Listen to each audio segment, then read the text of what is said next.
Okay, Chad. Okay. So I had this brilliant idea last night, thinking like, okay, here's what I'm gonna do. Since the cooking stream's starting at a bit of a weird time, I will wake up a little earlier than I normally would on a Sunday, just so that way I'll get tired and be ready for a nap a little bit earlier than usual on a Sunday, which means I'll be able to take a nap before the stream at 3 p.m. my time starts. So, I woke up early, aka 10 a.m., and did just whatever stuff for a couple of hours, and then took the nap, and now I wake up and I realize I'm still really fucking tired, so I think that plan might have backfired. I could have just slept all the way through that entire time, yet for some reason I thought it was a smart idea, like, no, you know what, wake up for 2 hours in the morning, that'll be much more pleasurable somehow. I was incorrect, but whatever. We'll soldier through this, and if anything, we do have a bit of a beverage, I guess, selection today to help us, I guess, power through it, so that's the good news. A little Fireball wake me up. Yeah, that's not necessarily on the menu, but, I mean, yeah, it's a cooking stream. I suppose you never truly know when Fireball might get consumed. You never know. Anyways... Hi. Oh, hi. I didn't mean to click that one. That one. Hi. Hi. Oh, Jesus. A whole bunch of spoilers right now. Okay. Hi. Hello. What's up? It's, what's today? Sunday. Yeah, I said that already. We're into some cooking. Cool. I really need a haircut at this point. Well, it's looking a little bowl cutish at this point. It's not a great look, but oh well. Oh, it's Sunday and we're doing some cooking. Now, originally I was planning on doing this week's IRL whatever stream thing you want to call it on Tuesday. It was going to be the Hometown Roast sequel, but I ended up canceling that, so I figured, you know what, fuck it, we'll try to still squeeze in some sort of IRL sort of related stream this week, and what better way to do it than a cooking stream? Cool. So, as far as what we're cooking today, well, you probably already read the title, so spoilers, but I figured we've already kind of hit up the two... Well, to me, at least in my mind, I consider there to be like three major types of Asian takeout restaurants. You got Chinese, obviously, so we hit that up with Panda Express. And, made the holy trinity of the orange chicken, broccoli beef, and fried rice. And then you got the Japanese, all right, which I also would say we made kind of like the holy trinity of sushi. So, California roll specifically, tempura, whatever. And, shit, what was the last thing we made? Teriyaki chicken, that's right. And so now I figure, well, if we want to complete the Asian trifecta, I feel like it's time to knock out the Thai food. Now, Thai food, to me at least, when I think of Thai food, I think of two staples. I think everybody that's ever gone to a Thai restaurant before has kind of judged that Thai restaurant based on these two staples. You might order other stuff in addition to it, but the first two things you're going to go for are obviously the pad thai and the green curry. Now, in fairness, the green curry could be swapped out for like red curry, I guess, or maybe yellow curry, but one of their curries, right? To me, personally, my go-to is the green curry. So I figured, hey, you know what? Fuck it. Let's give it a shot making those. And so that seemed like a good, simple plan. And then I looked up the ingredient list to make green curry from scratch, and even pad thai from scratch for that matter. Not the noodles, but everything else. And I was like, God damn, this is without a doubt going to be the cooking stream in which I had to like go out of my way to find the most amount of like weird, hard to find ingredients. And I didn't find all of them, so I had to make some substitutions, and I had to wing it on a couple of things. But hopefully, it should get the job done. I'll be honest. I'm not sure. This is like one of the first streams I feel like I'm doing where it's like, the homemade version versus what you'd get at a restaurant version. This is the first one where I'm not totally sure if I'm going to be able to replicate this one and do it justice. Just based on how many ingredients, the weird ingredients there are, and the few that I have to swap out, and just... This one, I don't know. Maybe I've bit off more than I can chew for this one, since we're going to make like the green curry paste, for example, from scratch. So I'll be curious to see how it stacks up. So... Not only did I want to 8-hour stream, we'll see. I don't know how long this will take. We'll see. I started a little bit early just in case it takes too long. But yeah, so one of the things that motivated me to do the Thai cooking was the kind of to complete the Asian trifecta, like I said. But also, to be completely honest, IRL lately has been a bit of a rough go. So I've been in the mood to have some comfort food and to just kind of like try making something new because, in case you haven't noticed, I've enjoyed the cooking streams to the point where I'd almost consider it like a new hobby, like trying to just learn how to cook some random new stuff. So I figured, you know what, I wanted some comfort food, and I'm not sure people would traditionally consider Thai food to be comfort food. Maybe it depends on where you're from, but to me personally, like I think back to my childhood, and I think back to my hometown that I showed you in the hometown stream, Laguna Niguel, California. And there's a specific place, I've talked about it before, I think. There's a specific Thai place called Thai Bite. And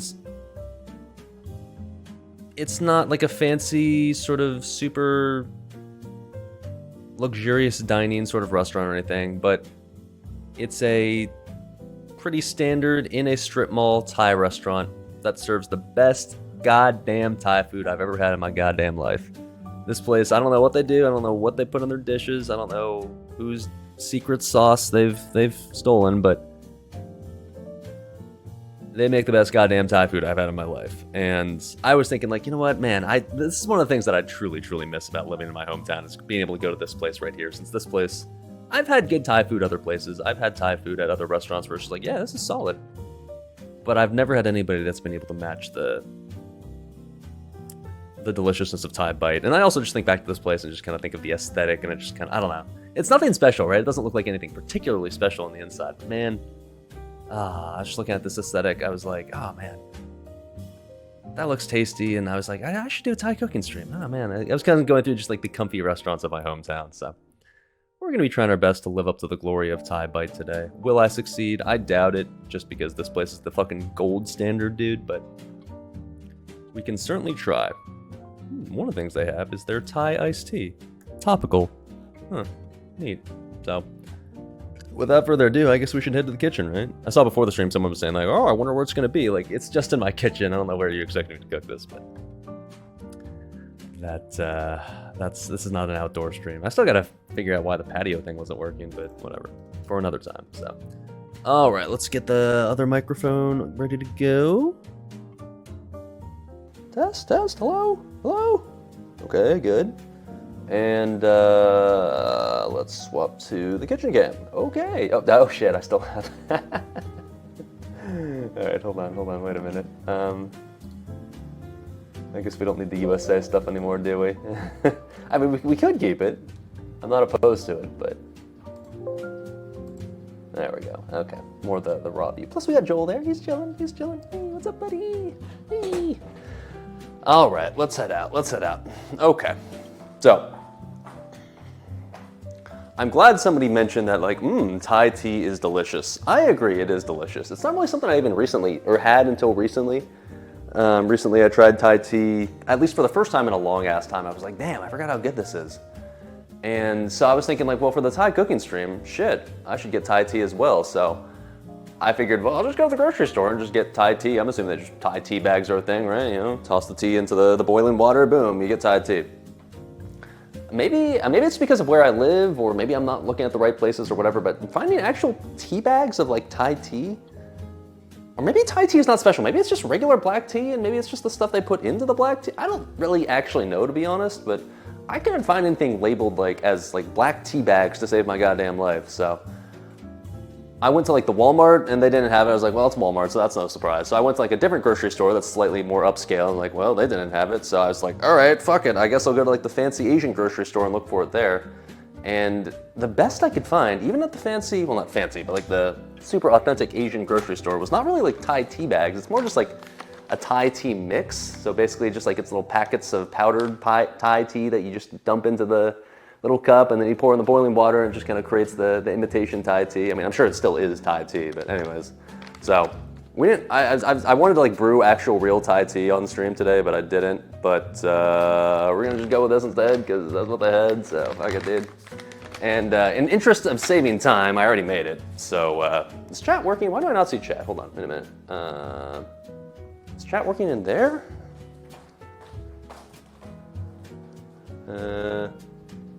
Okay, yeah. Just had to refresh it in the kitchen, of course. Okay, cool. Except now my laptop is not connecting to the Wi-Fi. What the fuck? Oh, because it's trying to connect to the wrong Wi-Fi. That would be why. I was sitting here like chat was just being silent. I was like, oh, okay. I didn't want to talk to you motherfuckers anyway, but all right, that's probably why. Come on, join the damn Wi-Fi. Hey, buddy. Why is this a problem for the second week in a row? What the fuck's going on? 1 second, chat. I need to restart my my laptop or some shit. I mean, I guess I'll just connect to the backup Wi-Fi, the shitty Xfinity Wi-Fi that they have, I guess, in a pinch. In theory, that can get the job done. I'm gonna get to the part where I drink the Thai tea, because like I said, I'm kind of tired, so I could use the caffeine, if anything. Okay, here we go. I think you're back here, Chad. I think you're alive. Okay, there we go. All right, anyway, so what were you guys saying about the Thai tea? Thai tea is bis, agreed, quite tasty. Joel is always ready, yes sir. Get the instant sweet stuff, yeah, well, is what it is. A lot of them don't just say Thai tea, they just say what? If you're just buying dry loose leaf. Yeah, but I don't know, like, I figured I'd find something that had some sort of indication that it was Thai on it. I didn't, whatever, yeah, fuck it. Got our Thai tea in the ethnic aisle. I checked even there as well. I didn't see it, but that's all right. We got the next best thing. So instead, we got the nuclear orange giant, what's supposed to be a beer mug, but is instead being used as a Thai tea mug today for our Thai tea that I made yesterday. Which honestly kind of looks like you just blended a bunch of Tums and then just put some water in there, but okay, dude. So it's been in there in the fridge overnight. I gotta imagine that's probably still fine. I hope so. And yeah, we're gonna enjoy some Thai tea today. Now, in case you were wondering if I was just gonna enjoy regular ass Thai tea and that was it, obviously not. Obviously, we gotta throw some alcohol in there because this is in fact a cooking stream. Hold on, I'll give you a little close up of what we're working with here. Oh. Like I said, blended Tums, delicious. Focus? All right, well, whatever. There you go. Now, first things first, we need to add some alcohol, obviously, because if it's a cooking stream, we're not gonna do this sober. I would say, what better than to put some American vodka in there, right? There we go. I'm sure you guys remember this one. It's back, baby. Let's enjoy some American vodka. The question is, how much do I want to put in there? This is 4 cups inside of this little thing right here, so like, 3 shots worth, maybe? I think that's probably reasonable. Lido says, we love tongue? I've never tried tongue in my life before. I've heard it's rather chewy. I'm not really sure I want to eat a food that tastes you back. That's not really my cup of tea, so to speak. Lengua? What? Okay. That's 1 shot. By the way, I don't really know if there's officially a drink that I don't know if you call it a specific like Thai tea plus alcohol a certain drink, or if it's just, I don't know, alcoholic Thai tea, maybe like spiked Thai tea, but I looked it up on Google and it's like, you know, or I think I asked actually ChatGPT and said like, can you combine like any sort of Thai tea and alcohol combo that's good? And it was just like, I don't know, you can just toss some vodka in there, I guess, and it'll be fine. So I was like, okay, I guess I'll just do that. So, we're just doing that. Should be fine, right? Sure. Cheek is bis? I don't know how I feel about that suggestion either. 3:30 drinking? Yeah. Whatever, I don't have anything to do today, it's fine. It's an off day for the gym. All the chores are taken care of. I don't have to do jack shit, so if I find myself intoxicated at 5 p.m. on a Sunday, can't say it's gonna be the end of the world today. All right, let's see. Yeah, let's see how this is tasting.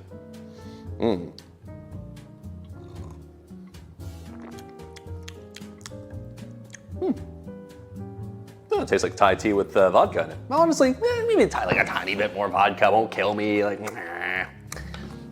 maybe like another half shot. Yeah. 3.5 shots seems reasonable, right?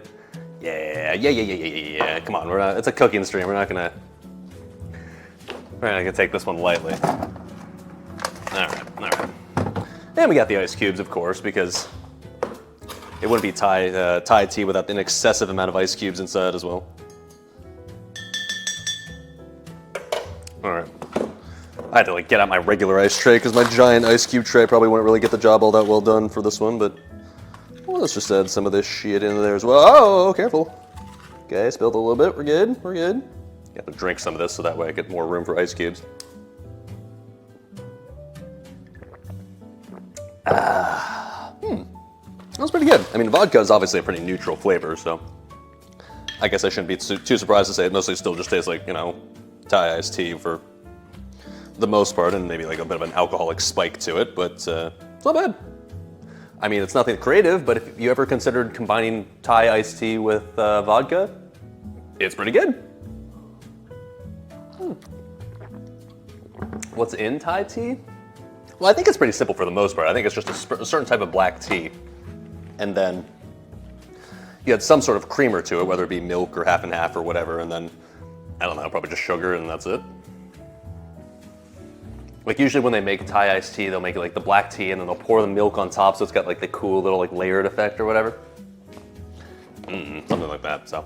All right, that's what we'll be enjoying over the course of this stream for our alcoholic beverage. It might not last us the entire stream, but when all else fails, there's always knob, obviously, so. I'm not too worried about the alcoholic beverages this stream. We should be all right. It's basically a black tea latte. Yeah, essentially, yeah, pretty much. I've pretty much always had it cold. I don't even know if you have Thai tea warm ever, but at least for me, it's always cold, so. Okay, let's say we get started with the actual cooking, shall we? So I think what we're gonna work on first is the Thai green curry paste, because this is something I looked into when I was thinking about making green curry. I was thinking like, well, how do you make it first things first? And it said there's two ways you can do it. You can either just do it the easy, faster way, which is to buy green curry paste that's already pre-made in a jar, and then you can spice it up a bit and make it fine. And I was like, well, that is an option, but then I thought, nah, you know what, I want to get more legit than that. So like, it also gave the option to make your own Thai green curry paste, and even the recipe warns you like, that's a lot of effort to put in for green curry, and when at the end of the day you can just buy the jarred stuff and it's fine. So like, I was like, well, I could do that, and maybe if I was gonna make a third dish, maybe I would have saved time and just got the paste. But I figured, yeah, you know what, I wanna do this right. I wanna do this legit. So we're gonna make the green curry literally from scratch today, and try to emulate the delicious curry that they make at Thai restaurants. No idea if we'll do this properly, but there's only one way to find out. So let me, first things first, I will paste the green curry paste recipe that we're using right now in chat for those that want to follow along. There it is. And let's get this started, shall we? Now, this is the one I feel like that had probably the most difficult to find ingredients overall. It required definitely a lot of like kind of more specialty Asian ingredients. Not even that many if you look at the ingredient list, but enough to the point where like you couldn't buy all the ingredients at Walmart, let's put it that way. So I found most of them, and there's a few I'm gonna have to make substitutions for, but we're gonna hopefully get it close enough, right? So let's get this shit out. We need the, let's see. I guess I can just pull out my giant bag of mystery Asian goodies that I bought. Definitely required a pretty extensive trip to the Asian market in town, like I said, the place where I bought the Thai tea, among other things. But I'd like to think if anyone's gonna have the legit ingredients for green curry, it's gonna be the Asian market, but even they did not have like all of the stuff that I needed. They had most of the stuff I needed, but there was definitely still a few things that were missing that I kind of assumed like, well, certainly they'll have it, right? But maybe that's just the product of living in the middle of fucking nowhere, I don't know. All right. So, we're going to need 4 green cayenne pepper chilies. So when it says cayenne pepper chilies, it's talking about literally the peppers that you would eventually use to dry and then grind up into cayenne pepper, as in like the seasoning or the spice, right? But normally that's red, right? So I guess I read it like, so apparently you want to use the green ones because those will make the green curry look actually green, and those are apparently like less ripe cayenne peppers that eventually turn red. But anyways, I couldn't find any cayenne peppers like in chili pepper form to save my life, so anywhere in town. So instead I looked up substitutions, and the only thing I found that even came like remotely close that looked like it would work, that said could be a substitution, is instead a Anaheim chili, which was found at the Asian market. You can probably tell with all the Chinese letters on it. No idea what an Anaheim chili is, but Google says that these can be used as a substitute for cayenne peppers, so sure. Plus they're called Anaheim chilies, so shout outs to the OG Disneyland. I'm biased, but the best Disneyland in existence. At Disney World. Okay. So we go with these. These are kind of like base big old chilies. Topical, I know, right? Not in a necessarily great way, but you know. All right, and then it calls for smaller chilies as well. This one will be the one that basically adds the spice. And well, we're gonna have to be a little careful with these ones. These would be the Thai chilies, the one that's going to make our green curry nice and spicy. Now, the recipe says if you don't want the green curry to be spicy at all, you add none of these. So we're gonna make it at least a little bit spicy. So it said if you want it like super mild, you would add just one of these, or if you wanted to make it spicy, but not like Thai spicy, you would add about 6 of these. I'm not like a spice pussy, but at the same time, I don't want my food to be like overpoweringly spicy. Certainly not to the levels of like Thai spicy. So I think we'll start maybe with like 4 and then up it to 6 if we feel like it needs more oomph. Seems like a reasonable plan. BlizzCon is in Anaheim. It is indeed. It's where my baseball team's located in that we're not gonna speak of. Okay. Anyways, not making a Thai spicy yet. No, thank you. Let's not do that. All right, next thing up is shallots. Now, shallots isn't really something that's specifically like part of Asian cuisine, but shallots, for those that don't know, are basically just like little mini red onions. And once again, just like a few other things, I couldn't find literally any shallots at any grocery store in town. Like not just Walmart, but just like any like regular grocery stores as well. So the only place in the entirety of the town that I found these were in just the Asian market. It was a whole damn bag of it. So I was like, okay, I guess I'm buying a whole bag of shallots. I'm not sure I've ever, well, I've definitely never cooked with shallots in my life. I've never definitely made anything like myself with shallots. I'm assuming I've probably eaten them at some point, even if I didn't know it, but I assume these just taste like red onions, which I don't really understand what the point of like shallots specifically are when you could just have red onions, but I guess we're gonna find out. So we got those. And then we needed lemongrass stems. This is one that I kind of just maybe, I guess falsely assumed would be easy to find. Like, I don't know, here everything has like, oh, something lemongrass. I was like, oh, that should be pretty easy, right? I couldn't find any lemongrass stems to save my life either, so. This is one I looked far and wide for, so. Eventually I was like, okay, I guess I'll just have to buy a substitute for it. And then eventually I just settled on like, okay, apparently you can use lemon zest for, hold on, it's in here somewhere. Oh, here it's over here. You can use lemon zest, as in like the zest of a lemon, as a substitute for lemongrass stalk. So we're just gonna go with that instead. Lemons, okay, that'll work. Sure. Garlicky onions? Yeah, I don't know. I'll give it like a little taste test when we're prepping it just to see what it's like, I guess. Okay, next up it asks for galangal or galangal. Galangal? I'll spell it in chat for those that have never heard of that. I've certainly never heard of it. Galangal, whatever, is supposedly some sort of like different version of ginger that it's like more red in color and it's harder or something, and it's supposed to bring some sort of slightly different flavor than ginger. That was one of those things I was like, well, certainly will have that at the Asian markets. It's supposed to be some sort of like Asian specialty ginger. I didn't find it there either, so. I just got regular ginger, and I think I looked this up earlier, and like you're supposed to add something in addition to regular ginger to kind of make it more galangly. So we'll just do that. Regular ginger is gonna have to do the trick. Okay. And then we've got garlic, which is a pretty obvious addition to add. Hold on, wait a minute, hold on. Where are you, garlic? I know it's right here. Oh, wait, yeah. So I had to buy a lot of shit for this cooking stream. It was like, you would think like when you go to a Thai restaurant, like green curry being such a staple of Thai restaurants, I think it's a relatively straightforward recipe. It's not. There's a lot of shit that you need for it. So this is definitely going to go down as one of the more expensive cooking streams in history, but it's okay. If you're going to do it, you got to do it right. Oh shit, I remember where okay, yeah, hold on. Let's pull out another bag out of the fridge. Okay. Okay, here it is. Here's the garlic. All right. The garlic. All right. I think we should probably be okay with 1 clove, I would think. Okay. Yeah. What am I drinking? This is Thai iced tea with a shitload of vodka in it. Cheers. All right. And then we need dried shrimp paste. Now, This is another one where this is more like a bit of an Asian specialty thing, and the recipe actually recommends like, well, try to find like, if you can, dried shrimp blocks, because it'll make like the curry more green instead of, I guess, browner, because that's the color of shrimp paste. I tried to find curry shrimp block, or not curry, I tried to find dried shrimp blocks, something like, maybe the Asian specialty store will have it. They didn't have it, so. They did have this, and this is like the only thing even remotely close to what this recipe called for. It wants dried shrimp paste, so like they'd be kind of like contained in like dried curry, it'd be kind of like in the same shape as like dried curry cubes. I couldn't find that, so this is basically all I found, which is essentially shrimp sauce, finely ground.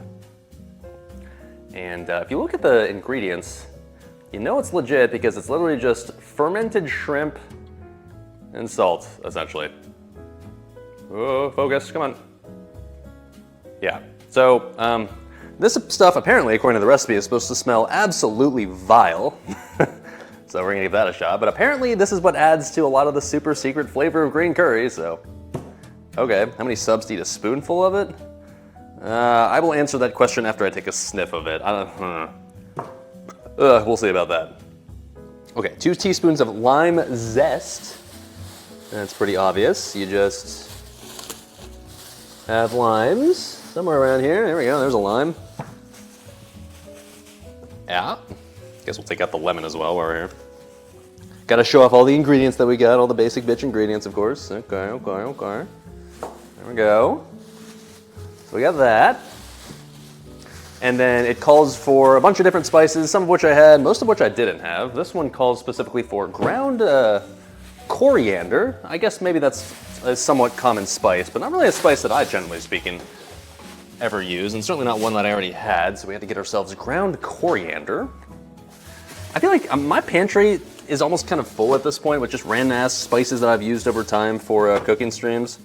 So I'm gonna have to start making like a separate, maybe slightly lesser used spice cabinet where I can just pull out the quote specialty stuff. Great value, obviously. Specialty, of course. Yeah. And then it calls for cumin. That one I had. One of the few ingredients I already did have for this recipe. That's good. Great value, of course. Let's see. And then white pepper. I had black pepper, but I guess I'm a racist fuck because I didn't own white pepper, but we've remedied that with great value white pepper. There it is. Nice. And then turmeric, which I feel like I must have had in my life at some point, but I certainly didn't own. It's some just bright yellow, orangish seasoning. So turmeric, sure, whatever the fuck that tastes like. Man's been shopping so many bags of stuff. Yeah, like this, I was talking yesterday, if you watched stream yesterday, about basically the all day shopping bonanza I had, where it was 2 days ago, I guess, where it was just hot as balls outside, and I was buying all this stuff, yeah, running around like 5 different stores, and oh my god, I was just sweating my ass off the entire time. I was fucking dying out there, so your boy went through a bout of minor heat stroke to get all these ingredients, so you're welcome, chat. I need to get them the whole spice wagon. They last longer and taste better freshly ground. My brother in Christ. Hopefully you read the title of the stream. I don't think you realize just how infrequently I cook to the point where I'm not buying fucking whole ass spices for my tiny ass little apartment kitchen. That's not gonna happen. Okay, anyways. Didn't even go to Thailand for the ingredients. Yeah, sorry boys, next time. Okay, we also need 2 tablespoons of chopped coriander / cilantro root and stem. So, yeah, I couldn't find any raw coriander, but I got cilantro, so that'll have to do. I'm not really much of a cilantro enjoyer, but the recipe calls for it, so be it. And if anything, I guess it adds to the greenness of said recipe, right? So, like, okay. And then 2 to 3 tablespoons of water. Okay, cool. So that should be all the ingredients we need here for now. The rest of this shit we'll use for later stuff. Oh my god, dude. My fridge is just jam-packed with like a bunch of just random bags of stuff. My god. Okay. So let's prep all this shit, shall we? I didn't grow all these ingredients in my apartment garden in prep for this. Tempting. I do have a balcony that I could put a bunch of potted plants on if I wanted to, but I did not for some reason. Alright, so this is everything I in theory will need to create green chili paste, or green curry paste. Yeah, there we go. Alright. So, let's grab our cutting board. Oh, what? I needed like an XL-sized coaster for this giant thing of Thai tea. Whatever, fuck it. Put it over here is fine. All right, let's get out our economy-sized cutting board, since I think we need to do some. Oh, this cutting board's still really fucking greasy. Oh, Jesus. For those that don't remember, our last cooking experience on stream was the deep fried cheeseburger. And let me just give you guys a little PSA. If you deep fry an entire cheeseburger and basically build an entire stream around it, make sure you have a shitload of paper towels lying around, because you will be finding areas, surfaces, items in your kitchen 2 weeks later that are just still coated in grease. Just absolutely fucking just layered in a thick film of grease. And yeah, it makes you really consider just how much of that grease went into your body as opposed to onto your kitchen. It's not a super pleasant experience, I gotta say. Plus, also something I'm gonna just go in and point out, since you guys all give me all this shit for it. Keep in mind, that real bacon that I used for that America cooking stream, I did it for you guys, I did it for America, I used real bacon and not turkey bacon. And then I still had a shitload left over, obviously, from once the stream ended. So I've been kind of trying to use it lately in stuff like omelets, or I used it for to make more burgers later on, just put it on more burgers later. And let me preface it by saying this. Does real bacon taste better than turkey bacon? Absolutely. No debate there, 100%.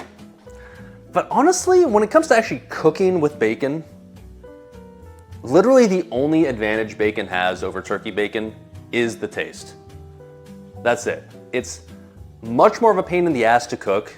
It's much messier, it's much worse for you, and it's overall, it's just a pain in the ass to handle, because it's slimy, it's greasy, half of it cooks down to just bacon oil, bacon fat in the pan, as opposed to turkey bacon that just stays the same size the entire time and doesn't just dissolve into a bunch of fat. And real bacon it sprays grease just everywhere when you're cooking it. It'll fuck up your entire kitchen just in one setting of cooking it. It's just grease is just spraying everywhere, and then after that you're left with a pan that's just got this layer of just bacon grease that's just sitting there, and you can't just dump it down your drain because you don't want to clog the drain. So what do you do with it? You have to take a paper towel and kind of squeegee it out with the paper towel, and it's just it's a whole thing, man. Turkey bacon, it's just you just toss in the pieces of turkey bacon, they cook, you take it out, and boom, you're done, and that's easy. It's not messy because they're not oily, and they're not they don't kind of just coat your entire kitchen in grease. So yeah, turkey bacon, does it taste as good? No, but my God, it's more convenient. So I stand behind my love of turkey bacon. Great macros, and so much more convenient to cook with. If somebody else is cooking my food in their kitchen, fine, use real bacon, fuck it, go for it, dude. But if it's in my kitchen, I gotta clean it up after I'm done, give me the fucking turkey bacon. I don't give a fuck. Cook the bacon in the air fryer? Well, sure, but then it's gonna get grease all over your air fryer. It's gonna throw grease all over the place somewhere, regardless of where you cook it. The smell lingers forever too. I mean, I'm okay with that. Bacon does smell delicious, so I don't mind if my kitchen smells like bacon. But yes, there's no denying that there's this pervasive bacon smell everywhere. So if you invite someone over who maybe doesn't like bacon, if they're a vegetarian for something, they're gonna be whoa, Jesus. All right, so we got all these ingredients. Let's see what we need to do with all this shit, shall we? It says, literally combine all of the ingredients except water in a powerful blender or food processor. Use blend to a fine paste. Okay, so we're literally just gonna combine all this shit together. Now, I do own a blender. You might have, if people have been Hawkeye-esque enough, they might have been able to spot said blender in my kitchen at some point during one of my cooking streams, but I've never used it on stream. In fact, I have not used this blender in probably at least 7 or 8 years. I originally bought this blender and used it all the time specifically to make protein shakes. Because it's a little dusty. I cleaned it off before the stream started, don't worry. But I originally used this to make protein shakes back when I was more serious about fitness and trying to bulk up a bit. And so I would use it to make protein shakes, peanut butter protein shakes or strawberry banana protein shakes, blah, blah, blah, whatever. But when I eventually reached the point where I was like kind of happy with my physique, I started to take my fitness a little bit more casually. Still do to this day. Said the man drinking the giant mug of Thai iced tea. And so I stopped really making protein shakes, or at least, giant protein smoothies. So I haven't used this blender in a long ass time. I did test it before the stream. It does still work, so that's good. But yeah, you guys are witnessing the resurrection of my blender that I'm using for the first time in a long ass time. So there it is. Welcome back. What's up, Indus Anubis? Hi, what's up? All right, so first things first, before we toss on all the blender, I guess we should probably prep some of these things in case they need to be prepped. So it says 4 green, let me make sure I'm making the right portion here. I am, okay. 4 green cayenne pepper chilies. When I looked this up and said like, okay, hey, I don't have cayenne pepper chilies, what can I use? Told me, like I said, I could use Anaheim chilies, and it said that I would basically just want to use Anaheim chilies 1-to-1 with a cayenne pepper, or pepper chili, so we're gonna use 4 of these. I'm gonna try to find the ones in here that are like as green as possible, since we want our green curry to be green. Weird, right? No idea really what these taste like, but I guess we're gonna find out. This one's like a little yellowish, but this is also like, there's the other small ones, I guess. These will work, I guess. All right, let's give you guys a bit more of a zoomed in POV of the prep area. Yeah, serious cooking going on now. Oh shit.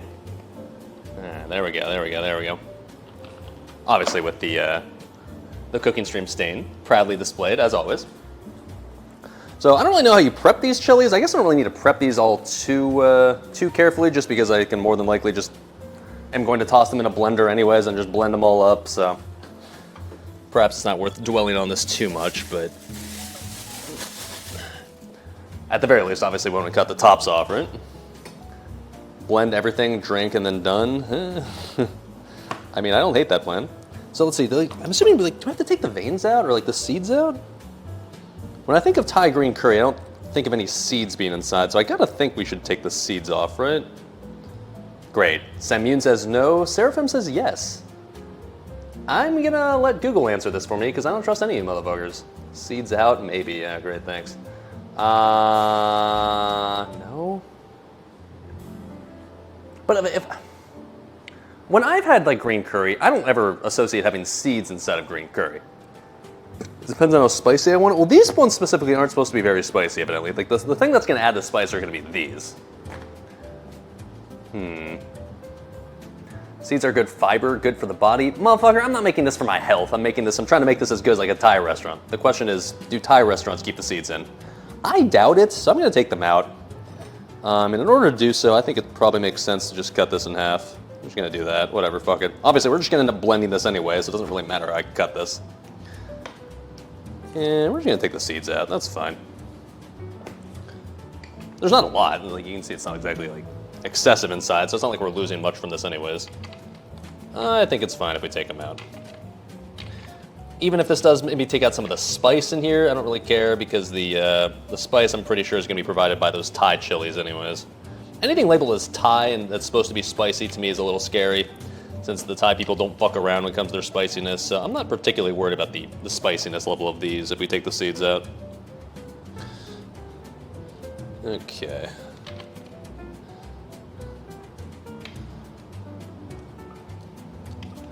Probably a proper way to take the seeds out, but I'm just kind of like fingering the hell out of these and hoping for the best. Okay, see, nice and clean, nice and there we go. Got that Brazilian now on the seeds, or on the pepper.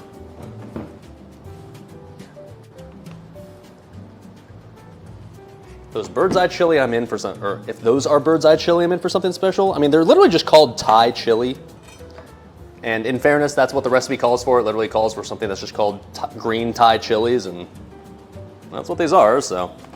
Yeah, apparently these will fuck you up. Maybe we'll try one. We'll try, how about this? We can try a raw one before we toss these into the blender and see how exactly it fucks us up. How bad could one be, right? Just how bad could that be? Shit. Those are bird's eye, are they? Well, like I said, We'll start with just a few and then we'll add more as needed. We're not gonna just immediately dump in like 8 of them, that's for sure. I'm not that courageous, I'm afraid. Okay. Hey Joel, what's up, buddy? You can see Joel in the back there, right? He's chilling. Okay, cool. Joel can handle his spicy food a lot better than I can, in fairness. So maybe if it gets too spicy, we'll just let Joel eat the rest. Sturgeon, I hear, are a fan of green curry. They're really into their Thai chicken-based dishes. We are adding chicken to both of these, by the way. I understand like Thai dishes, you can kind of add basically just any protein to them. Usually, like when you go to a Thai restaurant, they say like, all right, so you know the green curry. What do you want? You can either get chicken or beef or shrimp or pork or literally any other protein in existence. And usually I get chicken, but in fairness, I'm pretty sure any protein would be made delicious by green curry. So I'm not really sure it matters that much which one you use. Oh, I should probably wash these too before I toss them in the blender, huh? De-seed them first, I guess. Joel, will it blend? We're not gonna blend, Joel. Settle down, dude. Jesus. Bunch of fucking masochists in chat.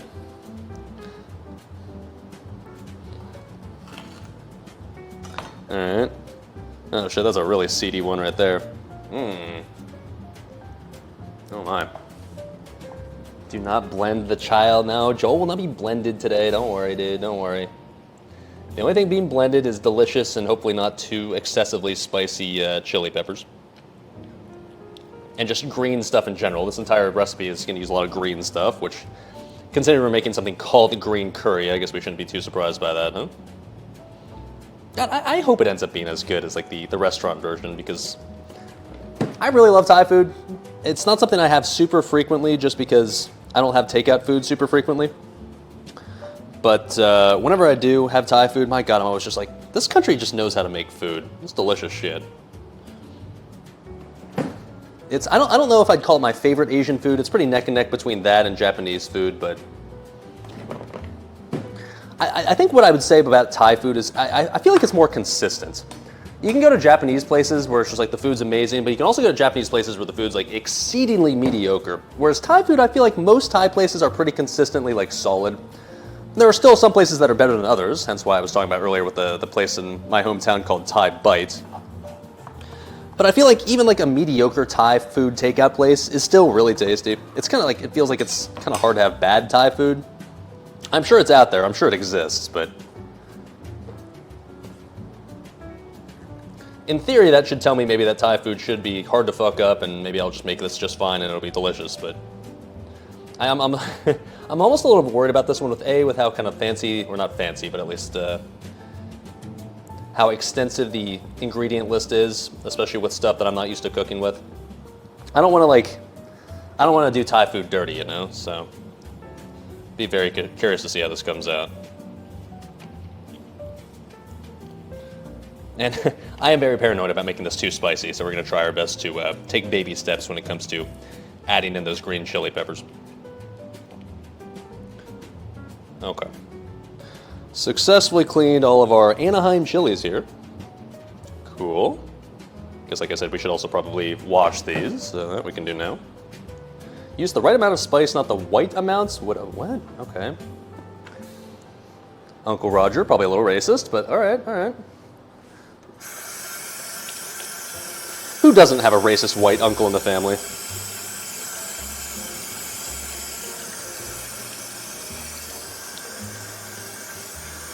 All right. I don't know. Just into the blender it goes, I guess. It smells. Honestly, these just kind of smell like red or green chili peppers or green bell peppers. I feel like I probably could have just used those, to be honest, but oh well. Trying to be as authentic as possible. Now, hopefully all this shit fits in my blender. I don't exactly have a large blender, but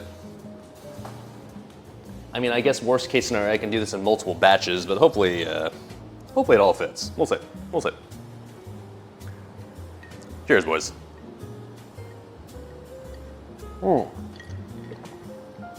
Delicious grounded up Tums.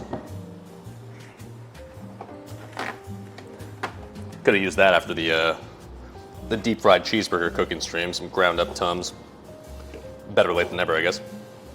Is this glues or is this booze? Sir, this is Thai iced tea with an excessive amount of vodka inside it. All right. Next up is Thai chilies. All right. Or I guess somebody said bird's eye chilies, whatever the fuck. I'm not really much of a chili expert. I'm not really one to consume a lot of hot chilies, but there you go. Now, like I said earlier, I'm not really like a person who goes super fucking hard on spicy food. I eat spicy food, but usually the most I'll ever go is like maybe like the white person spicy if I'm feeling really adventurous. But usually I just go for like if I'm going to like if I go to a Thai restaurant, for example, and they ask how spicy I want it, usually I'll say medium. Because usually at medium Thai spicy can still be really fucking spicy, so I'm always scared to go anywhere past that. Eat one. I'm honestly a little curious, and if anything, I do want to know just what we're dealing with when we toss these into our curry. So let me take like a small bite of this first, all right? Like I'm not gonna just eat the entire thing in one go. Let's take a little hump.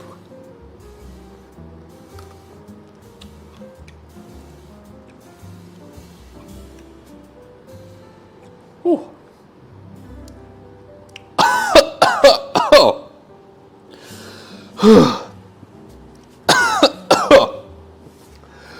Oh my god. Holy shit. Oh, it's in my nose.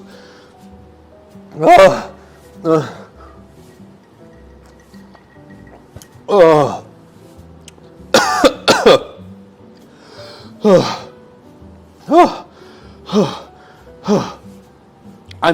I considered taking it, just like eating this entire thing in one bite for the memes.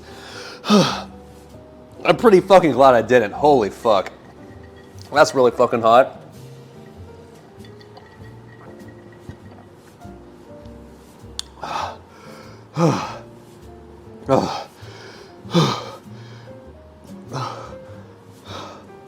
Oh yeah, don't touch the face. I've watched hot ones. I've seen hot ones. Okay.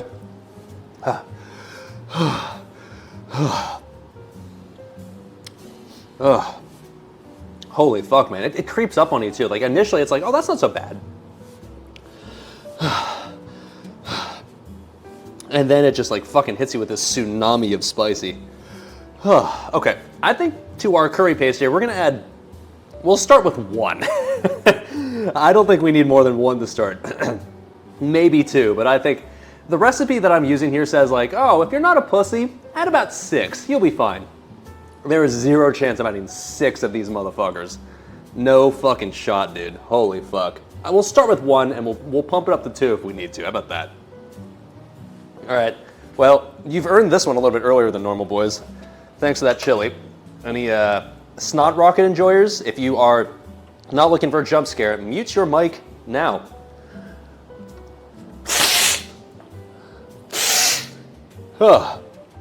Jesus. Okay. Told me, yeah. Like I said, like I can handle some spice, but Jesus Christ.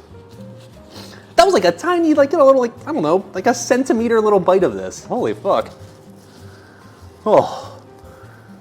Okay. Oh. All right, okay. So, yeah, let's add not a lot of these. In fact, well, I don't want to add like the one that I already just took a bite out of, so we'll add, this one looks fine. Let's just add this one. We'll add a second one if we feel like the spiciness level needs to be increased.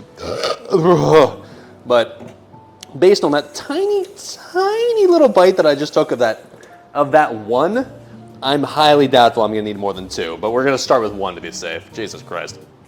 Hey, what's up, Gummy2, coming in top of the tier 1 sub now for 22 months. That's a lot of 2s, wow. Thank you, sir, thank you, sir.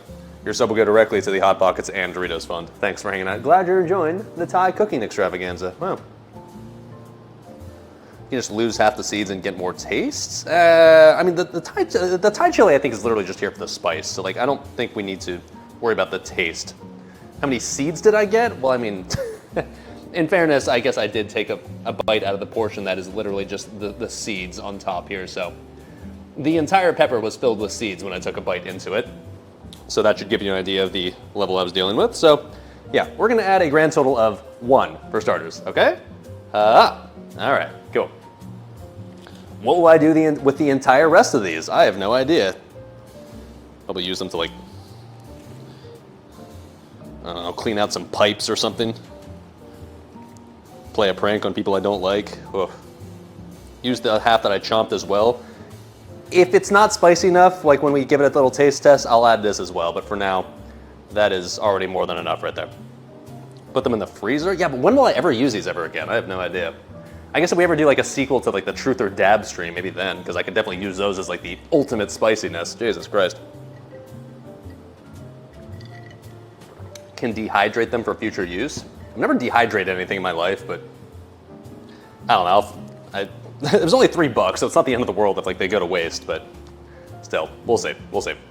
Make chili oil. I mean, I'm not really a person who goes out of his way to eat like extremely spicy stuff, and I can guarantee you that no matter what you put these in, it's gonna make it really spicy. So I'm not really sure that's something I'm super interested in doing, to be honest.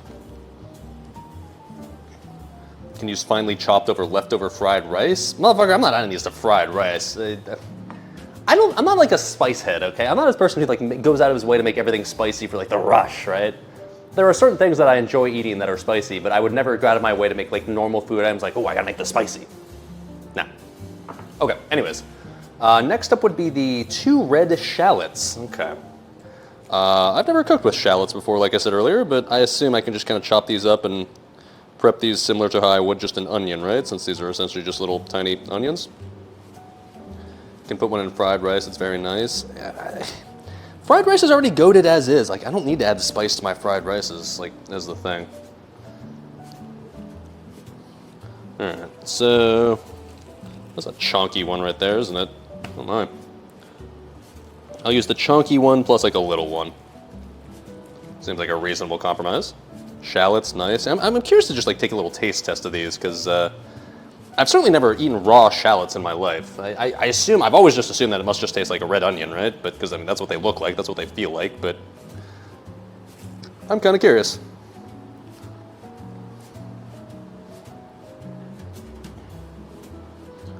Okay. Mild onion? Yeah, I guess we'll see. But I mean, they literally just like, they look like small onions, so I'm gonna prep them as if they were one. Yeah, it literally just looks like a small onion. If you told me this was just like an excessively tiny red onion, I'd believe you, because like that's exactly what a red onion looks like when you chop into it, right? It smells like a red onion. Are we sure this is not just a red onion, boys? Have we been schimazzed this entire time into believing that shallots are it's like its own separate thing, whereas like in reality it's literally just like a red onion that's small? Have I never used a shallot before? I've never cooked with a shallot before, no. And like I said earlier, they were shockingly hard to find at grocery stores. Like I had to go to the specialty Asian market just to buy them because like no other regular grocery store in town had them. I'm not just talking about Walmart either. I'm talking about like just every grocery store. Weird. Big Onion doesn't want me to know. Yeah. All right. Well, I mean, I guess it'll just be adorable and literally just prep this as if it's just like a regular red onion. I don't know. Okay, so it's just the chop. Like it wants in the recipe, you want them chopped. So we'll just, I don't know. Like I said, just cut it like as if it was just a regular teeny tiny little red onion. Okay. That's adorable.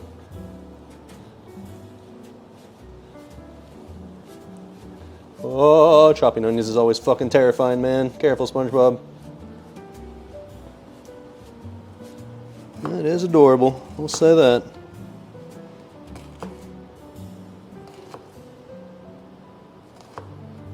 Yeah, streamer, holding the knife wrong. Yeah, streamer, watch the Gordon Ramsay video. Here, streamer, stop the cooking stream real quick. I need to show you this video that shows you how to use a knife. No. I can see the shallot is still being chopped regardless, so fuck your knife handling skills. Alright. Now, I'm kind of curious. We're going to take like a little bite of the raw shallot here, just because I'm curious to see what this tastes like in comparison to just regular red onions. It looks literally identical. Literally just looks like a small red onion.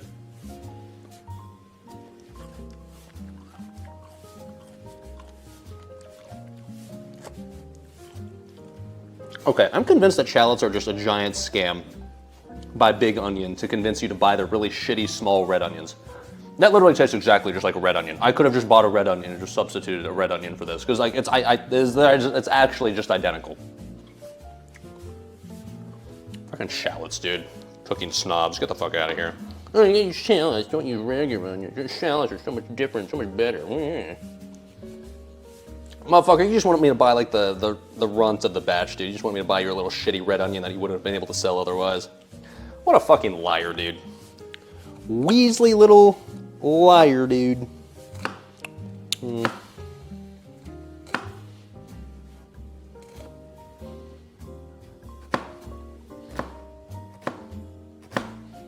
Differences in the cooking of it? Is it? Well, we're just tossing it into a giant blender, so... In fact, I don't even think we're not gonna cook the curry paste in any way. I think we just blend it up, and like once it's blended, it's just mostly done as far as I know. But I mean, obviously we'll cook the green curry later. All right. This feels like it's already the quantity of what would essentially be considered 2 shallots, but I guess I kind of used a giant one is what it was. I don't know, is this enough already? This feels like it's enough. Maybe I don't use the second one. I did, in fairness, kind of use like that giant first one. I don't want to overdo it, so let's actually just stick with that. It seems like enough. Onions are for poor people? I guess. I don't know. All right, shallots. Hard to taste the difference when raw. It's fucking raw! All right. Well, we're gonna add it in, so we'll find out. All right. Okay, next up is, let's see, lemongrass stems. Yeah, so like I talked about earlier, I didn't have any lemongrass I could find anywhere, so instead it said to substitute lemon zest, so let's see. I'm gonna Google this. Lemongrass stock substitutes. How does one substitute lemon zest instead is my question. Well, the fragrance isn't as intense and complex. Lemon zest is the closest common ingredient. Substitute about half a teaspoon lemon zest for each stalk of lemongrass. Okay, half a teaspoon for each stalk, and this recipe calls for 2 stalks. Okay, then let's just grate the shit out of this lemon, I guess. Where's my grater? There you are. Hello. Oh, yeah. We're gonna go with rather thick zest here because like our grater doesn't really have any sort of like fine options. Like it technically does, but these never really work, it seems like, so I'm just gonna go with the chunky ones. It'll be fine. We're gonna blend it anyway, so it doesn't really matter. So yeah, it says to use, I guess, if we're using 2 stalks, equivalents must be 1 teaspoon, so like not much at all. I mean, 1 teaspoon's pretty damn small, right? Just enough to fill like this basically, so okay. Not go overboard on this. Smells rather lemony, that's for sure.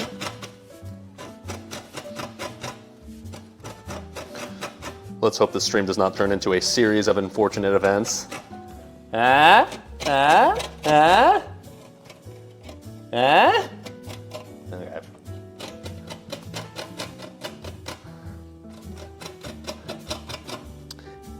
Nothing's ever gone wrong in cooking streams before, so I'm not too worried about it.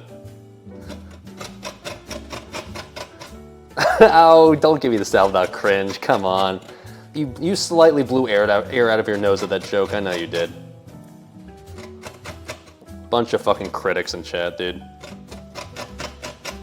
Okay, is that enough yet? Okay, that's definitely enough. In fact, that's probably more than enough right there. Okay.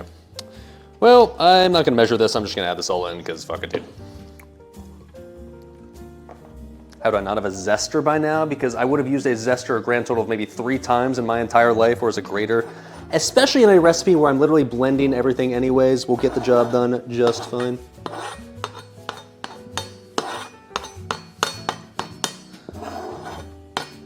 Okay. Cool. Lemongrass replacements. Check.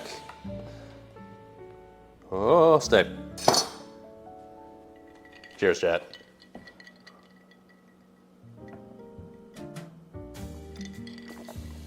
I'm not feeling the alcohol in this at all. You saw me add 3.5 shots to this, right?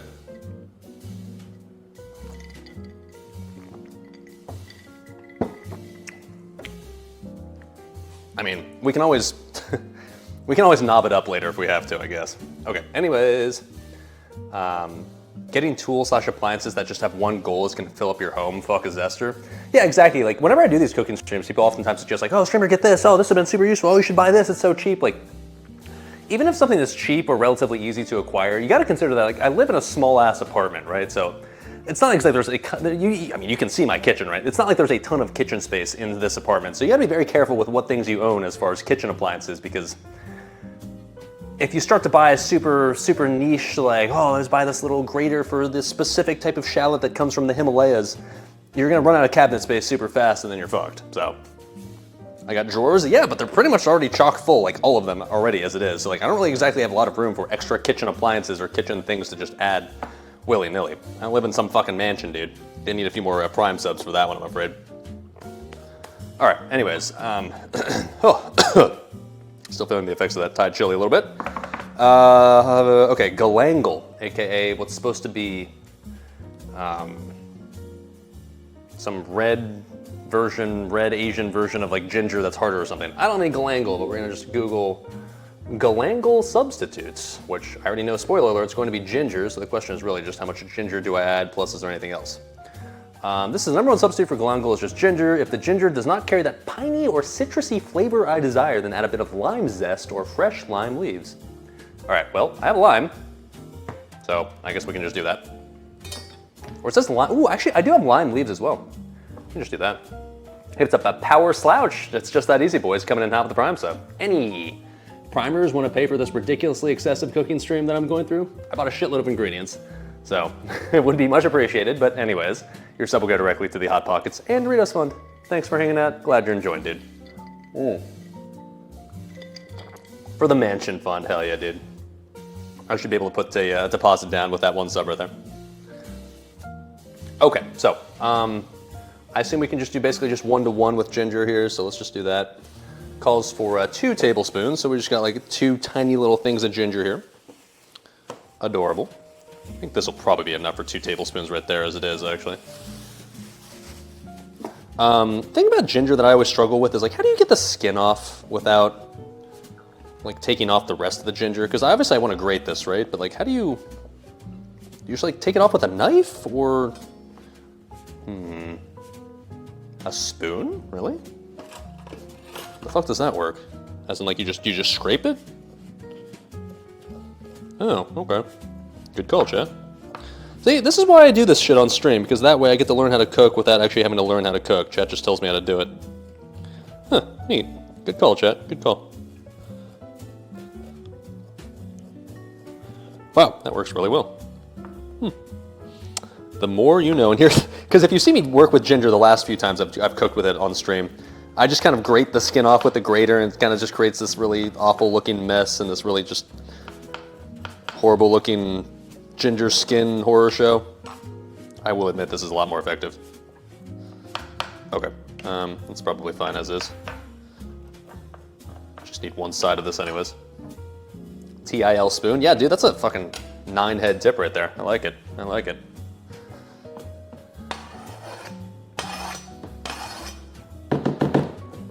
Okay. So once again, we're just gonna use our giant chunky ass grater. Is it ideal? No, but we're gonna blend this anyway, so it doesn't really matter what the consistency or texture is here.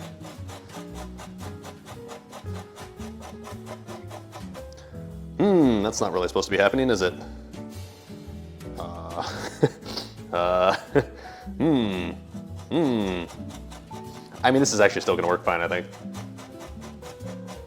Love to see an age distribution of the current viewers. So many cookers here. I mean, whatever. It's not like, doesn't matter how old you are when it comes to cooking. I mean, yeah, obviously, I guess the older you are, maybe the slightly more higher likely you are to be able to cook like relatively well. But I don't know, man. One thing I think that's nice about these cooking streams is cooking is quite literally universal. Literally every human being in existence needs to eat food to survive, right? So like, I think that's one of the reasons why I find these cooking streams so fun. I think why chat finds it so fun as well. Everybody appreciates good food. Nobody in existence is like, oh, food? I don't eat that. Ew, gross. Like, that's why I like these streams, man. Like, literally, whether you watch my other regular content or not, like, everyone can tune in and have a good time here because you can kind of relate to just eating stuff that is tasty. And like, fuck it, you don't even have to be able to cook to be able to appreciate these streams, I'd like to think. I mean, shit, I can barely cook myself, right? If anything, the appeal is kind of not knowing how to cook, so It's mostly just about, I don't know, trying to appreciate good food if you can manage to create it. Plus also appreciating tasty alcohol and some dude making himself look like an idiot on the internet for your entertainment. That's what I'm here for. Okay. Just 2 tablespoons, that kind of looks like, it's getting there, but probably not quite still.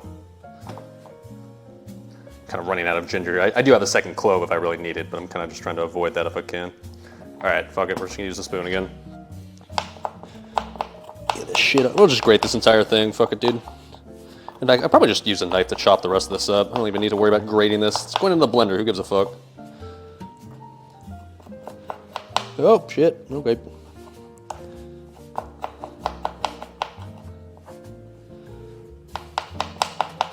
Coming, coming, coming.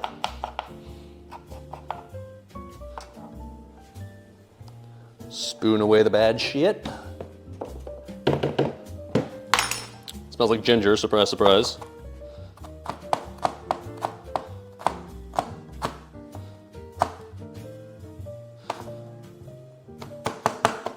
Okay, once again, I guess I don't have to get too fancy with this. Texture doesn't matter when it's being turned into just a green goo, essentially. And I am a goo enjoyer, after all. Okay, there we go. Would I say the average age here is like 26 to 27? For Classic WoW specifically, I gotta imagine it's older. Like, I understand that this is not Classic WoW, but obviously that'd be most of my viewers, right? So, like, if I had to guess, the average age in chat is probably like either late 20s or early 30s. That'd be my guess. Probably right around what my age is. I'm 31. Jesus Christ, it's really fucking depressing to say out loud. Okay. And then older? I don't know. I mean, I'd say it follows pretty decently with just what the average age of like a Classic WoW player is, which once again, based on my experience and my just the people I've encountered, I'm pretty sure the average age is right around like late 20s or early 30s. I think that's pretty reasonable to guess. You're old as fuck, you're 34? Yikes, dude. What is it like to be just like on the verge of death? What's it like to be like essentially just like a few minutes away from your deathbed? Yikes. 38? Or 36? Heater says Heater X? Or what, Heaton? Heaton X. Out of curiosity, what were the Dark Ages like? What was it like back before electricity was invented? Alright, I should have added more vodka to this. It's not too late, fuck it, dude. We're adding more vodka to this. I don't feel anything at all right now. That's a problem. You know what? The first mistake I made was not trusting in good old America, baby. American vodka is going to carry us. Yes, yes. Okay, there we go. Fill it up with chili. Tempting, but I don't want to barf my brains out live on stream. So we're not going to do that, but vodka will get the job done just fine. Okay, cheers.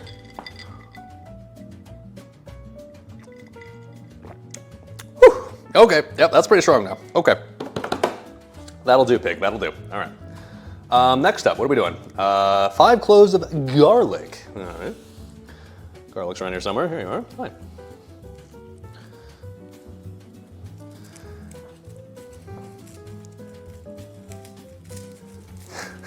Have some knob chili? Sir, I'm not looking to die tonight, all right? I don't think I want to submit my intestines to something like knob chili. I feel like I'm not quite Asian enough to survive something like that. Holy shit, these are giant cloves of garlic, god damn. It calls for 5 cloves, I think I might just do 3 based on how fucking enormous these are. I mean, there's never really anything wrong with adding more garlic to a dish, just because, like, no one's ever complained in the history of mankind about a dish having too much garlic in it. Like, holy shit, those are chunky, so. Yeah, we're gonna just go with those, that's fine, that'll work.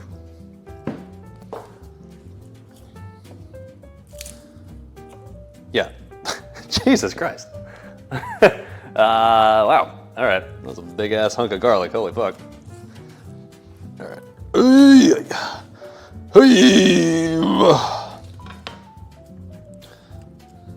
All right. Hold on. Needs more.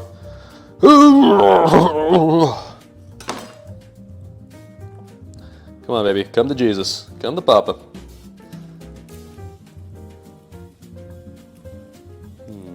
I just saw your comment, Oscar. 43 might be the oldest in here. You're probably contending for it. Is there anybody in chat that's in their 50s? I'd be impressed if there are. Hey, what's up? Kanksy2311 coming in hot with the tier 1 sub now for 4 months. Appreciate it, bud. Thank you, sir. Thank you, sir. Your sub will go directly to the Hot Pockets of Doritos and maybe Tums Fund after the stream is over. Chris Gristle's 86. Okay, I don't believe that. M Truck is 40 here. Fucking ancient motherfucker here. Okay, he lived during the Roman times. I'm sure you saw the eruption of Pompeii. Congrats on surviving that one, bud. Frickdoll's 45, but feeling damn young watching this 31-year-old boomer. Oh, fuck off. If you're in your 40s right now, do your opinions actually matter? Does anything you have to say have any relevance on the world concerning you're gonna die momentarily and like you're just about to be gone forever? Imagine being in your 40s and still thinking literally anything you says matters anymore. Go back to your fucking your suburban middle class house and, I don't know, put the kids to bed. I'm sure they're getting tired. Yeah, I'm sure, isn't your lawn overgrown at this point? Go mow the lawn. I'm sure Jerry there, your neighbor over there, is looking over the fence right now, judging the fuck out of you because your lawn hasn't been mowed in at least 4 hours. Pathetic. It's in your 40s your opinions start to matter? Nah, fuck that, dude. If you're over the age of 40, you don't even exist to me. If you're over the age of 40, like, just end it, man. Just what's the point of continuing to live past that point once you're that obsolete and irrelevant to society? I say this as a person, obviously, who will never reach his 40s. I'll never get old. As soon as when I'm 39, I'll just, this is not going where you think it's going. When I'm 39, I'll just instantly just restart back again at the start of my 20s. I thought that was going to happen at the end of my 20s. I thought I'd just restart at the end of my 20s, just go straight back to the start of my 20s. That didn't happen for some reason, but I'm very, very confident that I will never reach my 40s because we'll just restart back in our 20s again. It'll be like a new game plus at that point. All right. Oh, I'm getting sweaty. I might have to switch to a tank top at some point, boys. I'm getting a little sweaty in here, to be honest. Wolfing down that Thai chili definitely didn't help. Yeah, I'm gonna re-roll fresh again, yeah, and re-level through my 20s again. Exactly. Oscar says, lawn is cut, kid is on the computer, it's only 1 p.m. here. God damn it, dude. Stop feeding into the stereotype and telling me what I was just making fun of is actually true. You're killing me, dude. What a fucking Weasley little liar, dude. What am I lying about? What? Not a Weasley little liar.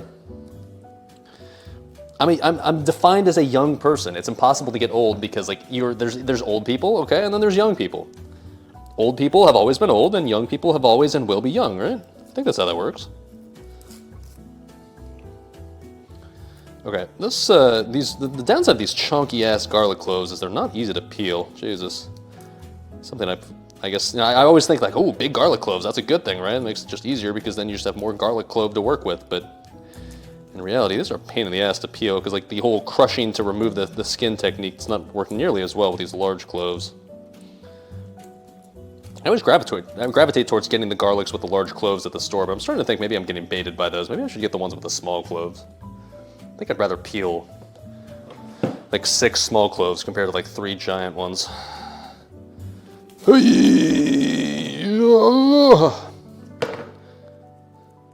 am getting sweaty in here. Let me turn on the AC at least. It's gonna be kind of loud for stream and I apologize for that, but I don't want to sweat my ass off. I've sweated my ass off enough this weekend already. My God, man. Hit him with the knife first? I am, but like I'm trying to push down as hard as I can, but I'm a weak motherfucker apparently, because use my palm to press, not my fingertips.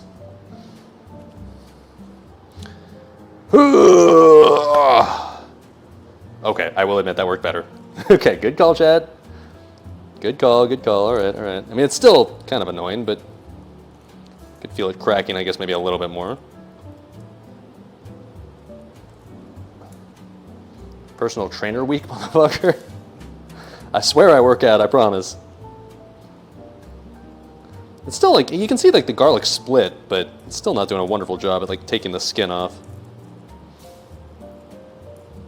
Okay. Smash the side of your knife with your palm like smack a dat ass? I assume you mean respectfully, right?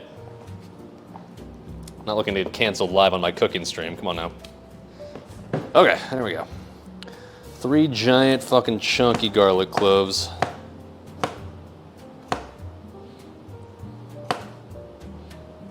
Once again, feels like it doesn't even matter how finely I chop these, because if it's being tossed into the blender anyways, it's gonna get blended anywho, but I would assume that if you blend something, you still want everything to be like similar sizes of chunk, because then I guess maybe it all gets blended into paste at the same rate and it doesn't become too, I don't know, slimy, I guess. Or certain ingredients don't become too slimy, whereas other ones are still like chunky or something. I don't fucking know. By the way, if you read the recipe, I believe the prep time for this, or just like the total like time to create this, is about 20 minutes. But in classic Dali fashion, we're obviously taking at least 3x the amount of time to create what's supposed to be made in 20 minutes, so. This is why I kind of started the cooking stream early today, to make sure that I had plenty of time to go way over time, since we've currently been going now for an hour and a half almost. And we've yet to even come close to finishing our 20-minute recipe so far. Nice, nice. Oh, come on. And one thing I always wondered about green curry.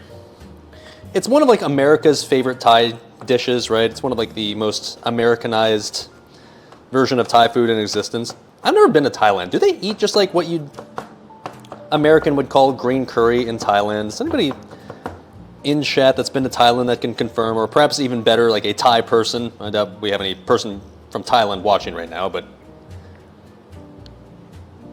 is green curry like just kind of like the equivalent of California rolls for Thai food, or is it like is it actually something that like Thai people actually eat in their own cuisine?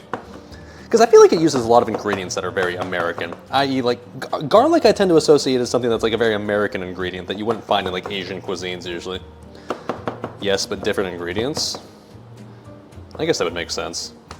I wonder how close to what I wonder how authentic like what I'm making right now is. Like, would a Thai person revolt in horror if they saw the ingredients I'm using right now? I don't know. Okay, the mango on top of sticky rice. I actually I originally was thinking I'd make a third dish for this stream, and then I began to realize that it'd take way too long just to make 2, let alone 3. So I pruned it down to just 2. But originally one of the contenders for the third dish was going to be mango sticky rice, actually. I was kind of thinking like I could add like a dessert dish to this, but ultimately decided against it, but that was a strong contender, like I said. I was also thinking of potentially doing pineapple fried rice. That was also a contender. I also thought of doing like those little chicken kebab sticks that they have. I don't know what it's actually called, like the chicken kebab sticks with the peanut sauce. That was a contender for the third dish as well. But as soon as I saw the ingredient list for the 2 dishes I'm making today, plus as soon as I saw the price tag for the 2 dishes I'm making today, I was like, you know what, we'll stick to 2. 2 will get the job done just fine. All right. Chicken satay, yeah, that one, yeah. Also delicious, by the way. I'd been down to make that one had I A, had more time, and B, had more money. But, you know, that's the way she goes. Okay. So next up is the dried shrimp paste. Oh boy, okay.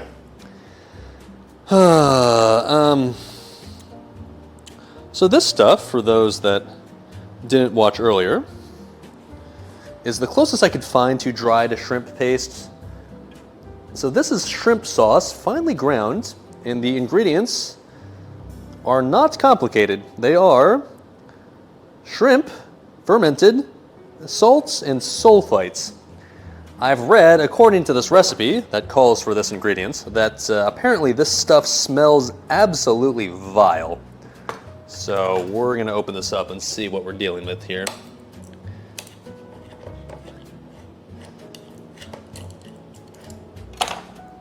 Try it? Yeah, I think that's kind of mandatory, right? I'm curious, if anything.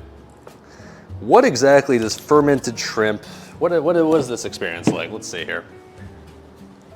Packed by Lee Cum. I mean, if there's some cum in here, I wouldn't be surprised. I don't know.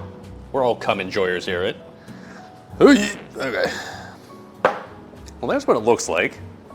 Kind of this vaguely pinkish, brownish paste. Oh my, I can kind of smell it now. Whew. It smells, you know what it smells like? It smells like fish food. It smells like the little flakes that you'd put like inside like a fish bowl when you're feeding your fish. Whew. It smells extremely fishy and kind of, well, it smells like a pet store. Kind of smells like the fish section of the pet store. It's very, it's very fragrant.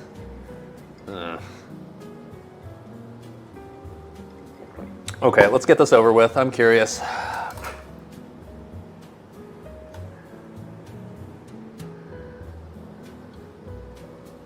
Just like this mystery brownish pinkish goo that smells like fish that's been sitting out in the sun for like 3 days. Don't taste it? How bad could it be, right?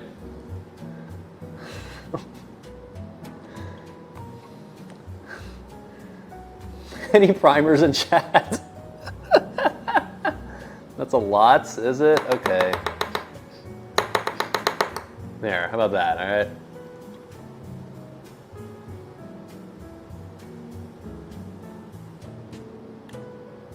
Whew, holy shit, that's salty.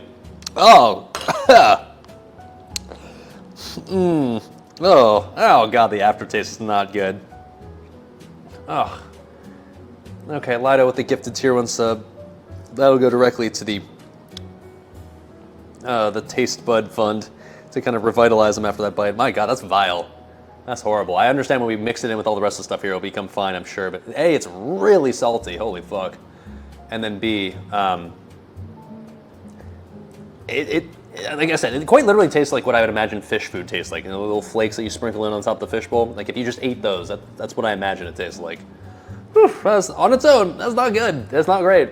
It's not wonderful. It's not good. Okay. Ugh. Ugh. Okay. Well, we've done that now. Okay. All right. Okay. The fish food fund. Yeah, exactly, dudes. How much of this shit? 2.5 tablespoons of dried shrimp paste. Okay.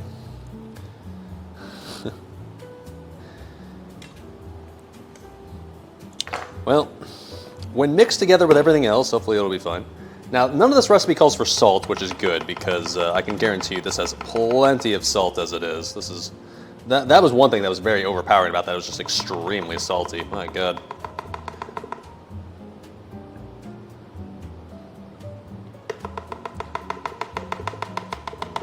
Okay, that'll get the job done right there.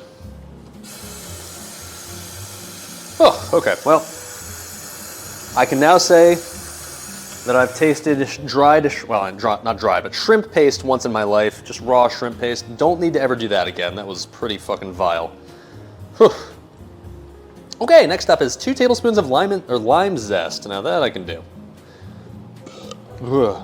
Oh yeah, shit, I forgot, like when we added the ginger earlier, we're supposed to add either extra lime zest or something that I was supposed to add for another part of this recipe, but I have plenty of it, so I guess we can just use it now for this specific recipe, is lime leaves.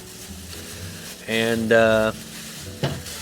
I'm not a type of person who's ever bought lime leaves in his entire life, because I've never really just needed the leaves of a lime tree, but, well then where is it? Here it is. But in some really super, like, kind of hard to find in little, like, remote corner of the Asian grocery store, they had, in the freezer, lime leaves. Huh, neat. So, fuck it, we'll just use it. Didn't offer any to Joel? True. Nah, Joel ate before the stream, don't worry, dude. He had plenty of sustenance for his spinning journey today, I promise, dude, I promise. Okay. Just smell these. What does a lime leaf smell like? Huh. Kind of smells like a lime. Imagine that. Interesting. Okay, well. I assume, I don't really know how exactly you're supposed to like prep a lime leaf, but I assume what I'm gonna do here, I guess, is just like cut off the leafy part and just remove that from like the stem part, like down the middle, and just toss it in. Seems reasonable.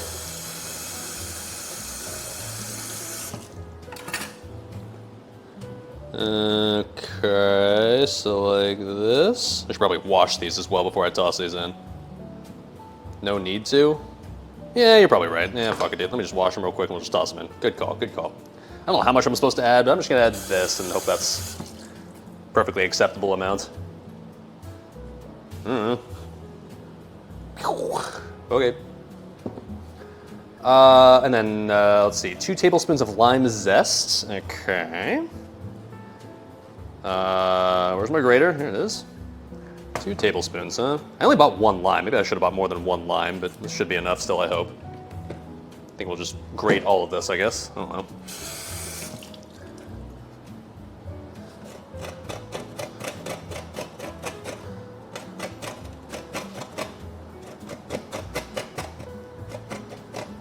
The Hot Pockets, Doritos, and Shrimp Paste Fund. Yeah, next week will be the cooking stream where we make a Hot Pocket just filled to the absolute brim with shrimp paste. Barfing stream coming next week, soon TM boys. Make sure to like and subscribe for that one coming soon. Use the finer side for zesting. My brother in Christ, we already talked about this earlier. This will get the job done well enough. Whatever, dude. Shrimp paste pocket. Jesus Christ. It's pretty bad, dude. It's pretty bad. I don't need to ever taste that raw ever again. It was not wonderful.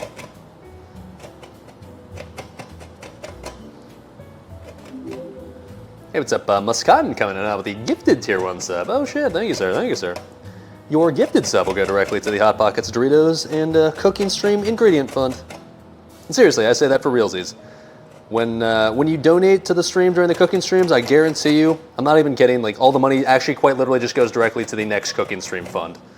Because I've got my own little business debit card that the donation amounts, well, I mean, I guess not the subs, but still, close enough. Donation amounts that go directly to the account that I use to directly purchase the cooking ingredients. So you're not actually being scam-ass during the cooking streams, I promise. During the WoW streams, okay, maybe. Not the cooking streams, though, I can guarantee you that. Okay, well, I don't know if that's 2 tablespoons, but that's essentially all of the lime, so we're gonna call that good enough. Musky, yeah. Oh, well, I'm not really sure I want my food to taste musky. I would definitely describe, if anything, the shrimp paste as musky. Okay. Hopefully, I'm pretty sure in this recipe at some point we're either going to use lime or lemon juice or both, so I don't think this lime will just completely go to waste. That's good. Hope I'm deducting all this on my taxes. That's the real scamaz. I mean, I do keep track of like all the purchases I've made specifically for the cooking streams as a quote-quote business expense, but I've done the math before and I've looked at like the tax regulations and like you have to spend a shitload of money for quote-quote business expenses before you actually get to the point where it's worth actually itemizing all that shit versus just taking the standard deduction. You have to spend like, I think when I did the math for me, I think it was like over $3,000. It might have been closer to $3,000 or like $4,000 on business expenses to even make it worth even like breaking even essentially, which I don't think I'm gonna spend $4,000 this year in cooking streams. It's a lot. And Muscatine now coming in hot with another gifted tier 1 sub. Oh shit, it really just is that easy, boys. You fake being poor, you get the subs. Thank you, dude. Your sub will go directly to the Hot Pockets, Doritos, and most importantly, the Cooking Stream Fund. Thank you, dude. All right, cool. Cooking stream every night so I can just deduct all my personal food costs, easy. Honestly, the thing that keeps me from doing more cooking streams is just the fact that I just can't eat that sheer volume of food.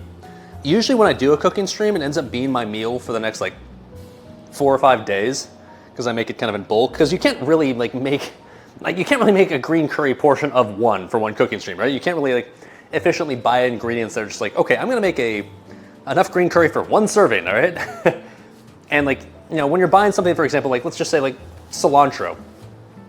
You can't buy the cilantro in the quantity that it takes for just like 1 serving of something. You're gonna have to buy a lot of that stuff in bulk. So inevitably you have to make pretty large portions of stuff so that way you don't end up wasting a shitload of ingredients. I still in reality end up wasting a shitload of stuff. Like for example, I don't know, like, well, what's a good example of that? Like maybe something like, oh, here we go.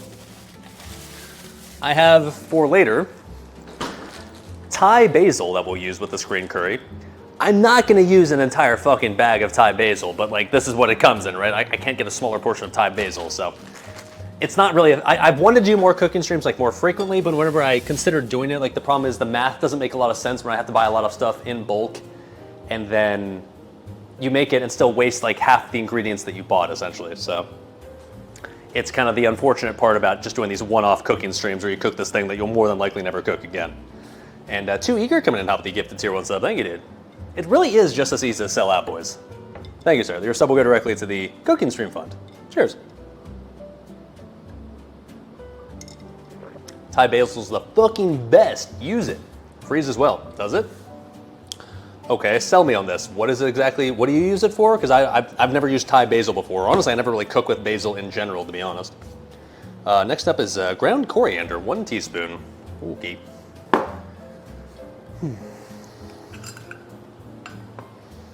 Oh. Put that over here for now.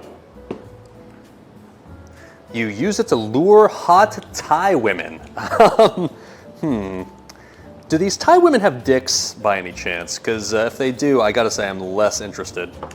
You didn't know where I was going with that. You were, you were thinking like, oh, well.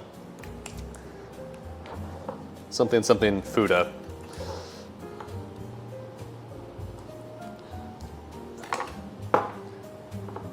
That's the fun part. You don't know if they have dicks or not. You're playing Fuda roulette when you meet some Thai chick. Tempting. I've only, I think, ever met one chick from Thailand in my life. It was in grad school, and it was the place that I worked at. And the thing I remember most about her, that her name, she went by Tanya, which I guess is kind of like her quote-quote American name. But on the little, there was like a little picture board of everybody that worked there, and it had their picture on it and had like their name on it. And so her full name, I saw, it was quite literally Tanya, so like Tanya, and then porn, like just porn, P-O-R-N, Tanya Porn, that was her full name. So in my mind, I never out loud, but in my mind, I always referred to her as the porn meister, just because like I always saw Tanya Porn, I was like, oh, it's the porn girl, what's up? So when I think about Thai girls, I always think about Tanya, aka Tanya Porn, aka the porn meister, from grad school. Wonder what she's up to nowadays. Random ass story that you never thought would be relevant for stream, but here it is. Okay, so 1 teaspoon of this, right? Okay. A lot of old men get a Thai wife in Austria. That was a fucking adventure across the world right there. Is Austria a popular destination for Thai women looking to get married to older men? Okay. Next up, 1 tablespoon of ground cumin. Okay. The only spice for the stream that I actually already had in advance. Great value, of course. You'll not Google that person? I don't remember her last name, but yeah, maybe a bit of a risky Google search, admittedly. Okay. You knew a girl named Amporn Lamau? Yeah, there's some names, like some foreign names, that obviously you can't blame them for having some strange English words that are in their name that isn't weird in their own language. But yeah, like Tanya Porn, that's a pretty unfortunate one right there. All right, white pepper. We'll need like 1/4 teaspoon of this. I think we're not even bother measuring that. I think we'll just kind of add just a dash of that. Or not, because it's just instantly peeled. That works. Okay. Yeah, no, fuck it. We'll just kind of add a dash of this. What's the difference between white pepper and regular pepper? I actually don't know. It does smell different, actually. It smells kind of nice. All right, there we go. And then 1/4 teaspoon of turmeric. I bought this entire fucking thing of turmeric just for 1/4 teaspoon. Very cool, dude. That's a lot of white pepper. It'll be fine. It'll reduce. Let's see. What does this smell like? I don't think I've never cooked with turmeric before. It smells interesting. It smells like... This is going to be very specific, but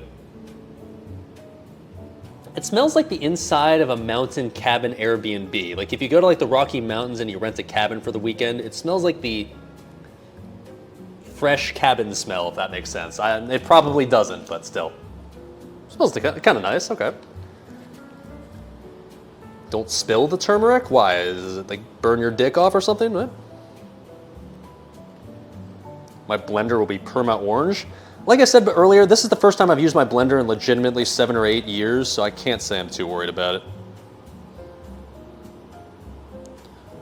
All right, so 1/4 of a teaspoon of that. It's probably about that. Okay. All right. You're surprised my blender's not stained already? Well, it's already got like the kind of the disgusting shrimp paste globs on there on the side, so it's getting there. All right. Almost there. Okay. 2 tablespoons of chopped coriander / cilantro roots and stem. Now, when I read the recipe, it said like,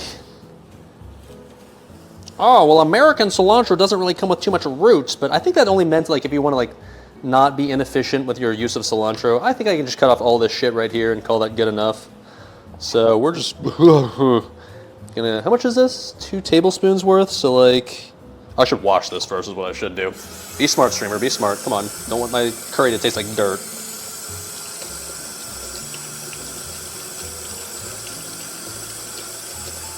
Okay, there we go.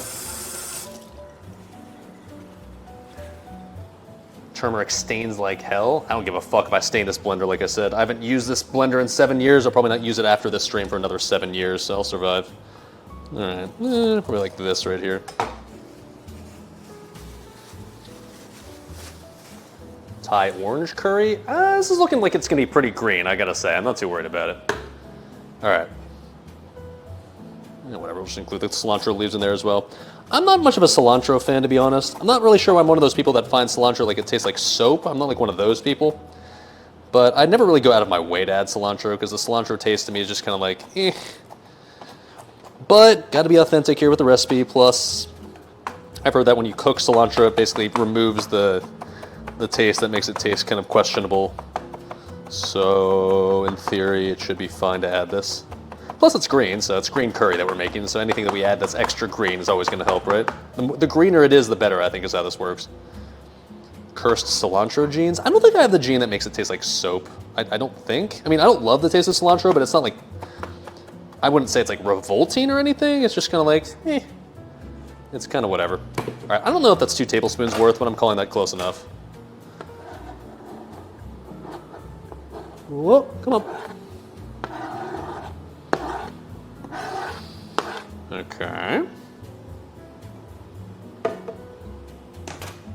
We only have one thing left, and then we're good to just blend this up. All right, cool.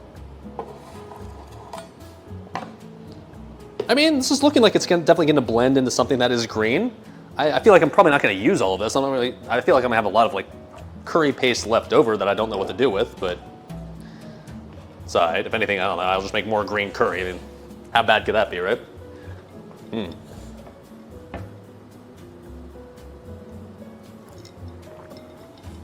Donate it? Yeah, to like the most gifted. So whoever gifts the most subs, I'll mail this to you. Don't worry. I'll mail you the leftovers in like a Ziploc bag. There we go. All right. Last thing to add would be a 1/4 cup of coriander / cilantro leaves. 1/4 cup of coriander, okay, or cilantro leaves. Oh, all right. So like, I guess I also need to add the actual leaves of the cilantro as well. Okay. Well, the good news is I've got plenty of cilantro, so that's nice, I guess. I don't know.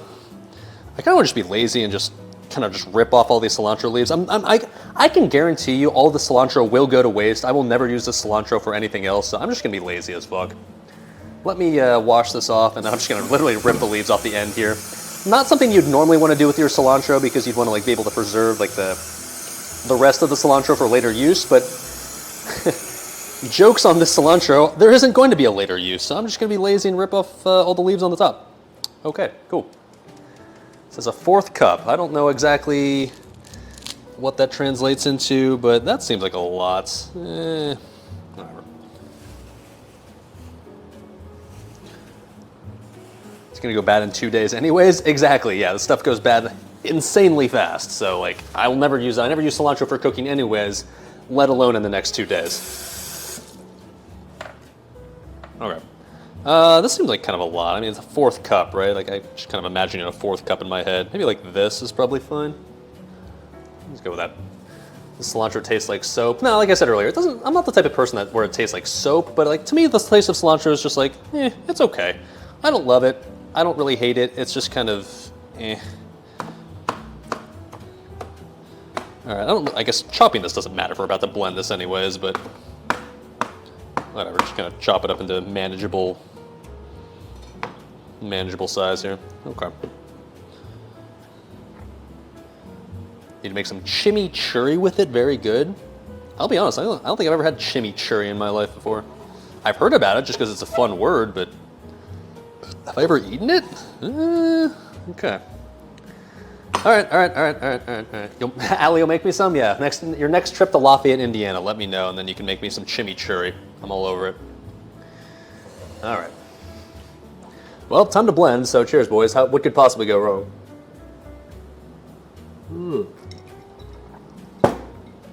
Okay, here's hoping my blender doesn't shit the bed after 7 or 8 years of not being used. Oh, okay, shit. Okay.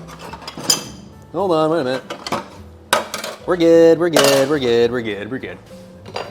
Only a minor disaster.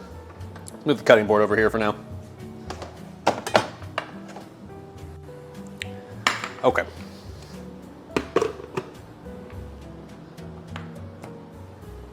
Now, it doesn't say to really add, it says not to add the water, at least yet. Let's say, this was the first step of the recipe. Literally just combine all this shit into a blender, okay? Step 1, complete, cool.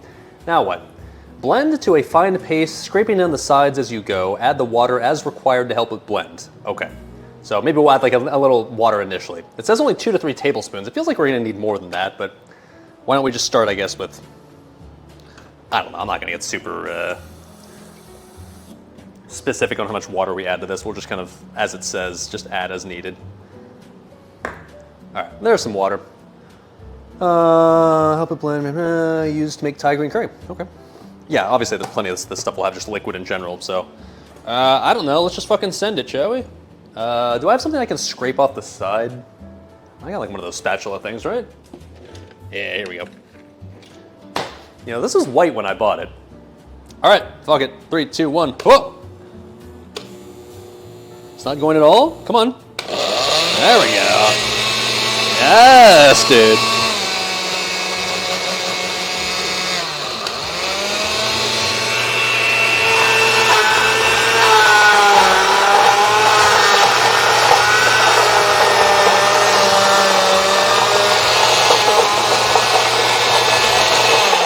Okay, I'm quickly realize I'm gonna need some downward force here because this is not exact. It's blending at the very bottom, but not super fast or well. So, where's my wooden spatula? There we go. Okay. It's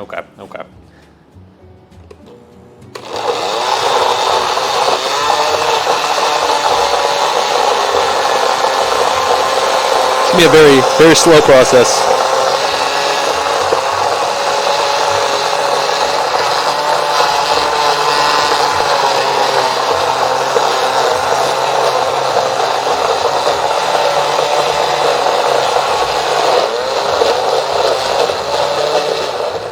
I can say, I can guarantee you the Thai chili has already been beginning to be blended because, I mean, it smells very fragrant. It smells good. It smells like a bunch of like fresh, I don't know, just green ingredients. It smells nice, but strong.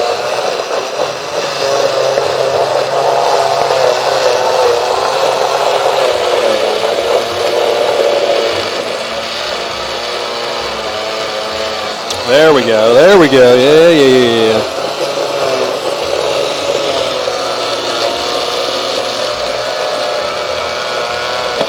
Don't breathe this?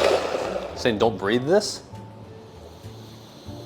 That smells good, honestly. It kind of, actually, like, it kind of vaguely smells of guacamole, honestly. I mean, I guess we've kind of added a lot of stuff to this you would normally add to guacamole just without the avocado. It smells good.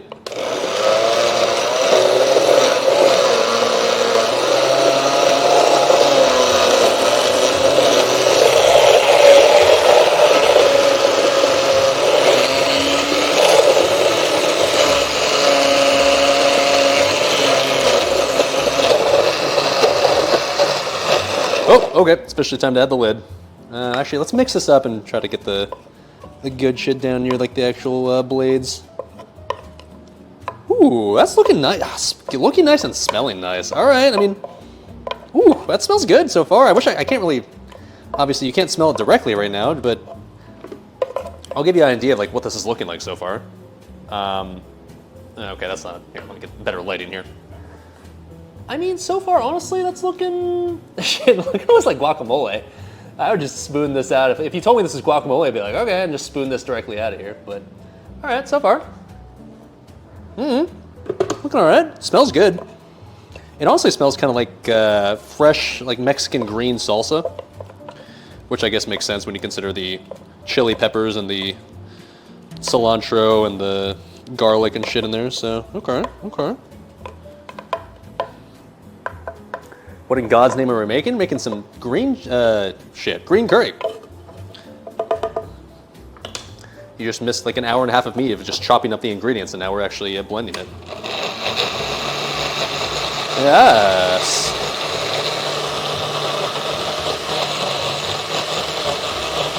Come on, baby.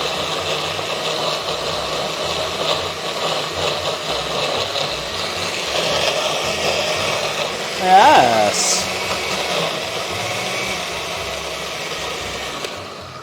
All right, stir it up. All right, this is working. Slowly but surely. All right, we're getting there.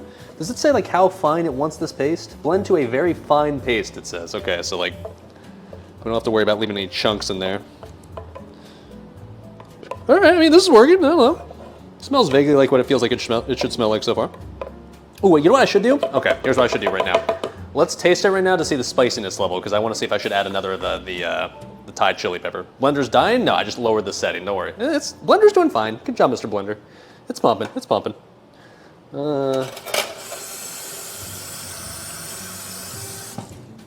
Let's test out the spiciness level, because I do want to make sure this got like a little spice, because whenever I have green curry, I've definitely described it as like moderately spicy. Let's see.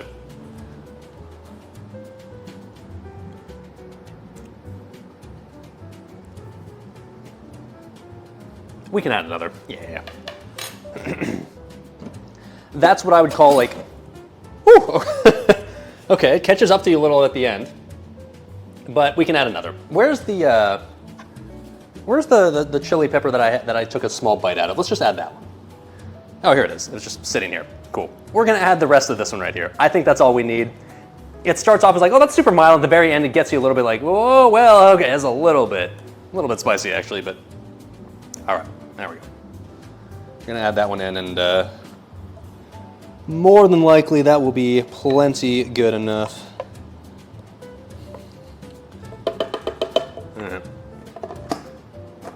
Another bite for the boys? No, thank you, sir. That one was more than enough.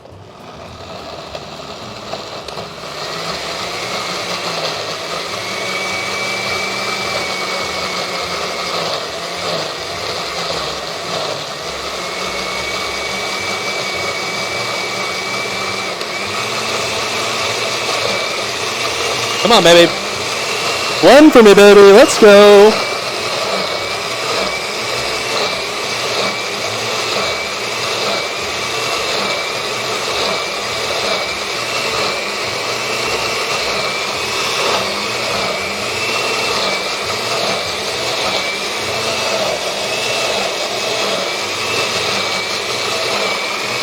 Almost there.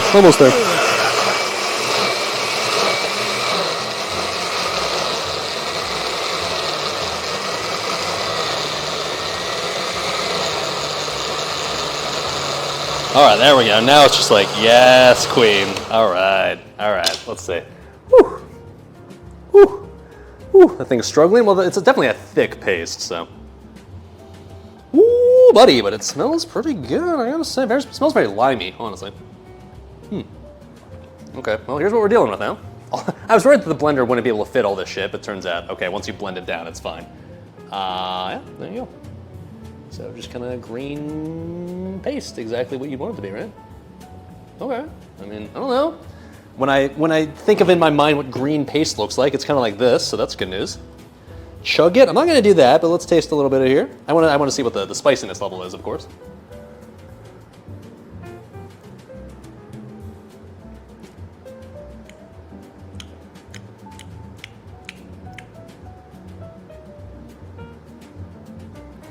Still not that spicy, to be honest. I feel like I want to add one more thing to it. Add one more pepper. Pepper number 3. Add another one. Yeah, we're gonna go full on DJ Khaled right here. Another one.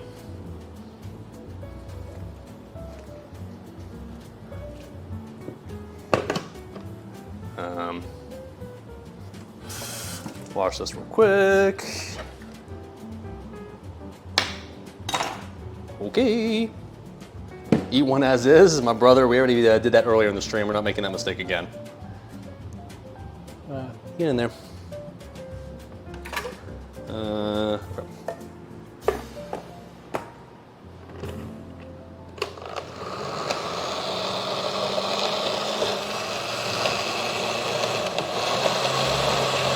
It definitely needs to be blended more. It was still not quite pasty enough. It was still a little rough, so.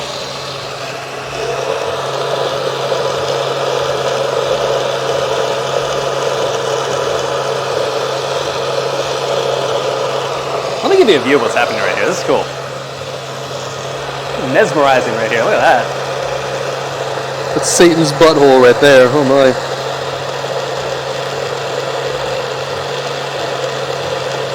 Well.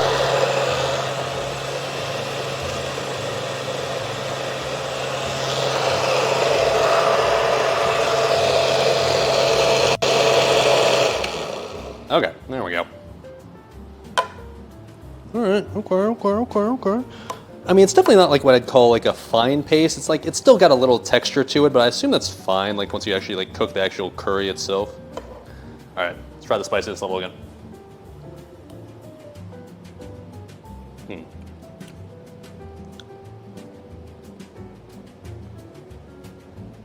Okay, first things first, it definitely needs to be blended more. I need to get this, maybe I just turn this onto the fine, like the highest setting, because it's definitely, I can still feel like chunks of stuff in there, which is not how I describe green curry in my mind. I'm gonna keep it real. I don't think it's spicy enough still. The original recipe, in fairness, called for like if you wanted it to be like spicy but not like blow your mind spicy, to add 6. We've added 3 so far. Add some water, yeah, maybe a little bit. Okay, yeah, we're gonna add a little bit of water.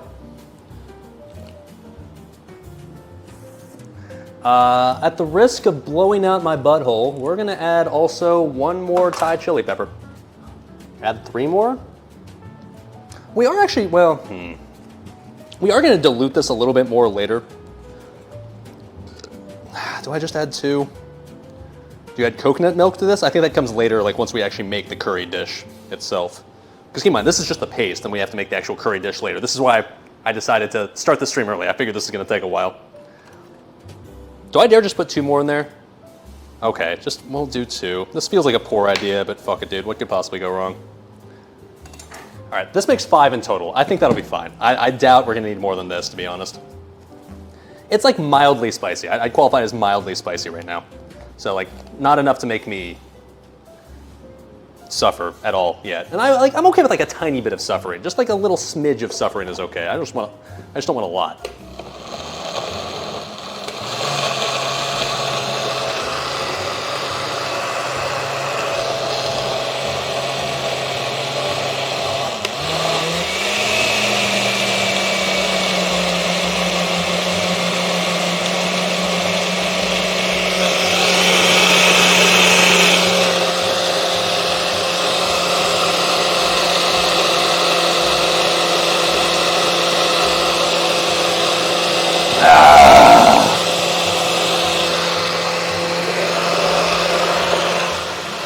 Another view of the forbidden butthole.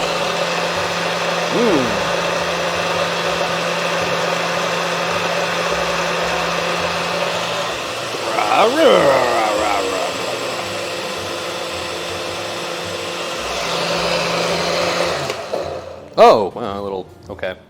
Came a little early there and just popped a bunch of green goo on my counter. Okay, a little green curry pre-coom. It's okay, it's all right, we're fine. Okay. Is it fine? Maybe I should just nuke this on like the highest setting here real quick. Hold on.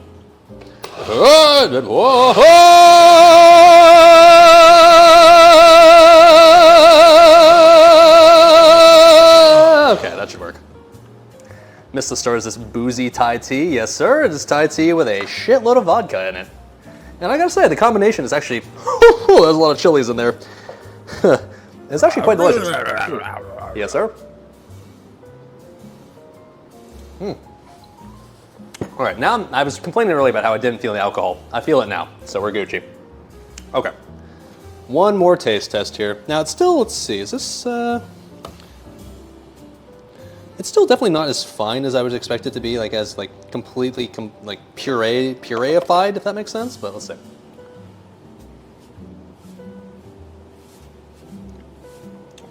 Ooh, okay, spiciness is there. Spice is there.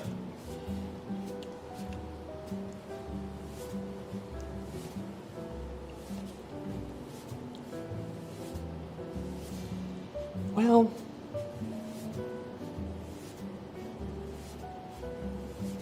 maybe one more. Maybe one more. All right, all right.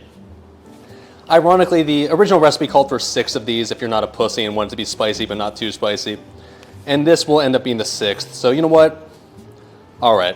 Credit to the recipe. 6 seems like it's actually probably about right. Let's add one more. More? No. We're going to stick with 6. I don't want to like... I'd rather have it be a little bit not spicy enough rather than like too spicy. Not spicy enough is still delicious. Too spicy is all of a sudden the entire dish is ruined. Oh. Yeah, we're gonna just like, we're just gonna go like max power just immediately here. Send it!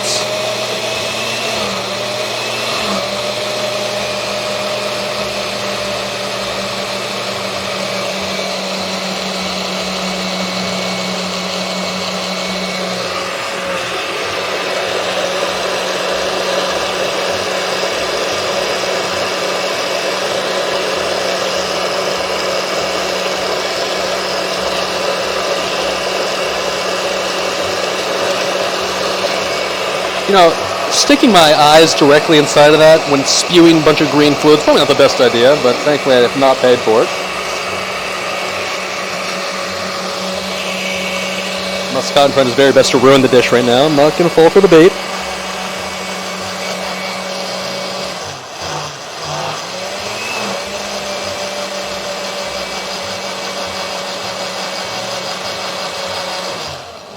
All right, there we go. I think we're officially good to go. I think, you know, to be honest, like if I had like some better blender or probably more realistically a food processor, I could probably get this into like a much finer, much more, I guess, uniform, just paste, blend, whatever you want to call it, but I'm going to call this close enough. Is it like fully just completely uniform? No, it's definitely still got some chunkiness in there. But I feel like A, once we cook it, and B, once we dilute it with like coconut milk and shit later, I think it should be fine, right?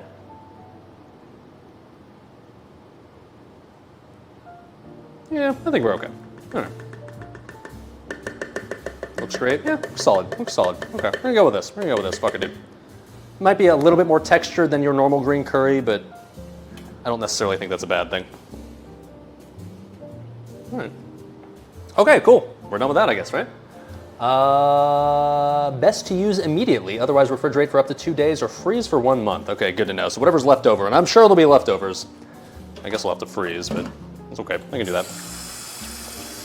Okay, well, that took fucking forever, but we're done. Step 1, done. Now we can actually move on to making the actual dishes. Cool. This is now why I see why the recipe that we're like using for this green curry says like, yeah, you could make your own paste, or you could just buy the store-bought jar and save like 2 hours of time. All right, that's starting to make sense why I'd made that recommendation, because 2 hours into this cooking stream and we've made 1 piece of the ingredient for 2 entire dishes, but that's okay. Cool, proud of my goo? Hey, you know what? I take pride in my goo. I make sure that my goo is of the highest quality. All right.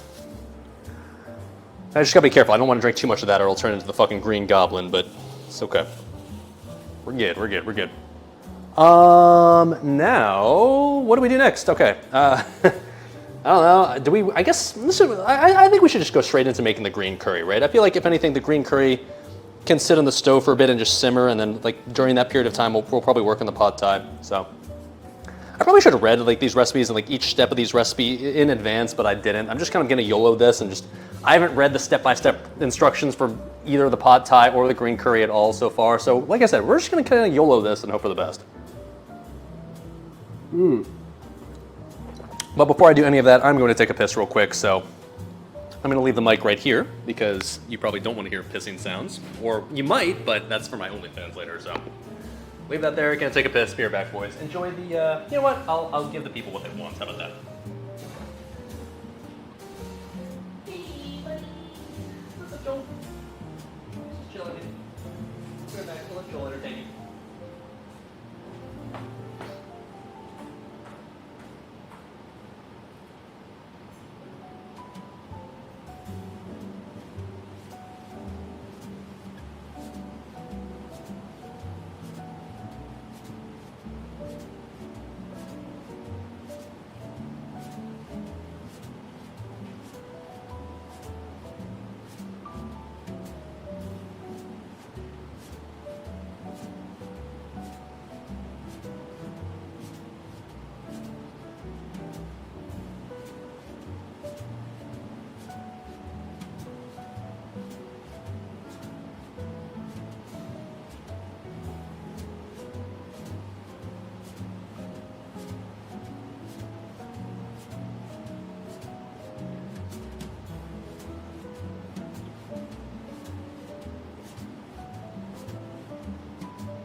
This fucking guy's saying remove the tag. Buddy, if you take the tag off, it loses all of its collector's value. Any Beanie Baby collector would know that. Come on, dude. That'd be a rookie mistake. Fucking amateur hour, dude. Alright. Anyways, let's start prepping, I guess, literally everything else of this recipe. Alright, cool. Clean off the green coom right here real quick. Hold on. All right, so what do we need to do to actually start the green curry now that we've made the paste for said green curry? Okay, now, I'll show you on the laptop. Here was you could make the real thing, or you could just get the store-bought shit, the best, but instead we were dumb and spent 2 hours making homemade. Is it gonna be worth it? I don't know, but we did it anyways, because fuck it, dude, I wanted to do it right. All right. So,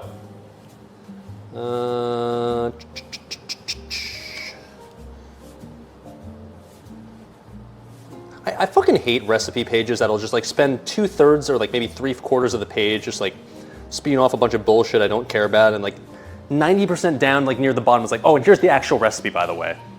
Like, skip all the bullshit. I don't give a fuck about your life story. Just tell me how to make this shit, all right? Okay.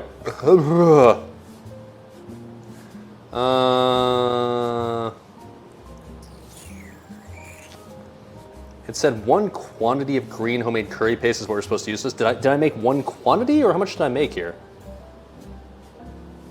It just says 1 quantity and links to the recipe that I just used. So I guess we'll just use literally all of what we just made as a part of our recipe. So I guess we won't have any leftovers. That's good, I guess. Okay. All right, so let's see what we're starting with. Heat oil in a heavy based skillet or pot over medium-high heat. I think because I think for pad thai, I'm gonna use my skillet. And keep in mind, like my options for like cooking things, I don't have a wok, so I'm sorry, but you know, for all those authentic Asian cooks out there, I'm sorry, I'm gonna defile Asian cooking and just use a regular skillet and not a wok. But I got the skillet and I've got like my large pot.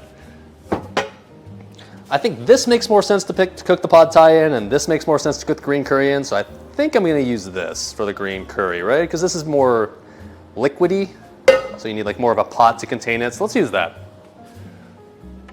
All right, so we're supposed to, let's see, heat oil and add curry paste, which we have.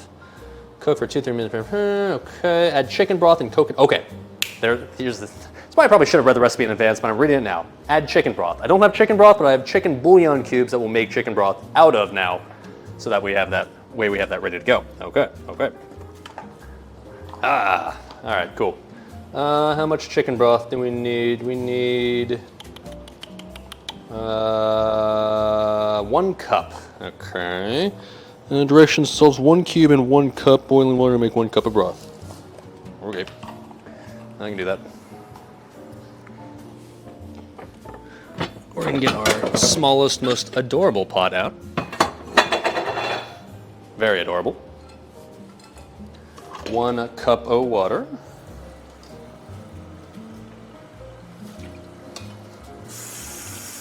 My hot water heater lately in my apartment's been dying. I gotta call the maintenance on this, or for this, but A, it takes forever the hot water to start now, and B, it runs out after like 10 minutes in the shower. It's very annoying. I know you didn't ask, but I told you anyway, so there you go.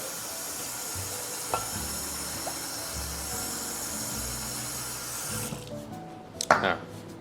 I'm gonna put this one on the stove. Trust me, it's on there, I promise. Don't you have to soak the noodles for pad thai, do you? Let's read the pad thai recipe just in case that's true. We're gonna skip ahead, spoilers. I just use like the generic Walmart store-bought noodles, and that's for a reason that I'll get into later, but do you have to do that? Let's see. Place noodles in a large bowl, pour over plenty of boiling water, soak for 5 minutes. No,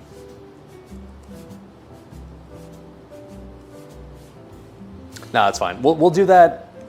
It says to like soak it for 5 minutes, so I can do that. And then while they soak, what I'll do is just, I'll have to cook the chicken and cook the onions and garlic. So yeah, it's fine. We'll do it. We'll do that later. Because this is not to soak it for more than 10 minutes, so should be fine. All right, chicken bouillon cube added to that. Cool. Too many 2-hour-long showers. I mean, like, I don't like take like excessively long showers, but I feel like my showers are normally like 15 minutes, maybe 15, like maybe 20 if I really just need to like cool off for the day, or I guess, you know, simmer down for the day. That's one of the things that used to annoy me about living in California. Like the media and just everybody would guilt the shit out of you if you wanted to take a long shower. I like living in a place where it actually rains, so that way if I want to take a long shower, I'm not accused of destroying the environment. That's kind of nice. Do I have access to the water heater? I do, but I mean, I don't know how that shit works, dude. I live in an apartment. I might as well just call the maintenance and be like, fix it, please. Instead of, why the fuck would I do it myself when I can just make someone else do it for free? Okay, anyways, beat off, motherfucker. If you're wasting the hot water and you're spending more on electricity just to jack off while the hot water's running, you're doing it wrong, or you're just rich as fuck. Just be a regular person and just beat your dick like without the hot water running. It's not that hard. All right. Not that you asked. Recipe websites be like, yeah, they're chatting exactly. This recipe evokes the fond memories of cooking with your mother as a small Thai child, blah, blah, blah. Yeah, exactly. It writes their entire fucking life story, and at the very end, like, oh, by the way, here's the recipe. It's like, oh, good, the part I actually wanted. Thank you. This is what I like about ChatGPT. Like, whenever you ask it for something, it just gives you quick, concise, like, here's the answer. As opposed to, like, Google searches that give you, like, here's this entire fucking essay that's 9 pages long, and at the very, very fucking last paragraph, like, oh, here's the information you actually wanted. Cool. All right, anyways. Back to the green curry. What are we supposed to do here? Add curry paste, we'll do it later. Curry paste seasoning, add kaffir lime leaves, chicken, let's, sauce. All right, I know what I'm gonna do. Let's, oh shit, the chicken broth is definitely boiling, okay. But, what am I supposed to do? Is the chicken broth already good to go once it starts boiling? You can't see it right now, I know, but. All right, I think it's dissolved, so I think we're Gucci as is. Cool.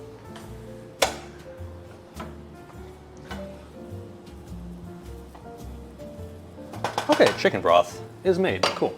Now, one thing we're going to do here is we're gonna go a little bit off recipe. I'm gonna link the actual green curry recipe that we're cooking right now in chat. It's all from the same website, so. It's some Asian lady that does these recipes. So she's Asian. She's Asian, so clearly the recipes must be good, right? One thing that we talked about earlier was like how I'm kind of, when I think of my Thai comfort food place and I get nostalgic, I think of the Thai place back from California, Thai Bite. And one thing that Thai Bite adds to their green curry that I've not seen any other place really ever bother with, or at least places I've been to, is bamboo shoots. So for those that don't know what bamboo shoots are, they're basically like, it's almost the consistency of,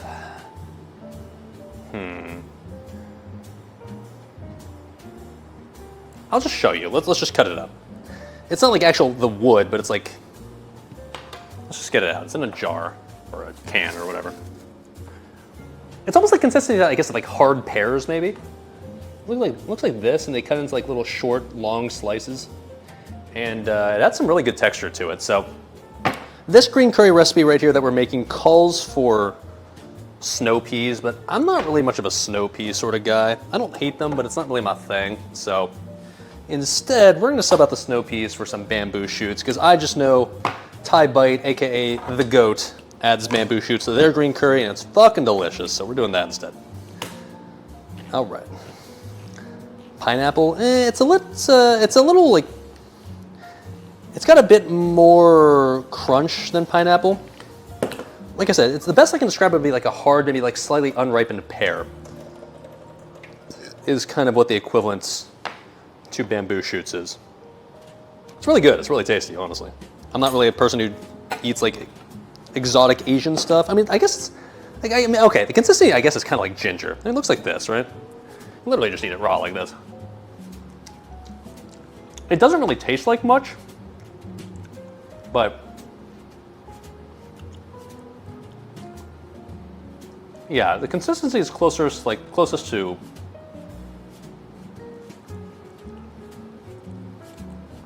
yeah, asparagus. It's not far. Well, no, asparagus is more stringy. This is like, it's not even pear either. What? It's kind of like ginger, I guess. Ginger's probably the closest approximation, I would say. So yeah, they don't really taste like anything at all, but the idea, of course, is that you add them to stuff. And I'd say what it does is it more adds texture than it does taste, which to me at least is fine for green curry, because the green curry itself has plenty of flavor on its own. You don't really need to add extra flavor. All you really need to do is add some texture, right? Add some chew to it. So that is what this is going to do. Cool. Almost like rhubarb, but without the sourness? Yeah, kind of like that, I guess.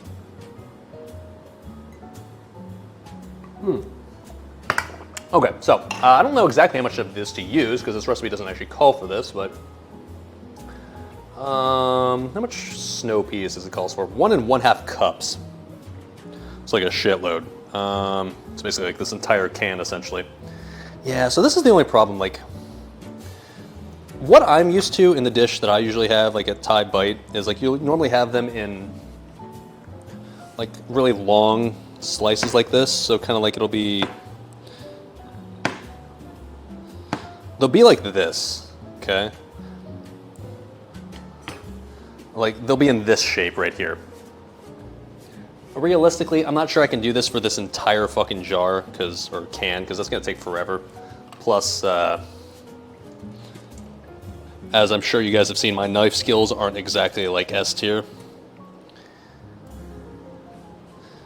But I think we just add this all, because it calls, well, that seems like a lot though. I think what I'm gonna do here is I'm gonna try my best to like at least orient these all in a similar direction, so that way I'll just cut in the same sort of direction. I'll just cut this way and hope they all kind of like come into sort of lengthwise chunks here.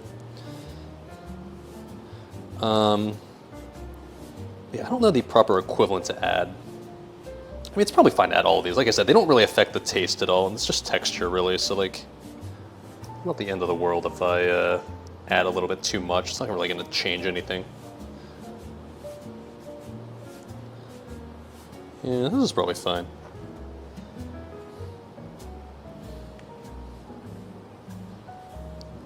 Okay.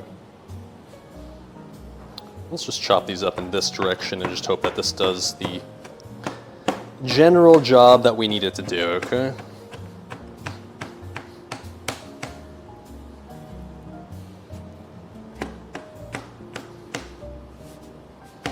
Yeah, I'm seeing these being sliced into sort of what I imagine the sizes need to be. It's obviously not super consistent, super uniform, but you know what? It's gonna get the job done, and at the end of the day, I'm the only one eating this, so no one's gonna judge me for it besides myself. Anyways, so who really gives a fuck? Okay.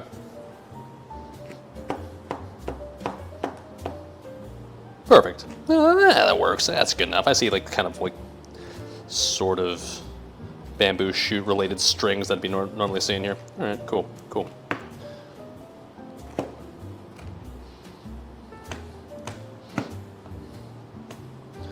Isn't that what cooking's all about? Fuck it, good enough, it'll probably be edible. That's one of the things that I kind of like about these streams is that I'm never cooking for anybody but myself.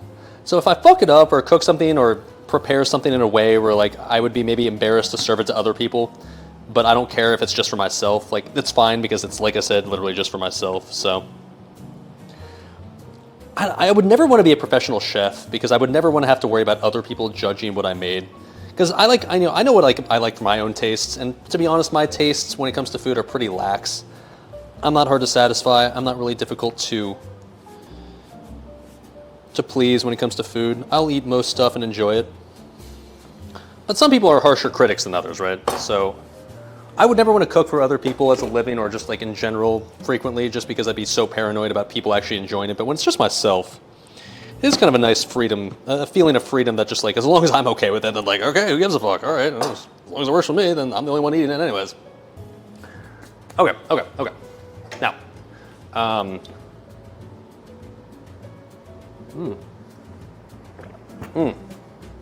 Gonna need more alcohol soon, by the way. What are we doing next here? Heat oil in a heavy. You know what? I should do? I should get out all the ingredients right now. I've made this mistake in the past where you don't get all the ingredients out immediately for what we're about to cook, and then we realize that we are struggling and we're in a giant rush to get everything out that we need. So let's get out all the ingredients that we need for this pot or for this green curry. Oh my! Hey, let me just show you how much of a clusterfuck my fridge is right now. Okay. I just have plastic bags and plastic bags and plastic bags sitting in here, filled with just like a bunch of random shit that I need for this entire fucking cooking stream, and I have no idea where everything is. Plus I have more plastic bags like sitting there and in that pantry over there. It's a mess, all right? It's a mess. This is probably another reason why I should be getting this shit out now and not once the curry is already cooking. Oh, shit, come on. Oh, come on. Okay, there we go. All right, so we got this, cool. We need vegetable oil, I got that out already. Chicken broth, got that, good to go. Coconut milk, okay. Got the finest aluminum can of coconut milk there, okay. We need premium fish sauce from Walmart, of course. Not great value, but great value in spirit, I assume. Okay, looks like an Asian fridge to you. Honestly, most of the shit in my fridge I'd call anything besides Asian. If you open the fridge, the things you would immediately see in my fridge would include stuff like ketchup and barbecue sauce and mustard and beer and hot sauce and milk and more beer and butter and more beer and eggs and bacon and turkey bacon and more beer and hot dogs and beer, a bit of ham, some Bloody Mary seasoning that's about 5 months old and beer, mayonnaise, relish, ranch dressing, obviously, jelly, mayo, and, oh, there is beer in here as well. Yeah. Not what I'd call an Asian fridge, honestly. Hell yeah, brothers. All right, so we got the fish sauce, cool. We need white sugar, that will do just later, whatever. Salt, you know you boys got plenty of salt. Lime leaves, got those out earlier, so this is what we also need the lime leaves for. We're gonna have more of those, okay. Chicken thigh or breast. I got breast because I'm a fitness enjoyer, so we're gonna use breast. I should probably see if I need to cook these in advance though. All right, so we need an eggplant. This recipe called for Japanese eggplant. I don't know what the fuck Japanese eggplant is, especially in the context of using this in Thai curry is confusing to me. I did not find any Japanese eggplant, but the good news is, boys, is at the Asian market, I did find Chinese eggplants, and at the end of the day, all those Asian countries are essentially the same. So we got Chinese eggplant. It's still Asian, therefore it's going to be good enough. And well, it is still eggplant, right? So the memes are still intact. I mean, come on. All right, cool. So we got that. Very girthy, yeah. Yeah, it feels appropriately spongy, but kind of hard at the same time. It's nice. All right. Snow peas, yeah, fuck that. Thai basil leaves, okay. Lido was talking about their power earlier. I guess we're gonna use those. Oh shit, shallot going flying. All right, we got those. Where's the Thai basil? Or not the, was it Thai basil? Yeah, Thai basil. Ooh, yeah. These ones are pretty kind of a staple in green curry. You kind of just toss them in there. They kind of just sit in there and you just eat them and they're delicious. So we got that. Cool. And then a juice of half a lime. Okay, our lime that we fucked up earlier is still here. It's got its juice for us still. Perfect. Okay. Let me move up some of these spices off to the side here that we're not going to use anymore. I'm not going to be using our shrimp paste anymore. Put this in the fridge. This one smells bad enough as it is. Let's not make it smell worse by leaving it out unrefrigerated. Guess we can kind of put off the spices that we've already used now off to the side. The lime leaves, we're going to use these still. Okay, we're good. Cool. All right. So, first thing we're gonna do, heat oil in a heavy base skillet or pot over medium-high heat. When are you supposed to have that? Okay, you know what? I'm not gonna make this mistake. Let's prep the chicken first, because otherwise we're gonna panic prep the chicken later. I don't want to have to worry about doing that, so. Got the bamboo shoots ready to go, but let's prep the chicken. Now keep in mind, we're gonna use chicken for both pad thai and the green curry here. So we're not gonna use all of our chicken in one go that I bought, so I gotta be careful to not like overuse it here. Which one had more chicken in it? I know one dish used more chicken than the other, so I wanna make sure that I don't mix these two up. This one uses 350 grams, AKA 12 ounces of chicken thigh or breast. What the fuck is 12 ounces? Christ. Fuck, Google help me here. Ounces to pounds. 12 OZ to pounds is, patience, about, okay, 3/4 of a pound. Cool. Right, 16 ounces in a pound, I knew that. Search the 1,000 bags I have in here. I know chicken's in here somewhere. There it is, yes. Yes. Okay. So we got ourselves, basically, I know that like one of the part of the recipe called for 3/4 of a pound, and the other part of the recipe called for another. It was about 3/4 of a pound. Okay, so okay, we'll just use half of this. All right, never mind. I was like, one uses more than the other, but then I remember that I adjusted one of the recipes for a larger portion, so they use about the same. So let's use about half of this. Okay. How many fillets are in here? Okay, it's 4. That's easy. So just 2 and 2. Okay. Easy enough. Yep. Okay. The rest of that will go into the fridge for the pad thai later. Yes. Now, I don't know exactly what the recipe wants me to do on this, but I can tell you that whenever I have green curry, it's always like really thinly sliced chicken. So like, I'm just gonna try my best to thinly slice this the best I can. I'm no chicken slicing expert, so will I slice this as thin as like the regular green curry that I have? Probably not, but once again, this is one of those situations where if I was cooking for other people, I would be worried about being judged here, but I'm cooking for myself and myself alone, so I gotta say, if it's a little bit too thick, no one's gonna give a fuck. Oh, shut up, Connexus. I know things about cooking. Yeah, streamer, you suck at this. I know. Whatever, dude.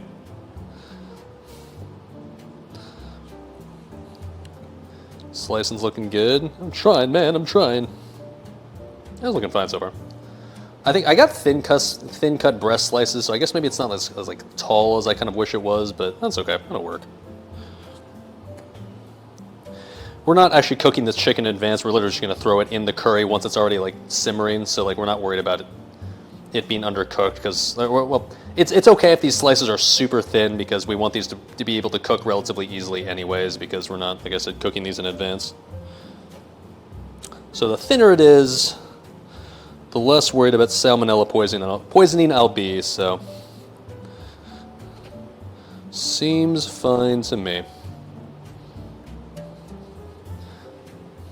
Gotta use an axe to cut the chicken since I'm at work. Sir, Orlando is well known for using his knife, right? He, I believe, is an orc, so if Orlando uses knife, I too can use knife. I don't actually own an axe, weirdly enough, IRL. Not enough of a lumberjack, I'm afraid. You'll have to consult Lumberjack Mommy in Discord if you want to learn how to do that. All my Discord homies know exactly what I'm talking about. Okay.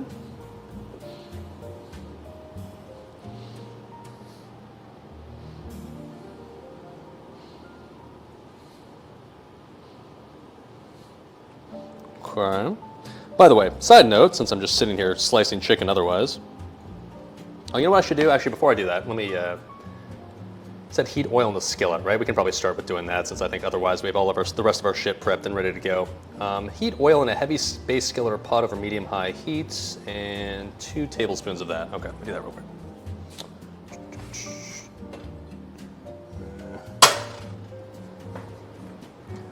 Give the view over here of what I'm doing. Okay. 2 tablespoons of oil. Yeah, I'm not gonna measure that shit. We're just gonna add oil and just call that good enough, whatever it is. 1, 2. Okay, yeah, cool. This is medium-high heat. Okay.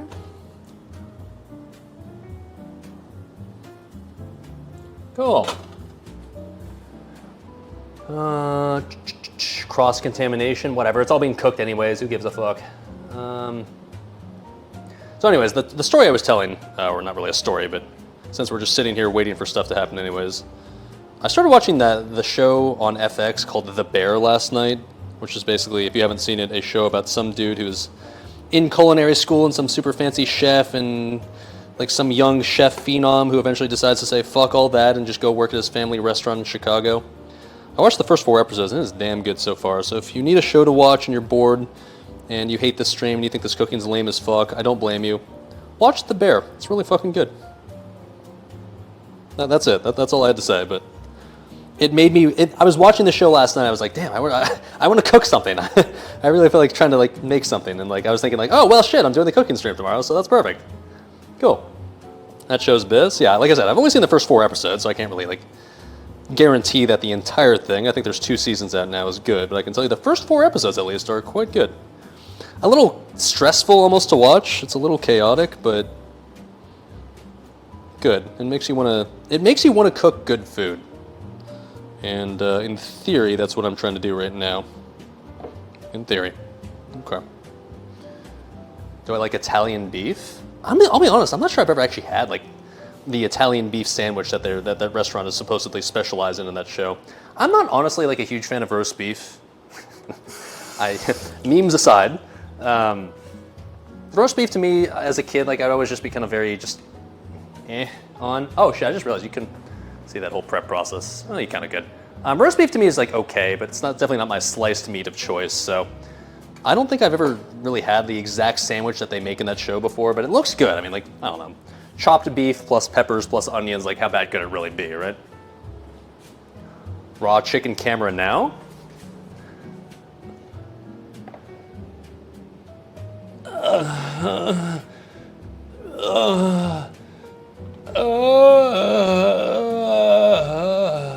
there you go. In case you guys were worried that it wasn't real, raw, slimy chicken. Let me wash my hands now. Okay. Let me make sure to touch everything in my kitchen now just to make sure that salmonella poisoning is as prevalent as possible. Okay.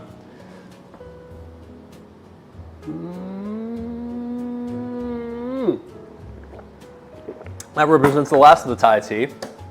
For those wondering, I care enough about fitness to kind of care how much calories that was.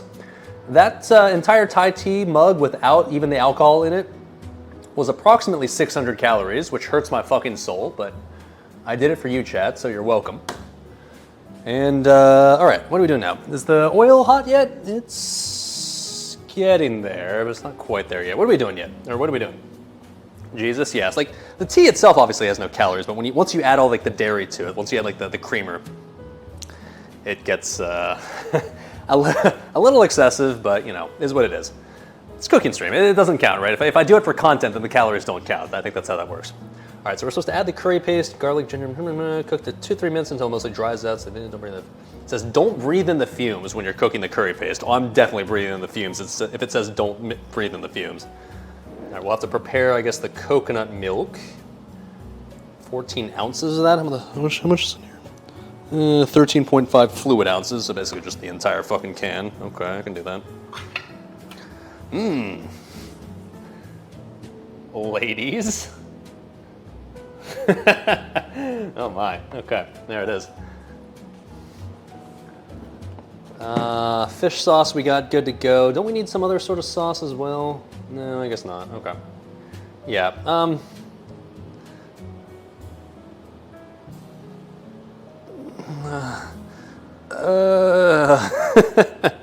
ladies, okay. Anyways,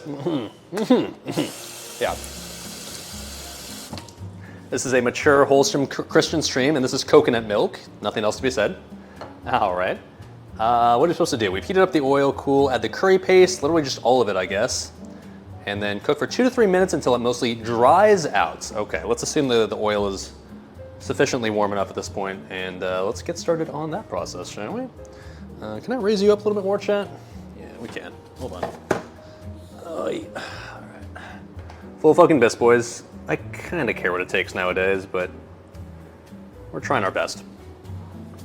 All right, here's the part where we're literally just adding all of the curry paste that we made earlier, so not gonna go to waste, I guess. That's good. Let's just add all of this to the pan, I guess, right? All right. Oh, Jesus, okay. All right. That is boiling a lot. All right, we're gonna turn that down. Okay, well, ooh. Okay. Turns out the oil was plenty hot. All right. That's good to know.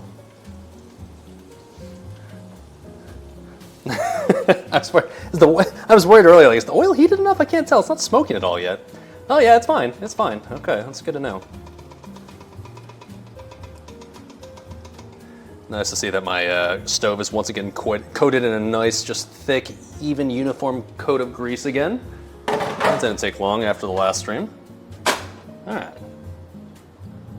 Anyways, why does it say to not breathe in the fumes? I'm gonna breathe in the fumes later, just because it told me not to specifically in the recipe. So now, of course, I have to breathe it in because I'm curious. Okay. It says it's supposed to like cook it down until it's somewhat dried out. I don't know exactly what that's supposed to look like, but we'll just sort of eyeball it, I guess. I don't know. Is the oil hot yet? I think it was good, boys. I think it was good. All right. Meanwhile, we need more alcohol, I think, and we're officially out of the Thai tea that we earlier made. So, yeah, I think we're not going to overcomplicate what comes next. Where is my tumbler? Hello? Tumbler? Hello?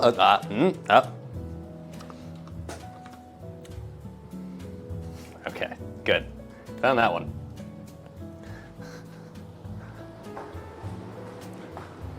All right, Scott, this one's for you, bud. I mean, come on, like, was there really any other option?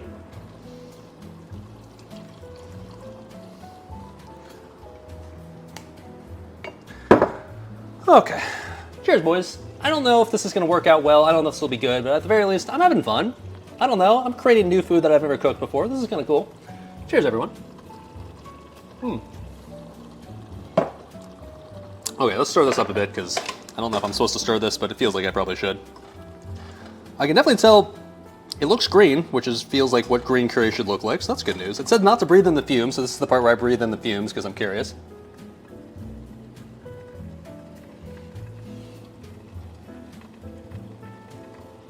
I don't know, I'm not dying.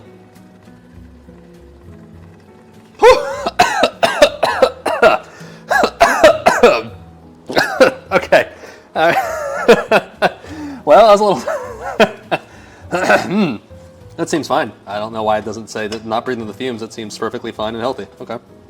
Yep. Okay. All right. Okay. All right. It definitely smells exactly like what green curry should smell like, so that's good news. Yeah, this is, I mean, okay. I mean, it's smelling like, it smells like what it feels like it should smell like right now. That's the good news. Sinus is cleared, yeah. I don't think is it like a health thing? I think it's just like more for your mental well-being. Don't sniff it. But I sniffed it anyways because I'm a sucker for content. What can I say? All right. So we're supposed to cook for 2 to 3 minutes until it mostly dries out and add chicken broth and coconut milk to dissolve the paste. Okay. I feel like it's been on there for about 2 to 3 minutes now. I don't know if this is considered to be dried out already, but... That smells so good, dude. It smells like green curry, honestly. Which is good, that's what we want it to smell like, right? Give me those fumes. We did add 6 Thai chilies, aka, what were those called? What did chat say those were also called? It was like bird's eye chilies or something? So it's definitely got that spice to it. It's not lacking on spice.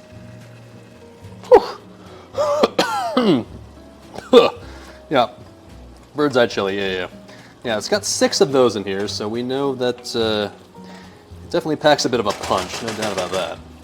All right, let's add the other shit to it now. Let's turn down the heat a little bit. Okay, so add chicken broth and coconut milk. Okay, so we got the chicken broth. Yeah, okay. Glad we made that one in advance. And then we'll add the coconut milk. Chad, we're all mature human beings who are cooking with coconut milk, who know that this is nothing besides coconut milk, and we're not 12, right? Guys? Okay, good. Oh my! Boys, we've all been there at some point, right? Okay. Well, there it is. All right. Okay. Oh my, that was very chunky. Clearly, we haven't used coconut milk in a while. All right, let's mix this up. See a doctor. You know what, dude? We've all been there. Sometimes you've gone like a couple of weeks. Hell, maybe if you're participating in No Nut November, maybe you've gone an entire month without opening a jar of coconut milk. And sometimes it comes out a little chunky. All right, it's perfectly healthy. Nothing wrong with that. All right, so let's see. Curry in a jar seasoning. Homemade curry paste season. Add 3 tablespoons of fish sauce to this, 3 tablespoons of sugar, and 1/8 of a tablespoon of salt. Okay, let's mix this up first, though. Popping out like a cork. Ladies. Okay.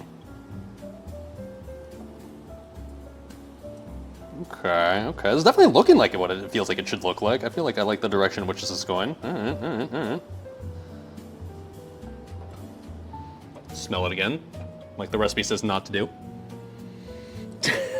Dude, that smells like green curry. I was honestly worried that I wouldn't really be able to replicate this as well as like other Asian dishes that I've made so far, but honestly, right now, dude, well, obviously we haven't finished it yet or anything, but this smells exactly what it feels like it should smell like. This is actually kind of insane. Turns out if you follow a recipe that tells you how to cook a dish, the dish ultimately ends up being exactly what the recipe calls for. Why do people call cooking hard? It's literally just following instructions until you finish. If I can do this shit, literally anyone can, man. Now, that being said, we haven't finished, we're not done yet, so like, let's not count our chickens before they hatch, but at least for now, this seems like it's going the way it should go, right? I don't know, man. Whatever I do, don't add breadcrumbs. All right, in fairness, we have learned our lesson in the past. Perhaps stick to the recipe and don't add random breadcrumbs when you shouldn't. All right, okay, that's fair. All right, next up, let's add 3 tablespoons of fish sauce. Something that I actually bought at Walmart, believe it or not, just because they had fish sauce here in the Asian section. Made with sea salt. Who would have guessed? Neat. Okay, so 3 tablespoons. Got my nasty ass tablespoon measure in here somewhere, right? Yes, sir. That's what they call seasoning, boys. This is what adds the extra flavor. Okay. How do I open this? dare me to take a swig of the fish sauce. 5 gifted subs says... Yeah, I was trying to come up with some sort of clever way to say it. I'll do it for 5 gifted subs. So, I'm kind of drunk enough at this point to be blunt about it. I'm not gonna do that shit for free. Come on now. Dance, monkey, dance. I will. For money. Okay.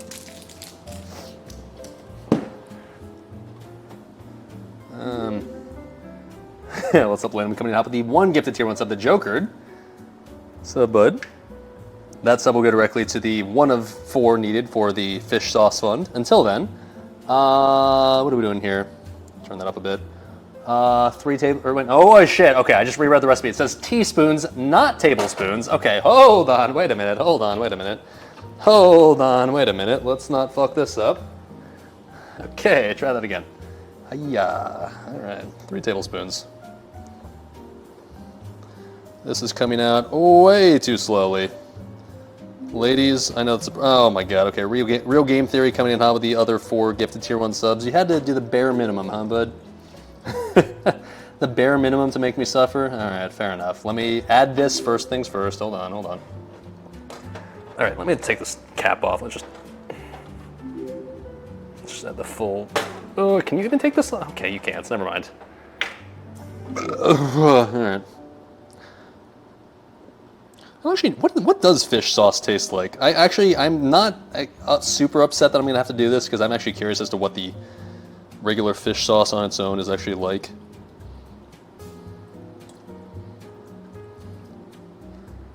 Salty fish, about to find out? Yeah, I guess so. Where's my shot glass? Here it is. How much of this do I realistically want to try? 5 subs, okay. That seems like enough right there. Okay. Tastes like Joel? Joel, you guys can't see Joel, can you? I feel like, well, I don't want to add Joel to the, nah, Joel, he's chilling, I promise. He's just back there doing his thing. Oh shit, my portable charger just went fucking flying. But anyways, there you go. Hey buddy, what's up? All right, so let's, wait, hold on. Let's, give this, let me smell this. What does it smell like?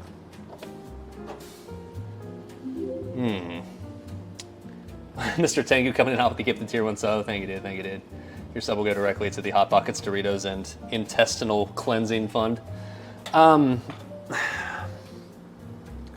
It once again kind of smells like the fish flakes earlier that I was describing in fish food. It evokes a very similar smell. Why did I say 5? I could have said like 20. Jesus, that doesn't smell great. Okay.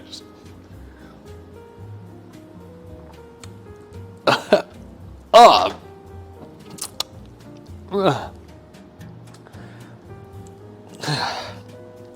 Oh god, the aftertaste again.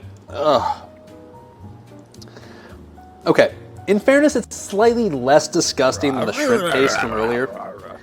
That's still really, it just tastes like fish food. It tastes like what fish food smells like again. Ugh. It's not great. Let's take a bit of a knob shooter. I'd rather put knob in my mouth than fish sauce, let's put it that way. Ah. Okay, not great. Don't need to do that again. All right, now we know what fish sauce tastes like. All right. Thai people, you're fucking disgusting. How dare you put this shit in your cuisine. Ugh. All right, anyways, let's add some sugar and salt, I guess, to this shit. Okay. Sugar. How much sugar we add into this? Great value, of course. 1 teaspoon. Sure. The thing that we just used for the fish sauce. Maybe we should clean that off before we contaminate our entire sugar bag. All right.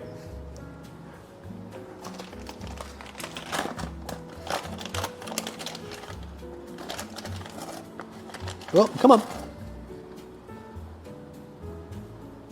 Okay. Cool. And then 1/8 of a teaspoon of salt. That seems like a pathetic amount to actually have to measure, so we're just gonna kind of add that. Get a little salt shaker out, that'll do, pig. In case you were wondering what this little container contained. Yes, yes, yes. Add some salt to that shit, okay. As we all know, I like my dishes to be lightly salted. Okay. And then what do we do next? Add the kaffir lime leaves, then bring to a simmer. Okay. How much of that shit? Now we used this shit earlier already for the green curry just paste, but we're adding more of these, I guess, now. Supposed to use 6, but torn in half. Okay. So, already used some of these in the paste. We're gonna use more of these now. All right. Okay. Never used lime leaves as a part of my cuisine in my life, but fuck it, dude. So let's see. That's 2. 4. And 6. A lot of green ingredients in this recipe. Surprise, surprise. There we go. And then what next? Add the chicken and stir. Okay, bring to a simmer. It's already simmering. Cool. And then add the chicken, stir, then lower heat to medium so it's bubbling gently. Cook 7 minutes, and then after that, add the eggplants, and then taste the sauce, add fish sauce, salt. Okay, cool. So at this point, we're looking pretty good, boys. I think we're almost ready to start the pad thai. Excelente. Yeah, I'm just gonna use my hands for this one. Actually, I don't have to wash my hands again. Never mind, fuck all that. All right, the chicken. Oh, careful, SpongeBob. Okay. Whoa. Okay. Yes. I turn into such a basic bitch when I'm doing these cooking streams, but honestly, I don't even mind that. I like being a basic bitch. I enjoy pumpkin spice lattes. I'm proud to admit that. Alright.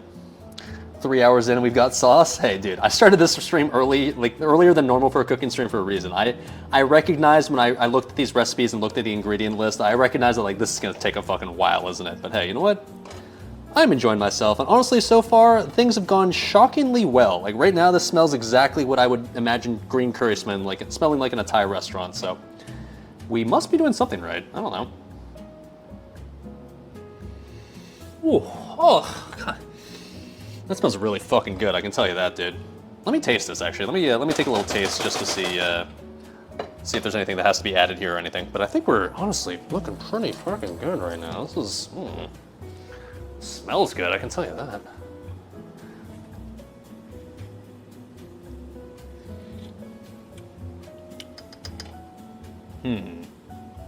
The only thing I would say is I could maybe use it a little bit sweeter. Yeah, there's raw chicken there. It's already cooked. It's fine, dude. Honestly, I would add maybe a little more sugar. I know this is such an American thing to do, but I imagine my Thai curry or my green curry being a tiny bit sweeter than this. I'm a little more sugar. Because I think as far as I can tell, there's nothing, yeah, it says eventually later just add more sugar for sweetness if needed. I can already tell you, there's a little more sugar. Not a ton, only a little. Just a smidge, maybe just another, it initially recommended 1 teaspoon. We're just gonna go with a 2nd teaspoon. I'm American, so 1 teaspoon of sugar ain't gonna cut it. I think a 2nd teaspoon though will get the job done. Eh? Alright, there we go. That will do, pig. That will do.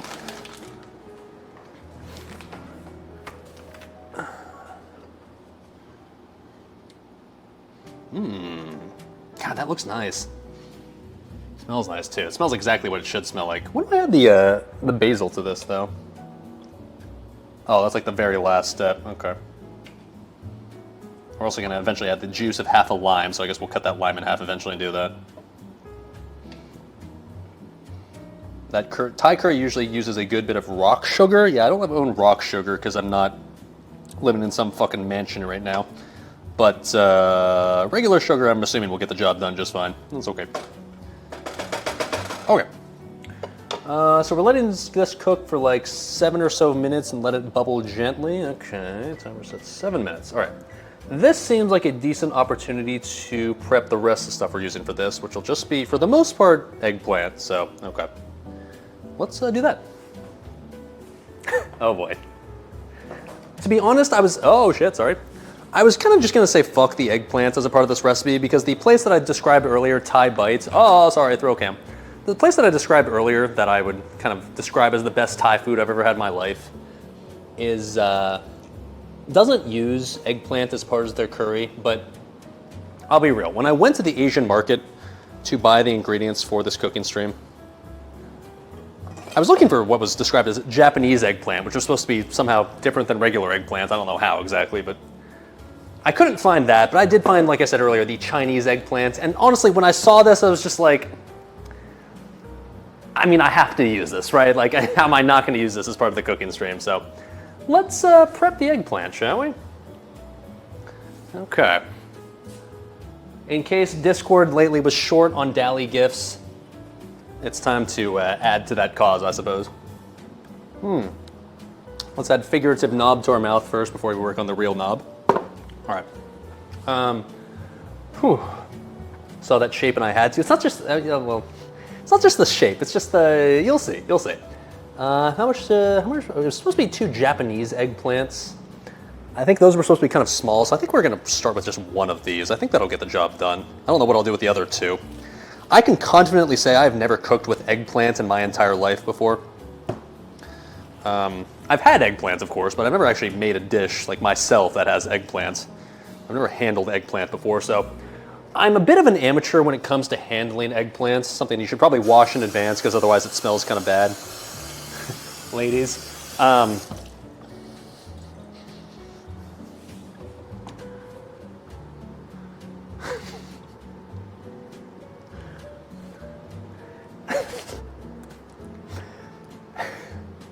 Anybody know that Discord emote, Thanos cock? I mean, this kind of feels exactly like the consistency of what I would describe as a Chinese eggplant. I, being half Chinese, by the way, would be intimately familiar with what that is.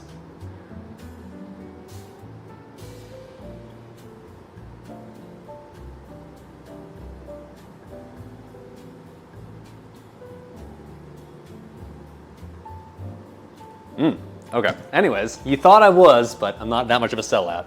You thought I would, but no, sir. Okay, anyways, let's prep this, shall we? Let's see here. What do we have to do with this? I don't know specifically. How do you prep an eggplant? Do you just like slice it like you would like a cucumber, or is there some sort of fancy way to do it? Could tell that I wanted to. It's tempting, dude, but I'm already enjoying enough knob in my mouth as it is tonight. How do I prep an eggplant? Do I just literally just slice it as if it was like a cucumber and say, fuck it, good enough? Slice lengthwise a couple of times, then chop? Lengthwise, as in like this way and then chop? Just usually slice it in half and put oil on it. Well, we're not like cooking it individually. We're just gonna throw this into the pot of green curry. So I think it's, cover it in lube. What do you mean covered in lube? Oh shit, that's a little high on heat.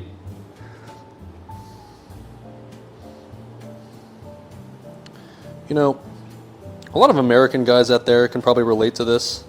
Sometimes your sliced eggplant, your cut eggplant, you could say, tends to get a little dry. So you gotta lube it up a bit. So that way it's nice and oily for the dish you're gonna add it into.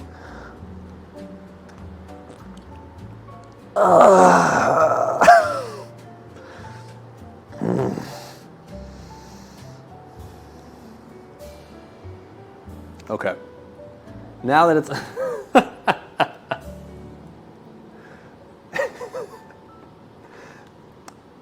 I'm really good at this for some reason. I don't know why. All right. Anyways, Mom and Dad, if you're watching, I'm so sorry. I swear this is for the content and the content alone. Anyways, I'm just gonna slice it up. Whatever. I'm just gonna cut it like a cucumber and call it good enough. Now it's nice and oiled up as well, so it'll be extra delicious.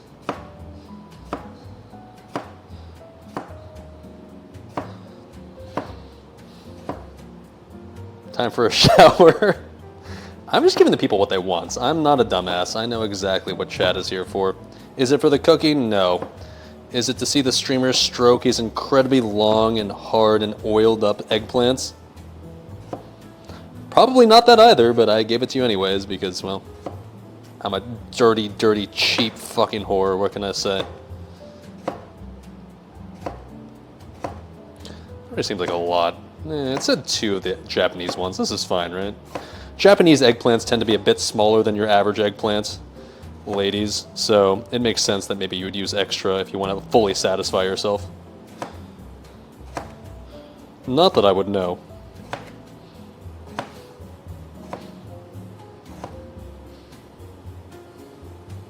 Slower, you slut. Hey, whoa, whoa, whoa, whoa, whoa. Don't shame me, okay?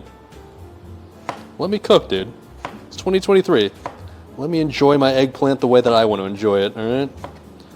You can't tell me how to fucking enjoy my eggplants. Alright. Do we just send it like this, or do we chop it up a bit? Like, I don't know, like, the Thai bite place that I described earlier, it isn't a place that actually puts eggplants in their green curry. So, like, I'm not desperate to have this in my green curry, but it seemed like just the bamboo shoots alone was kind of boring, so... Don't use all of this? I mean... Add like half? Okay, yeah, you're right. This does kind of seem like a lot. So maybe like just add like... maybe this much right here. I'm like, never gonna use this other half. I don't know why the fuck I just cut all of this, but whatever, dude. Eggplant has a lot of water in it. They usually need to sit on a paper towel for a bit or else they get soggy. Yeah, well, that's not gonna happen, so whatever. I'm just gonna cut these into quarters. I'm not really gonna get super fancy with this. Whatever, dude. No, that's the timer saying it's time to add the other shit, so yeah, we're gonna do that. Alright, eggplant quarters. Hey, there we go.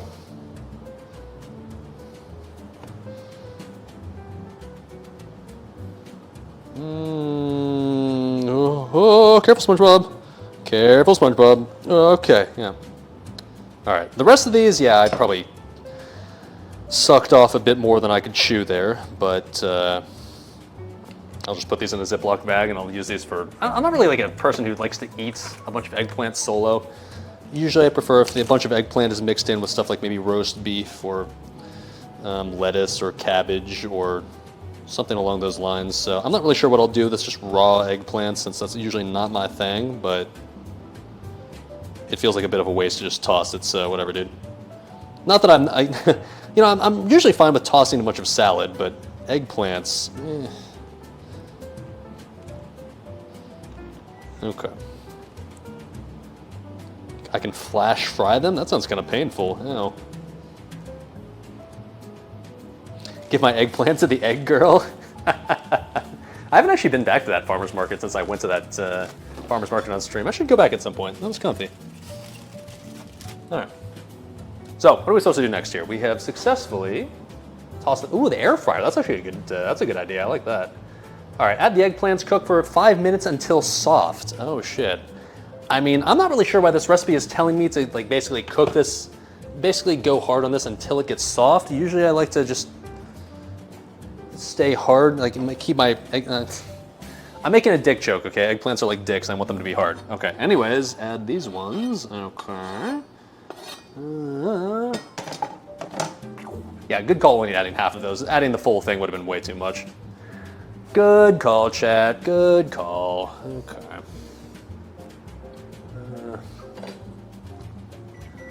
Timer off, timer set, 5 more minutes. Okay. Shit, I feel like I almost probably just added still too much right there. Maybe I should have added only half of what I just added. It's still fine, it'll still be tasty, but honestly that's probably even too much as it is already. Oh well, that's okay. It'll be fine, dude. Maybe I should have chopped it up more finely too, but it's too late now. That's still fine. What does it smell like? Smells like green curry. Okay. Okay. Eggplant parm. Ooh, that's actually not a bad idea. I don't have any Parmesan with me, but I could add other cheese on it, right? It'll just taste like the curry itself. Yeah, eggplant, like the good news is, doesn't really taste like much. It's more about what comes out of the tip, but it's just like a texture thing, right? But yeah, I added too much. I shouldn't have added this much. Like the recipe calls for, I mean, 2 Japanese eggplants I know are supposed to be like maybe basically like this sized, but Even that seems like it would have been a lot. This is too much though. I should have added like half of this, or maybe even like a quarter of this. This is, yeah. I kind of fucked up adding this much, but that's all right. That's fine. It'll still be tasty. It's fine. Yeah, it's not. It didn't ruin it or anything, but I think that's more than I imagined in my head there would be once I put it in there. But whatever, dude. Okay, so we're supposed to wait on 5 minutes on those, and after that we're basically just supposed to add more fish sauce or salt or sugar for sweetness. After that, we'll add the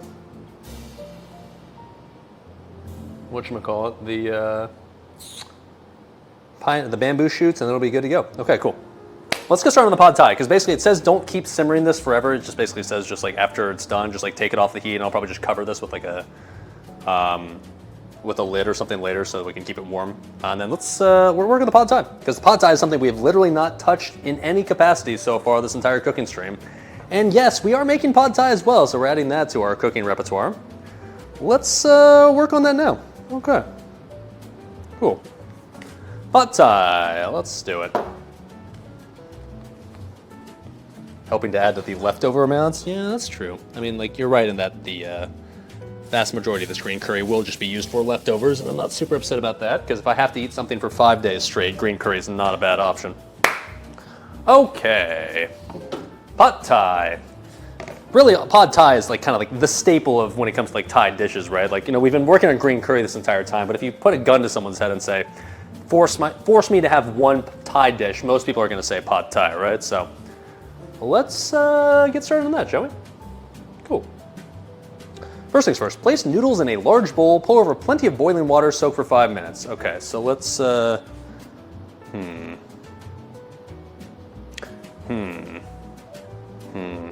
right, I don't have any glass bowls that you then feel comfortable pouring boiling water into. I only have plastic bowls that maybe I shouldn't pour boiling water into. So maybe what we'll do is just boil water in our teapot. I can do that. And then I'll just pour it into the skillet that will eventually cook the noodles in anyways. That seems like a reasonable option. Let's do that.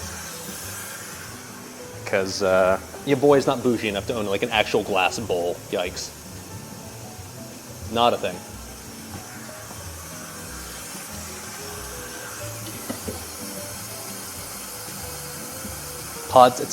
Is it pad thai? I feel like I feel like most people pronounce it pad thai, right? Pad thai? Whatever. Whatever, fuck it.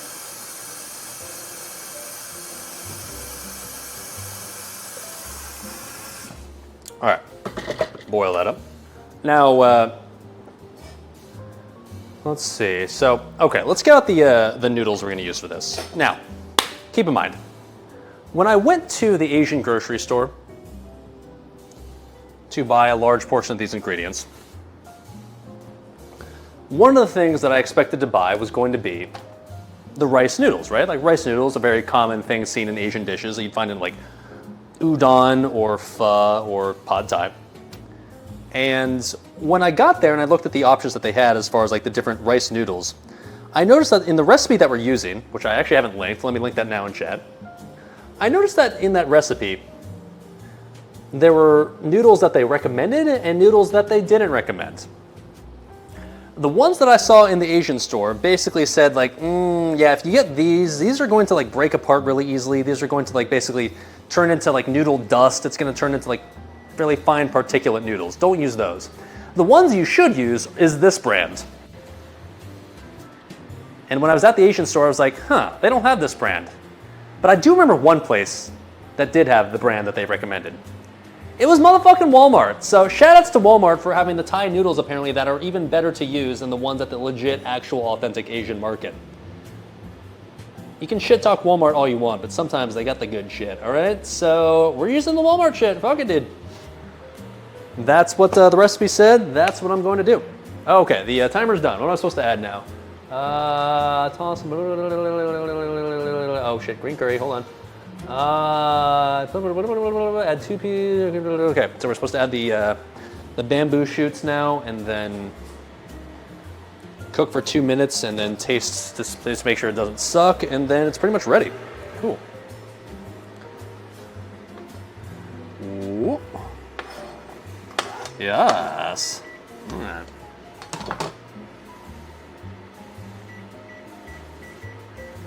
Now, I guess in fairness, this was supposed to be snow peas, but I assume the cook time of bamboo shoots is probably about the same, right?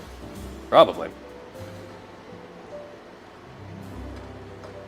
And this is also the point where you're supposed to taste it to see if it needs anything, so I guess let's taste it, but based on what we tasted earlier, I'm pretty sure it's going to be fine. But let's test it out, just in case.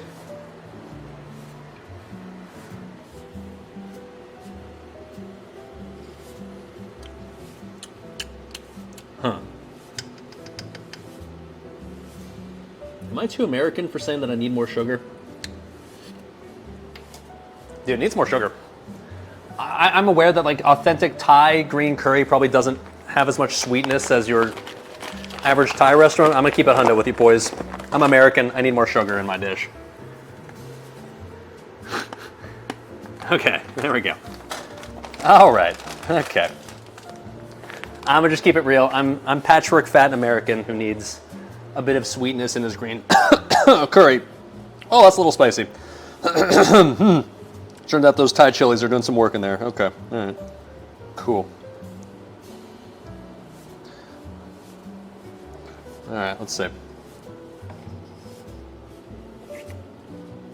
There we go. Yes, dude. Yes, now it's good. Now it's good. All right, cool. Perfecto. When am I gonna wipe off the stove? That's the thing for after the stream's over. You know what? Yeah, now I'm letting the aftertaste linger a little bit. Once again, I get it. Patchwork fat American.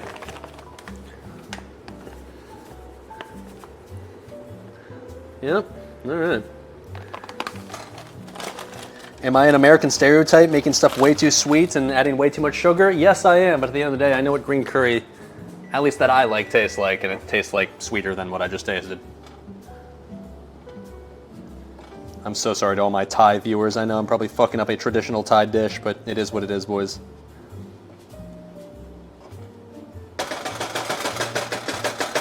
All right. Let's take that off the heat, since apparently if you keep it on the heat for too long, it gets too dark or something. I don't know. That's what it said. So we're gonna cover that and make sure it's ready to go for later. Oh shit, the water's boiling. Okay, good. For the pad thai. Put that right there. Okay, let's work on that, shall we? So we got the skillet that we're gonna use that we said earlier we were saving this for the pad thai. Pad thai, whatever. Okay. Big chunk of rock sugar is more than I added, so it's fine. I'll take your word for it on that one, sure. Okay, the Thai noodles that are from Walmart, no shame, whatever, fuck it, dude. How much are we supposed to actually add here? Let's see here. Tide Pods, that is what we're adding, yes. Okay, so 4 ounces. Wait, hold on, adjust this recipe. Not 2 servings, we want.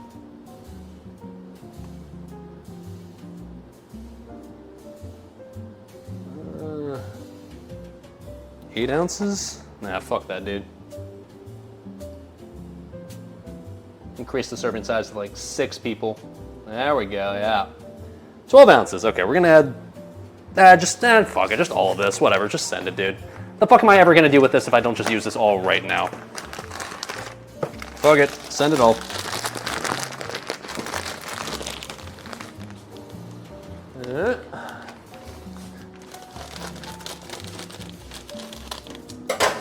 Whoa, okay.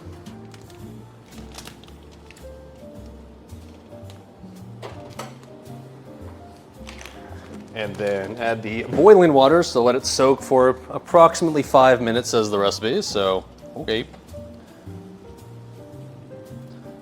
We'll let it do its thing in this little skillet. How will I drain this appropriately? I have no idea, but like I said, I don't own a glass bowl, so it seems like doing it in this skillet's probably a better idea than the glass bowl.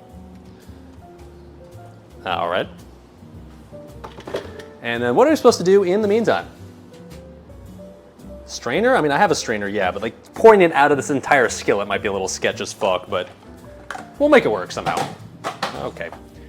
All right, next up, while we let this happen, what are we doing? What are we doing? What are we doing? What are we doing? Okay, place noodles in mix sauce in a small bowl. Sauce? What's sauce? Ah, Jesus. Okay, we gotta mix up a sauce real quick. All right, let's do that. Let's do that. Let's do that. Probably should have done this before I soaked the noodles, but whatever, dude. Set the timer for like 6 minutes, sure, and then let's make the sauce. Okay. Here's the part where I should have prepped in advance, but now I guess we start to speed run this shit a little bit. All right. First of all, need some knob. Okay. I see ingredients that I have. Good. First thing we start with is 4.5 tablespoons of tamarind puree. One of those things that you like, tamarind puree, what the fuck is that? But apparently it's something that you use in Asian dishes, so we're gonna use it for our pad thai. And it's something that we did buy from the Asian market. It's in here somewhere, here it is. Now, I only have to use approximately like maybe an eighth of this entire fucking packet, so this is another example of why I can't really do cooking streams super frequently, because I bought this entire fucking thing, which is like $10, where you can use like a tiny portion of it, and the rest will just probably never get used for anything ever again, but, you know, so be it, whatever. Gotta be authentic, and Asian market in town is the only place that had tamarind puree, or tamarind paste, so we're gonna use it. I'm supposed to use 4.5 tablespoons, and this entire thing is how much?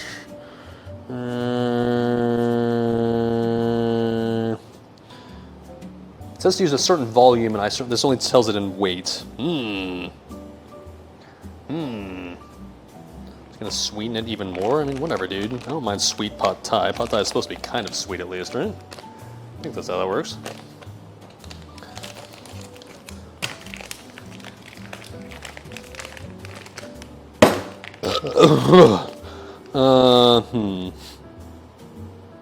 How much is this? Okay, serving size is 2 tablespoons, 10 servings per container, so it's 20 total tablespoons.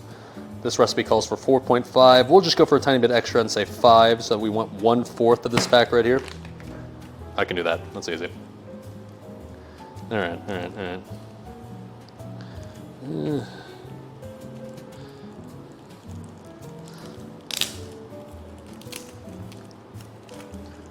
Come on now, bud. What does this even feel like? Is this like solid, or is it like wet, or is it moist? What is this? What is tamarind? I have no fucking idea. It's just like a giant block of like mystery brown chunk of something.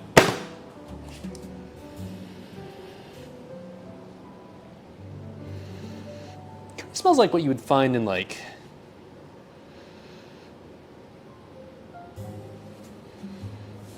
almost smells just like orange chicken from Panda Express almost. Which is weird because like when we made the orange chicken from Panda Express, I didn't add any of this to it, but moist sugary thing? Yeah, I mean, it doesn't smell bad. It smells pretty good, honestly. It kind of just smells like typical kind of generic Asian sweet block something. Which like, okay, I'm not complaining about that. Sounds okay. All right, so 1/4 of this, right? Wait. Alright, there we go. What am I gonna do with the rest of this? I don't fucking know. Throw it in a Ziploc bag, throw it in my fridge, and probably just watch it like rot over the course of the next like 5 months. Okay, sure.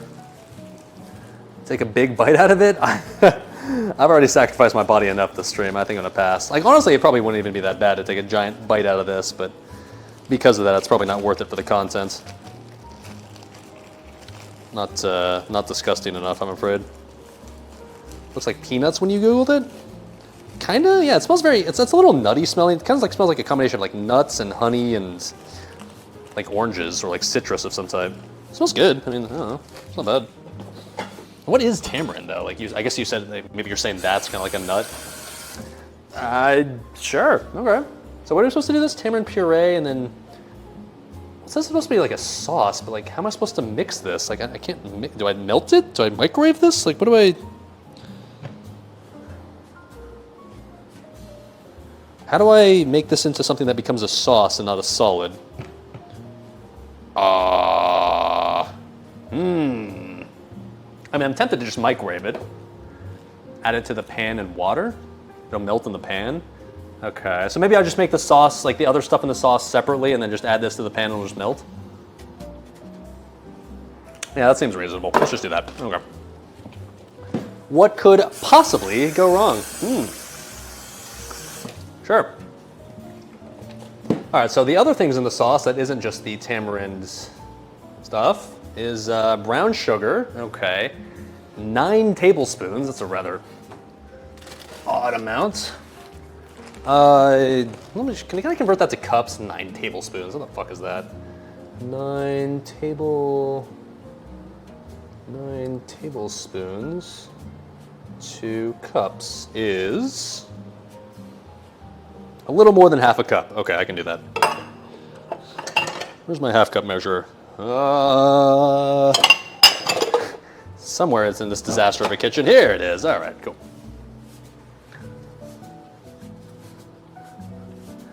Wait. Hey, Joel. What's up, bud? He's just chilling. You can see Joel right now, right? He's enjoying himself. Good. All right. Let's use my well-seasoned bowl here, of course. My bowl has seen plenty of history, plenty of action in the past, and yes, when you use a bowl that's well-seasoned like this, it does make the dishes taste better. That is how it works. Okay. A little bit more brown sugar. I don't even mind like a little extra sweetness in my pad thai. I'm American. I'm Patrick Fat American. That's fine, dude. All right. Timer just went off. That means it's time to take the pad thai, or at least the noodles, out of the water. Okay, hold on. Yeah, the noodles. I'm trying, man. I'm trying. I should have made the sauce in advance. Fuck. All right. Let's just strain these, I guess. Whatever. So, I'll just put these in a strainer for now. Ignore the disgusting blender full of green goo. That's not something you need to look at right now. Strainer. This strainer, I've owned this strainer for 12 years now. It certainly looks like it, but it still gets the job done. Okay, here's the part that might be a little bit fucking sketchy. Oh, careful, SpongeBob, careful, SpongeBob. Okay. Okay. All right, hey, there we go. All right, cool. Wasn't worried for a second. All right, cool. What's up next? Let's see here. Let's add some fish sauce and oyster sauce to our brown sugar here. Oh, shit. Okay. I mean, adding sauce to anything that's filled with brown sugar is probably fine by me. The fish sauce, as we tried earlier, maybe not amazing on its own, but in fairness, once it's mixed into other stuff, I'm pretty sure it tastes delicious based on what that green curry tasted like, so okay. 6 tablespoons, what the fuck is that? 2/3 of what we just did, which is like, that's about a little over 1/3 of a cup. Okay, let's just add 1/3 of a cup. A 1/3 cup measure, there it is. Can I take off this cap on the fish sauce? Can I really not? All right, I'm paranoid. I don't want to spill fish sauce over myself. I can see that coming from a mile away, so let's just, oh my God, this is gonna take so long, dude.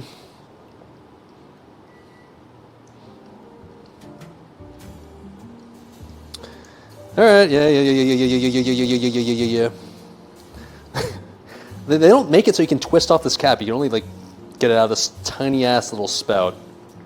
A little silly. It's okay, I'm patient. It's okay, Rocky. You go when you feel like it. Am I really adding this much? This seems like a lot. Is anyone else feeling like this is a lot? I mean, hashtag trust the process, I guess. I don't know. Well practiced in this motion? I mean, shit, you saw me handle that eggplant earlier, right? Okay. Whew, that's a lot, dude. And we're supposed to add a little bit more since it's more than 1/3 of a cup, right? So, like, alright. It's too much? I mean, I don't know what to tell you, man. Like, this is what the recipe calls for, so, like, I'm just following the recipe. I don't know what to tell you, dude. I don't know. 9 tablespoons, which was the equivalent of 0.675... Or no, sorry, not 0.675.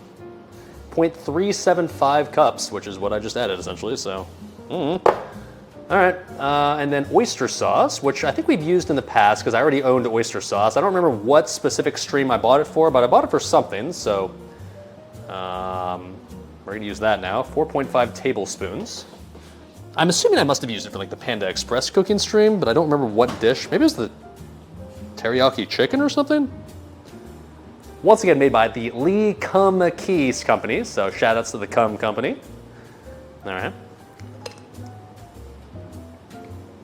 I would know. All right, Priya, come on, man. Come on, man. Come on. Let a man enjoy his knob and eggplant in peace, okay? Okay.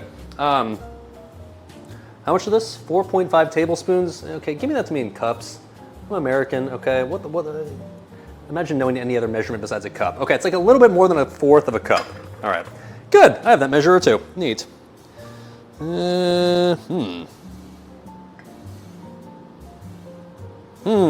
Okay, hold on. I can fix this. I can fix this. I got a knife.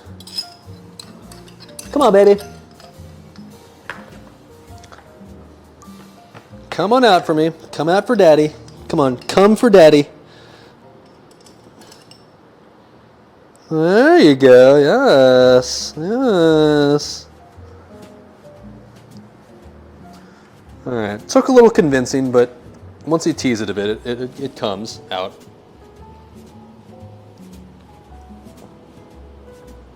That's some thick sauce. Oh, shit.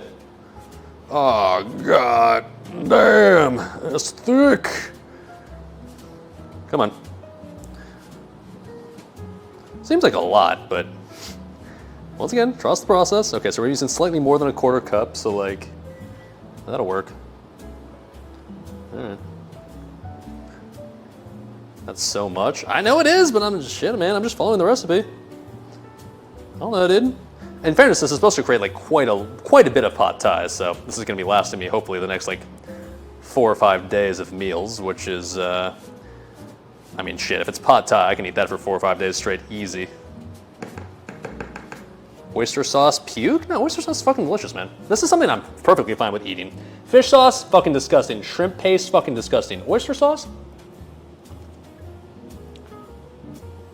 Well, not as bad. Not as good as I remember it, but not bad. Okay.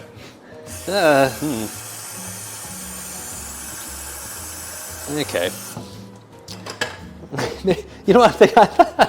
I was thinking of hoisin sauce and not oyster sauce. That one, oyster sauce must be an ingredient in hoisin sauce. That right there was like almost good, not quite. Still a little fishy, I guess.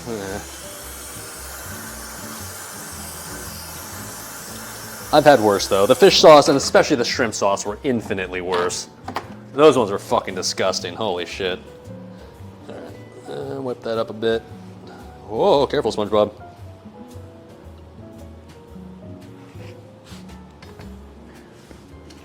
Hoisin's bits, yeah. Hoisin sauce is fucking delicious, man. I could just drink that straight from the bottle for the rest of my life if I needed to.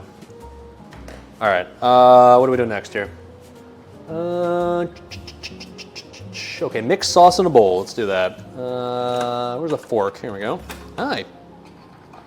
So in theory, we were supposed to be mixing in this with it as well, but I'm not really sure I'm supposed to mix this into a sauce. So we're just going to add that later and just assume that it'll just sort of dissolve into the dish. But for now, we're going to mix in the rest of this shit because this is mixing nicely. In theory, I do actually own a whisk, but kind of CBA getting my whisk out because cleaning a whisk is such a pain in the ass, man. It's much easier to clean a fork, and a fork works well enough when it comes to mixing stuff. Whatever, dude. Okay, there we go. Shut up, timer. Okay. What next? Heat 2 tablespoons of oil in a large non-stick pan or well-seasoned skillet over high heat. Add garlic, onion, cook for 30 seconds. Okay. Garlic and onion, something I have not prepped yet, but the good news is we haven't started heating anything else, so we have time to prep the garlic and onion. Oh, nice. Let's see. So, shit. Outside, okay. It says 1.5 onions because I kind of didn't prep for like making as much as I did, admittedly, and originally, but oh, you know what? I have like some spare red onion. Can I just use that? I know using like cooking red onions is kind of like an affront to God, but am I allowed to just cook some of my red onion and just like say that's fine? I'm gonna cook some of my red onion. Fuck it, man. You guys aren't eating this, I am, so. I'm gonna chop up this entire onion here and then also just chop up some of the red onion and call that good enough. If you don't like that, then fuck you. make your own pad thai later. Also, is there onion normally in pad thai? Hold on, wait a minute, what? Let's use the shallots? Oh yeah, I totally forgot about that. That's a good call, actually. I mean, isn't it the same thing as, I'll just use the red onion. I have red onion that's kind of like old, well, not old, but like red onion that I should use sooner than later before it goes bad, so I'll just use the red onion that I have left over actually from the cheeseburger stream. There you go. Is onion normally in pad thai? I'll be honest, when I eat pad thai, I don't normally assume that there's onion in there. I know when you cook down onion, you kind of can't really notice it anymore in a dish, but is there traditionally onion in pad thai? I'm gonna follow the recipe, don't worry, dude, but like, I'm just trying to think of like, is there onion normally in pad thai that I normally eat? I guess I don't really normally notice it, but in fairness, especially something like a white onion, once you cook it down, you don't really necessarily notice, it more just adds flavor at that point. You don't really notice the individual onions inside the dish. So like, okay, hashtag trust the process, I guess. I don't know.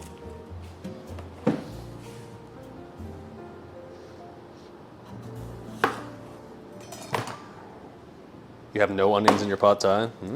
I'm gonna follow the recipe. I don't know, man. Also, hopefully the green curry hasn't gotten like, hopefully by the time we're ready to eat it, it's not super cold.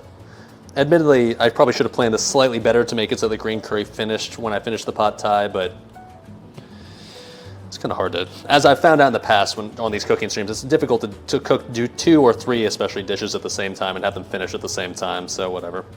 I've got the lid on the pot, so hopefully it's still warm, and if not, if anything, I guess I could just heat it up in the microwave if I'm really, really feeling frisky. Whatever, fuck it, dude.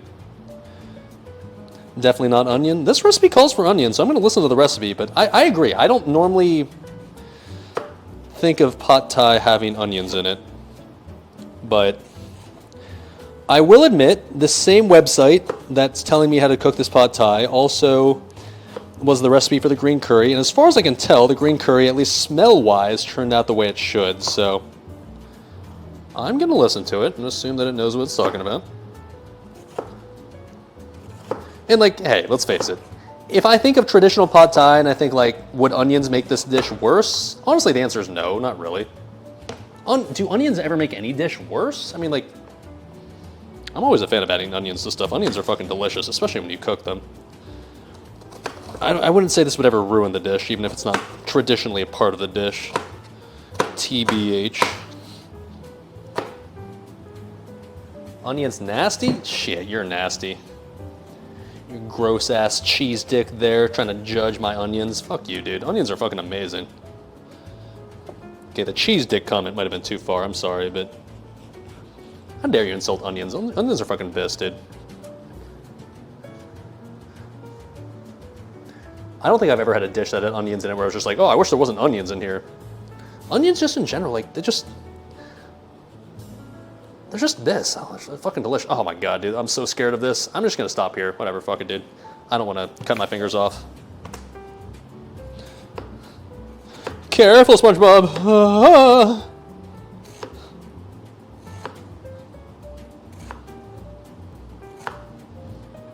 Bean sprouts, boss? I'm not a fan of sprouts. Sprouts to me in general, the place I used to work at, my first job ever back in California, was like a deli, so I made sandwiches.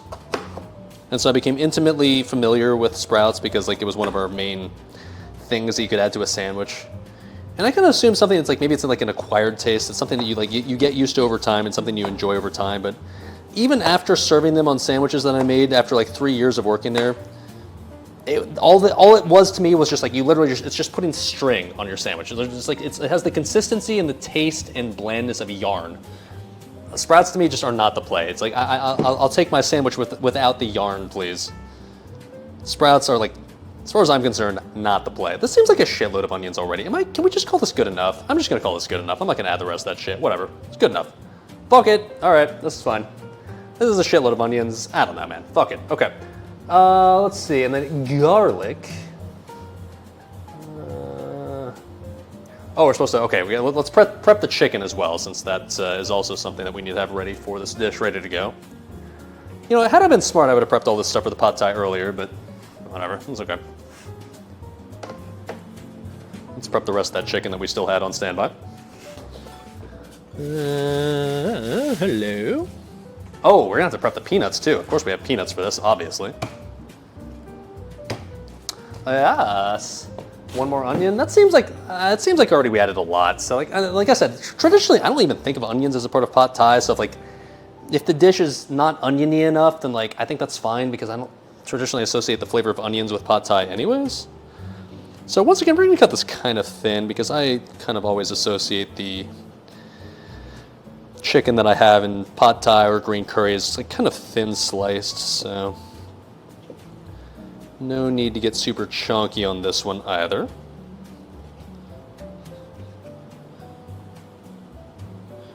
Okay. Pad thai. How are you supposed to pronounce it? Look, I've always pronounced it as pad thai, like not like pots, but like pot. I don't fucking know, man. I'm just an American, all right? It's definitely. I mean, I know the definitely worst way to pronounce it would be like, give me some of that pad thai, please. I want pad. Yeah, give me some of that pad thai. Like, I'm pretty sure that's not the way to pronounce it either. Isn't it just like pot thai? Shit, I want to commit a hate crime by trying to pronounce it correctly, but like, I'm pretty sure it's not just like literally just like a direct pronunciation of the word, like pad thai. I'll take some of that pad thai, please.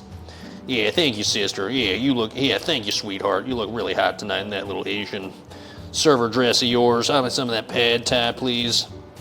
Go ahead and write your number down on the receipt while you're at it.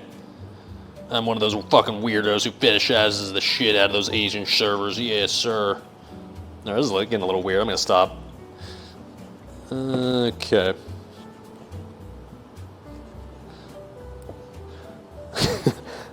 Anyways.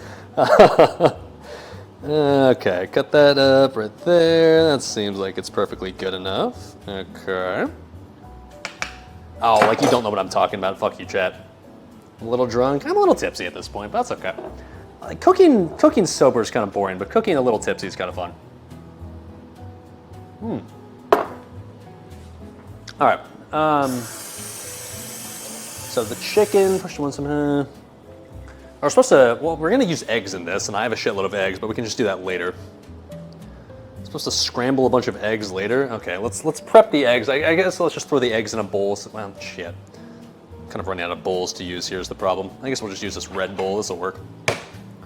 Let's have a bunch of eggs mixed up in a bowl, so that way we can just add those later. Because otherwise, I know I'll panic later and try to crack a bunch of eggs super quickly, and that'll not work out well. So let's just do this now. All right, great value eggs, obviously. Oh.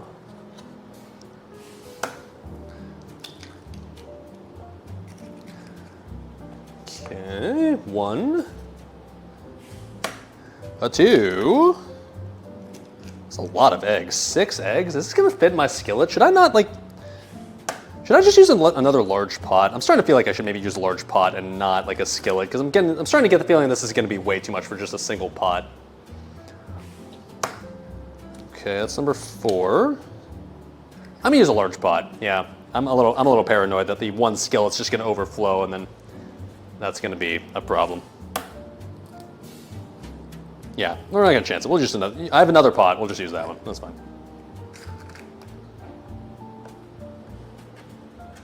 This is like for 12 people. I mean, I don't mind that.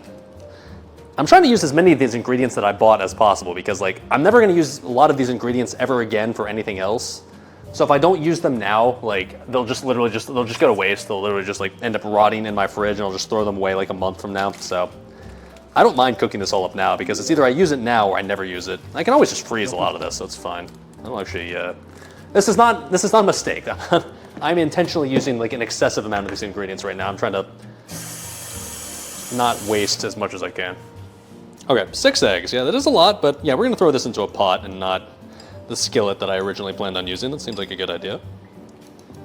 Why am I putting the shells in a Ziploc?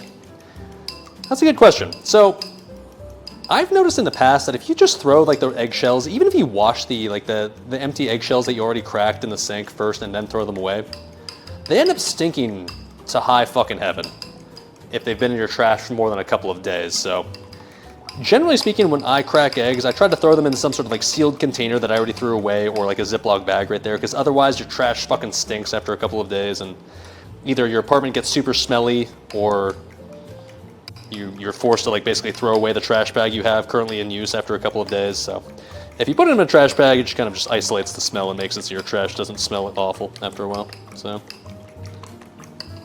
that's what I've noticed. I don't know. Okay, eggs are prepped, cool.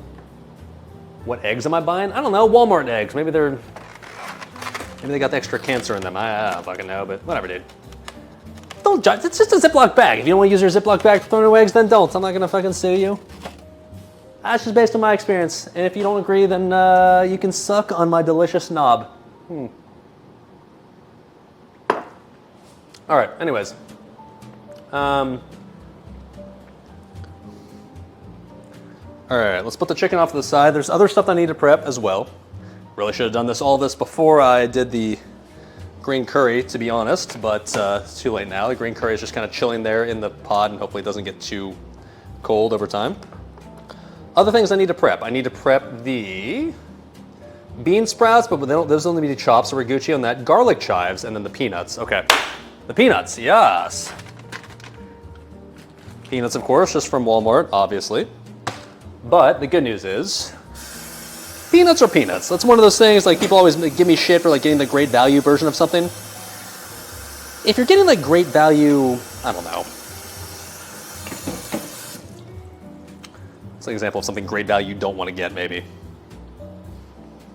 Maybe like if you want to like buy like great value Oreos versus real Oreos, the real shit will definitely be better, no doubt about it.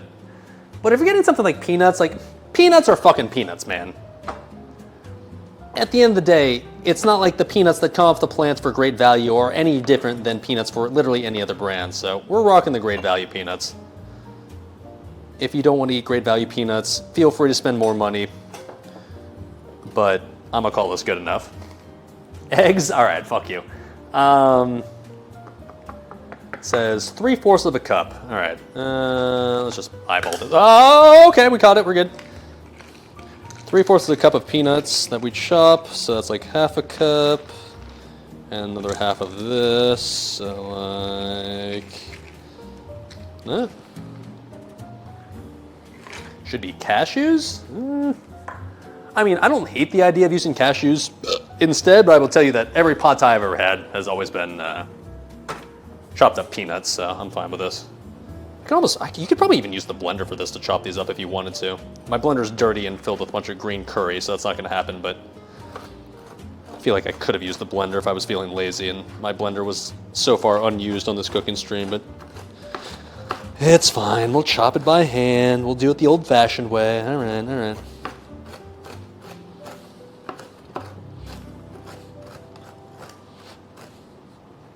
Now, traditionally, when I eat pad thai, like the peanuts are pretty finely chopped, so I'm gonna have to like go pretty ham on these, I feel like. Someone called the nut police? Oh my. Unfortunately, the nut police is a bit of a risky venture to call. Half the time you get a real police officer, half the time you get a stripper, so. Call the nut police at your own risk, let's put it that way. Probably put it in a bag and crush them with a rolling pin? Shit. Had I not already started chopping these, that actually would be a 5-head idea next time, I guess. But that was actually really fucking smart. Whoa, careful, SpongeBob. So let's see, we are currently 3 hours and 45 minutes into our cooking stream. I correctly predicted that this stream was going to be longer than your normal cooking stream, hence why we started with the earlier start time than usual. And I'm going to go in and say that I was probably correct in not wanting to cook a third dish for the stream.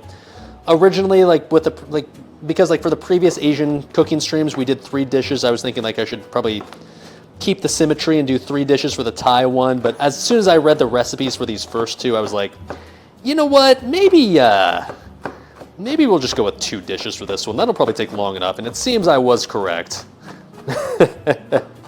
Yeah, had I not made the curry paste from scratch, it probably would have been feasible to do 3. But if we were making the green curry from absolute scratch, I think it was probably a good call to do just 2 on this one. Besides, like, come on, pad thai and green curry, those are fucking legendary just on their own. Who needs a 3rd one anyways? Joking about the 8-hour stream, but we're halfway there. Nah, I mean, we're getting there. Like, we're prepping all the ingredients for the pad thai now, but the actual cooking process for pad thai shouldn't be too long. I assume this will mostly just be throw this all in one pot and just cook it, and then it'll be done in 15 minutes. I'm not too worried about this part, honestly. It's mostly just the prep that takes a while. The actual cooking process is usually pretty fast. Like, you know, that's what it was for green curry. Like, the green curry prep took 2 hours, and the actual cooking part took, like, what, 15 minutes, maybe? All right, I think this looks pretty good. This is maybe a little bit less finely chopped than I would normally see in, like, a Thai restaurant's pad thai, but I'd call this close enough. It looks pretty good. Looks pretty good. All right, cool. Cool, come on. All right, and then the last thing we need to prep would be the garlic chives. Okay. Now, the garlic chives, for those that don't know, basically are the stem of garlic plants. So I'm not an expert when it comes to any of this, but garlic plants, from what I know, according to my friends that gave me these garlic chives, are basically it's the stem that like shoots out of the ground when you're growing garlic. Now, if you want to grow like full on garlic, the garlic roots, like you would cut these stems off so that way the plant instead basically just adds all the flavor to the root part instead of the stem part. But if you don't cut the stems, then you can cut the stems off and use those as part of like the cooking dishes as well as a more like a green onion sort of thing. So I have friends who live out in the middle of fucking nowhere here in Indiana who have a bunch of property that grow a bunch of various herbs and just like, I don't know, just plants and stuff. They're farming enjoyers. And somewhere in here, hold on, wait a minute, somewhere in here, a couple of weeks ago, they actually gave me a bunch of garlic chives and said, here you go, have you ever tried garlic chives before? Yeah, try these out, these are great. And I was like, well, what the fuck will I ever use these for? And then I was reading the recipe for this pad thai, I was like, oh, use a bunch of garlic chives. I was like, oh shit, my friends gave these to me a couple of weeks ago, and the good news is I couldn't find these anywhere in a grocery store, so had they not given it to me, I would not have had garlic chives to use, but here we go, they gave it to me, it says sick. It says 6 garlic cloves, so I don't know, I guess that's 1, 2, omelets? Yeah, you could probably throw it on top of omelets. I mean, I guess you can probably use them in the same context as like green onions, I assume. But anyways, I haven't used them at all until now, so, now we're using them, so here we go. 4, 5, and 6. All right, there you go. There. Kind of running out of cutting board space here, unfortunately. You know what, here's what I'm gonna do. I'm gonna take that chicken that I chopped up earlier, put that on a plate, and then wash off this cutting board so I can just chop these separately on, oh, careful, SpongeBob. I'm gonna chop the garlic chives on this cutting board because I'm running out of space here. I don't wanna fuck this up. Okay. Okay. That over here. We're running into the classic Dali problem of not having enough kitchen space in our small ass apartment for our cooking ventures, but we're almost done. We're getting there. We're getting there. Okay. Cut this instead raw chicken on it, or wash this, I meant. I'm just a little drunk. We're fine. We're fine. Oh, don't knock over the noodles. Come on now. Oh. Okay. All right. Okay. This one. Wash the knife. Yeah. I got it. Okay.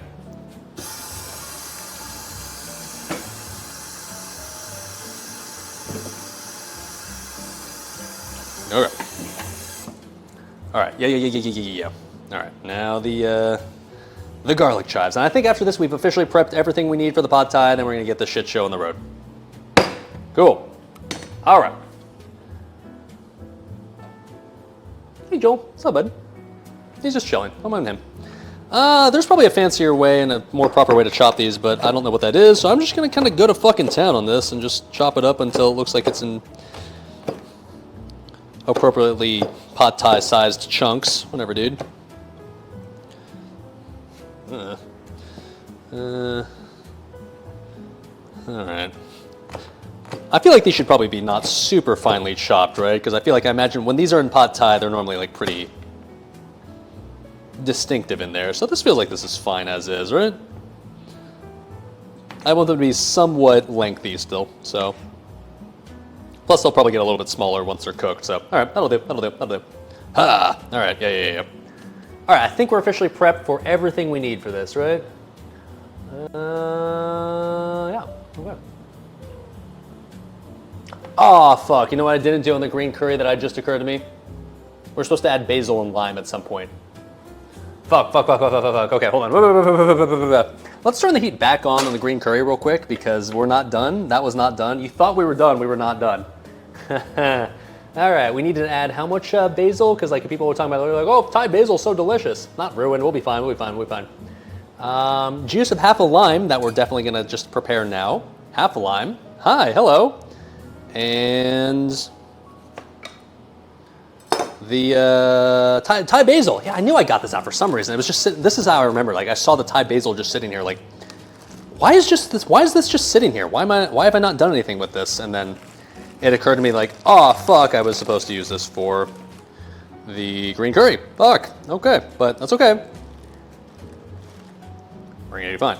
Oh yeah, the good news is this was supposed to be added in last because it was supposed to be just something that you warm up at the end. So yeah, I'm just gonna re-warm up the green curry on the stove and then add these in. So it's supposed to say 16 leaves. That's 4, 5, 6.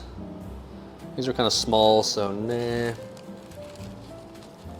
It was 6, right? So 7, 8, 9, 10.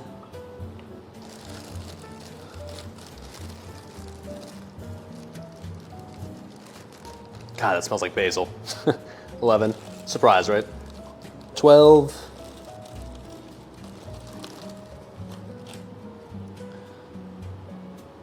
13. 14. 15. These are getting kind of tiny, so I'll just add all the rest of this. Whatever, dude. Fuck it. All right, I'm going to wash these, of course, because I can feel the dirt on these. What's the plan for the rest of these basil leaves? I mean, we kind of talked about this earlier. I have no fucking idea, and traditionally, when I do cooking streams, the answer is they all go to waste and I throw them away in about 2 weeks, but I think Lido said like you can freeze them and use them for something later, so I might freeze them, because, I mean, I don't know. Whew, it does smell good. It smells very fragrant. God damn. Okay. Wash this shit real quick.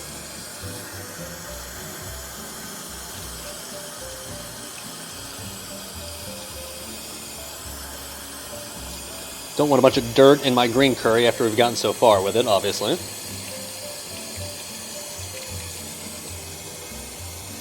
All right.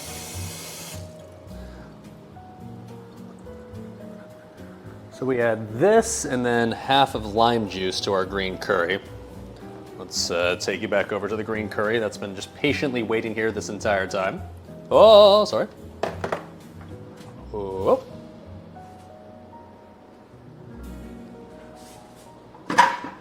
All right. The basil. Tried to add that in a way where it looks aesthetic, but it's not, but whatever. And the juice of a half lime. Let's not get the, I guess the seeds in there, right? But are there any seeds in this? No, we're actually fine. Okay. Hoo-yah. Hoo-yah. Hoo-yah.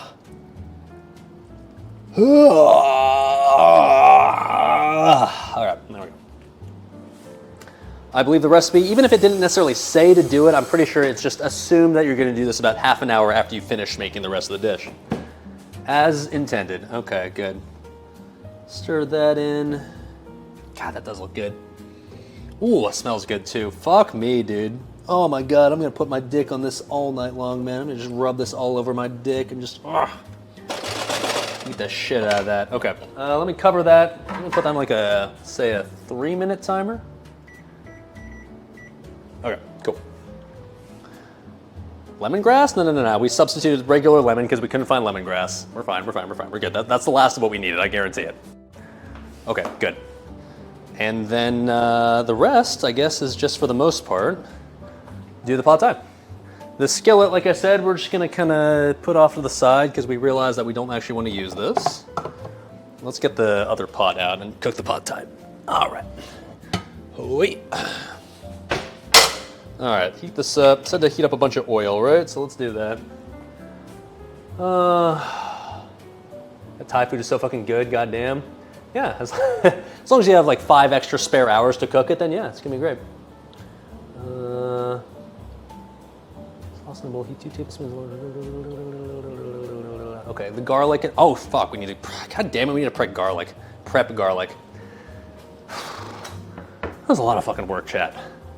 I shout outs to all like the professional chefs in chat who can make probably what I'm making right now in the span of like an hour at most. I have so much respect for people that do this at a living, or for a living, because goddamn, this is a lot of work, man. I understand that like when you're working at a restaurant, there's many people in the kitchen, and you're probably dividing all this work up into many people, but like, holy shit, there's so many different things you have to do, and so many things you have to prep, and so many things you just have to worry about simultaneously. I'm so impressed by people that do this and like are willing to basically put their culinary skills on the line for other people to taste their food, because I'm worried enough by just about tasting it myself, let alone other people. Okay, what did I just say? I need to prep garlic. Where's that garlic I had earlier? I know it's still here somewhere, right? Aha, yes, there it is. How much garlic? 6 garlic cloves. Okay, let's get the other garlic that I didn't use earlier, that I put somewhere.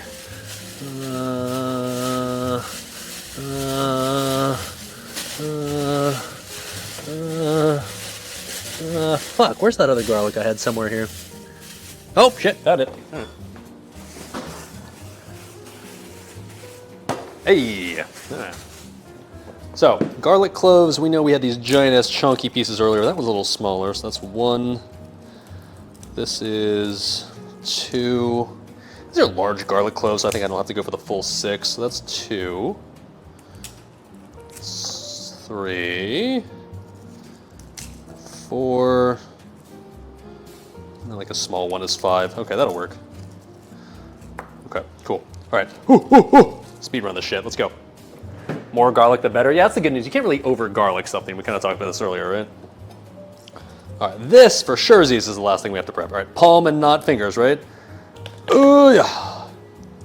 Oh shit. Okay, that's the green curry saying it's ready. Oh yeah. Oh yeah. All right, trying to not slice my palm. Oh, whoa, that was a lot. Okay. And then, okay, wow. Kind of just crushed the shit out of half of those, but that's fine. Is the green curry ready to go? Not quite. I'm gonna mix this shit. Hold on.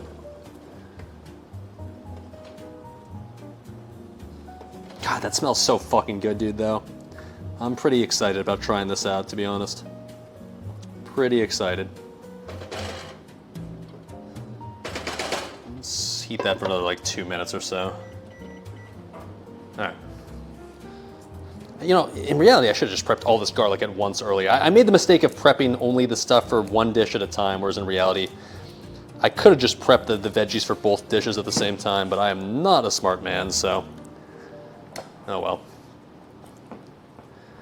Leto Kane says, she's over here stroking your Chinese eggplant. You got curry on your Chinese eggplant right now, just stroking my schilt.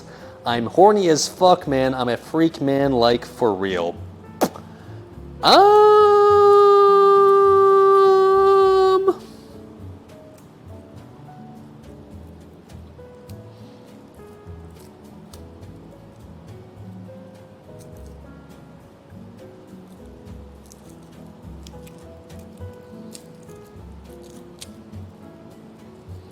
I fully support our trans community in chat.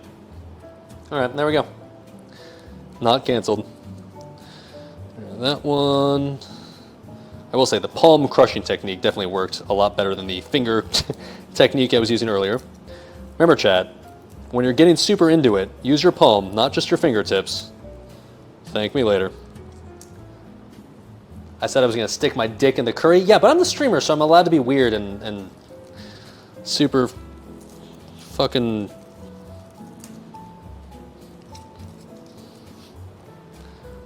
Let me cook, okay? Let me cook. Just because I'm allowed to make a bunch of jokes about how fucking weirdly fucked up I am, sexually speaking, doesn't mean chat's allowed to do the same thing. Okay, I'm a streamer, so I get special bennies. I don't want to hear anybody but any story about sticking their food at dicks inside of their curry, okay? It just doesn't hit the same when you read it in a Reddit thread compared to like watching on a stream and watching some dude cooking the shit out of some delicious Thai food. All right. Oh shit. Okay. We're good. Okay. Yeah. Is this good? Oh, it's good. Yeah. Let's take that off the heat. Okay. Residual heat will cook the rest of those basil leaves. I'm pretty sure. All right. I think I can start cooking the rest. I'll just prep this garlic as it's heating up. Okay. What are we doing here? What are we doing? You know, we always get into the crunch time where it ends up being like something where you're like, oh, cook fast, oh, go fast, quick. Heat 2 tablespoons of oil in a large nonstick pan for well seasoned, add garlic and onion, cook for 30 seconds. Okay, yeah. So, pan over here, gonna add oil to this. That's been heating up for a while now, right? Yes, sir. That's 1 tablespoon, 2 tablespoons, okay. Yes.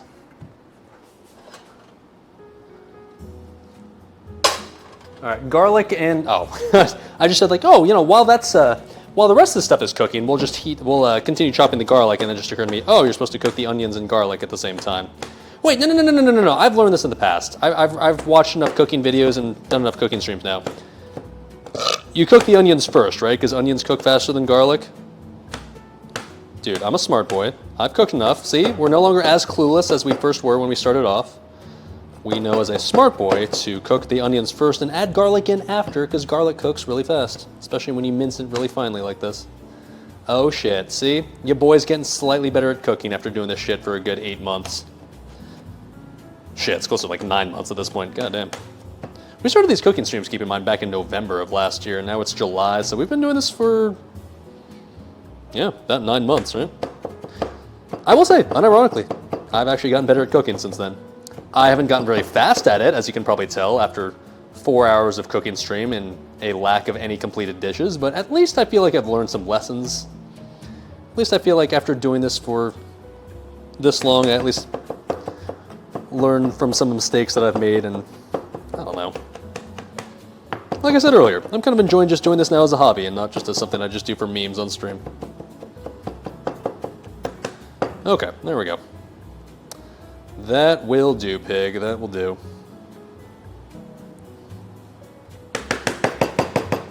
All right. Burnt onions taste much better than burnt garlic. Yeah, for sure. I agree on that front. All right. Yeah. Let's do it. Oh, shit. Portable charger just going fucking flying again. Everything's covered in like a layer of oil again, even though we're not deep frying anything this time around. I don't know why, but that's the way she goes, I guess. All right. Let's raise you up, chat. Oh, there you go. All right.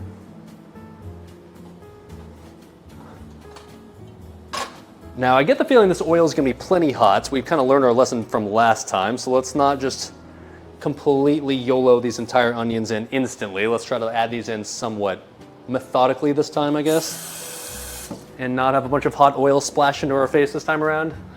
What could possibly go wrong? Oh, okay, got this. Got the knife, okay.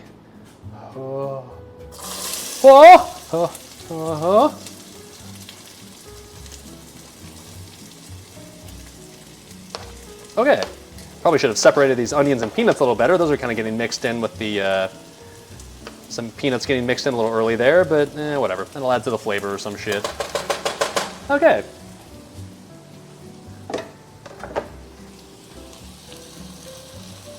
Huh. Yeah. All right.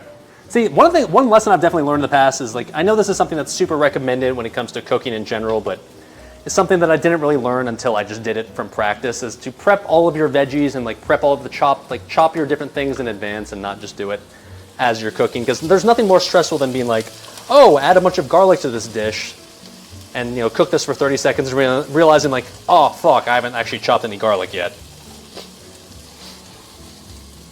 All right. Yes.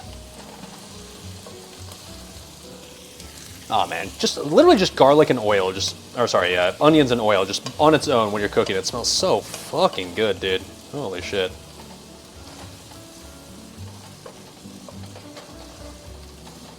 Once again, onions and pad thai, not something I'm used to adding. I'm a little curious to see how this ultimately ends up being like, because I don't traditionally think of onions being in my pad thai, but all right.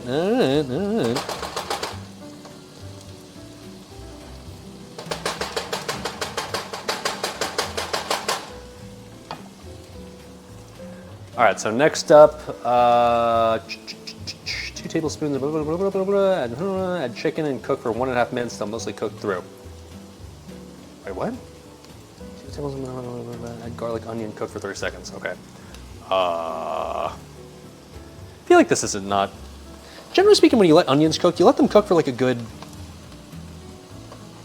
I don't know, 4 or 5 minutes, right? I guess they'll keep cooking though, like when we add the rest of the stuff. All right, fuck it. Let's add the rest of the stuff. Fuck it, dude. Add the garlic. All right, send it. The garlic. Ah, yes. Ah, ah, ah. All right. All right, and after this, we are going to add the chicken. Okay, we'll cook the garlic for, according to the recipe, 30 seconds. So we'll just do that real quick.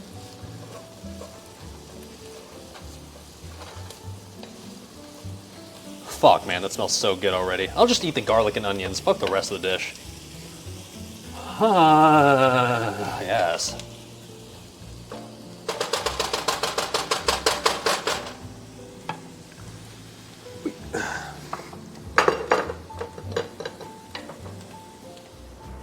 Okay. And then next up, knob.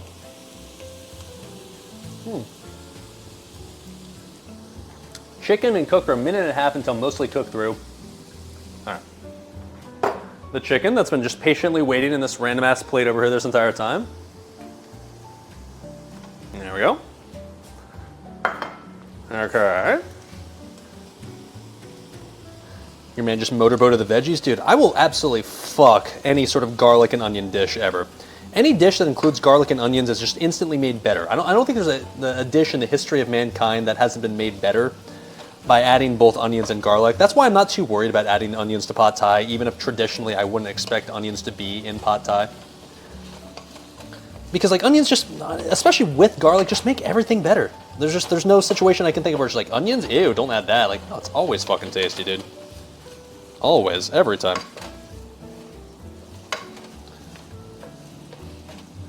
All right, it says for 1.5 minutes on these. Okay, just let them cook, I guess, quite literally.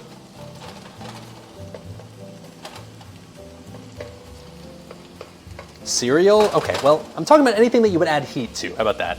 If it's not a food that you would eat with any sort of heat added to it, all right, yeah, onions, maybe not the play, but assuming you're putting it in the oven or over a skillet or over a barbecue or deep fried or literally anything that involves adding heat, onions are just like omega bis, all right? Come on. Cake? Well, actually, Streamer, there's this one dish that I've had, like back when I ate a bunch of food in the remote areas of Siberia, the traditional Siberian recipe where if I added onions, it wouldn't be as good.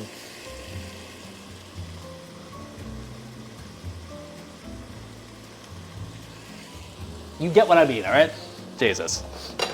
Yeah, Streamer, onions are fucking disgusting when I added it to my ice cream that one time when I melted it in the deep fryer. Y'all motherfuckers need some taste, all right? You guys give Americans a bunch of shit for having bad food, and then you also turn around and shit talk onions. Come on now. Oh, speaking of which, I don't care if this is not part of the recipe. There is at no point ever in the history of mankind there's no point in the history of mankind where you shouldn't salt and pepper your onions and garlic.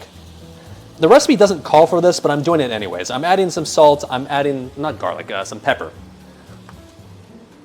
When you're cooking onions and garlic at the same time, you add salt and pepper just by default. If you don't, you've fucked up. So we're doing that. Yeah. This admittedly is the first time we're going a little bit off script for this recipe. What could possibly go wrong, right? I've certainly never fucked up by going off script in the past, right? Obviously. All right. Next steps, that's been about a minute and a half. Let's turn that heat down a little bit. Whoa, careful now.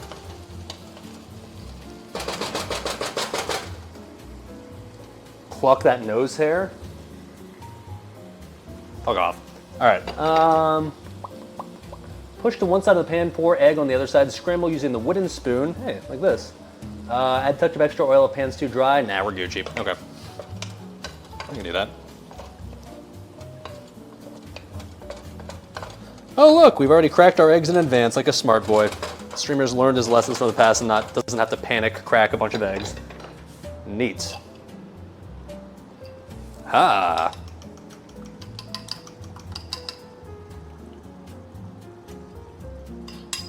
That seems like a lot of eggs. I don't know, 6 eggs? That's like a shitload, but all right, sure. If you say so.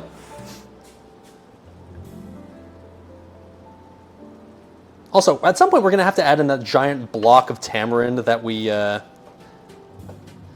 need to melt at some point. I feel like we should probably add that pretty soon, right? Because that was supposed to be incorporated into the sauce already, but as we know, that sauce is, or the tamarind puree is like mostly just like a giant block and not a puree. So we're gonna have to take care of that at some point. All right. Anyways, push one, pour egg on the other side, scramble using the wooden spoon, mix in the chicken. Okay, so this is gonna be. It's gonna take a while for 6 eggs to scramble here, so we got a little while to wait, I guess. Turn up the heat. Well, I don't want to like turn it up to the point where like we're gonna like move the egg portion of the pan or the pot to the like on top of the burner and move off the chicken. How about that? That seems like a 5-head idea. All right, let's move these away. Oh fuck! I'm running out of counter space, man. Fuck! Where do I put this? In the sink, I guess. All right, sure. Oh, Jesus. All right. My kitchen, as always, after a cooking stream, is a fucking disaster, but so be it, man.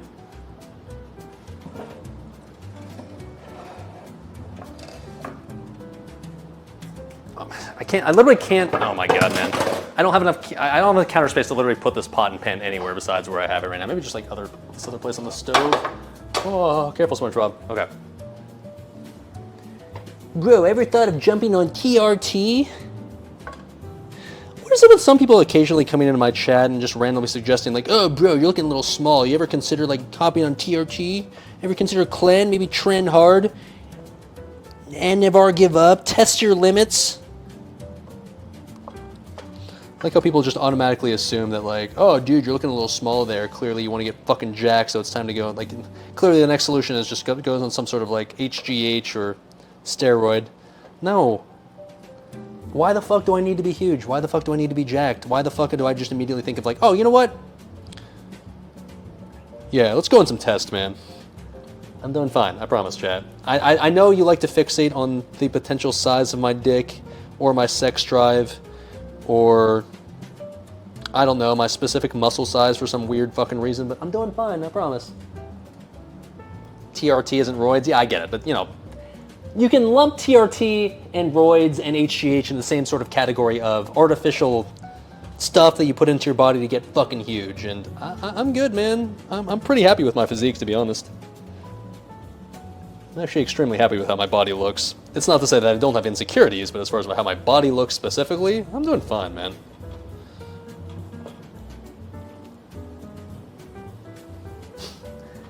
Eat clean, trend hard, test your limits, and never give up. Yes, sir. Praise our Lord and Savior Ziz. Ziz? Whatever.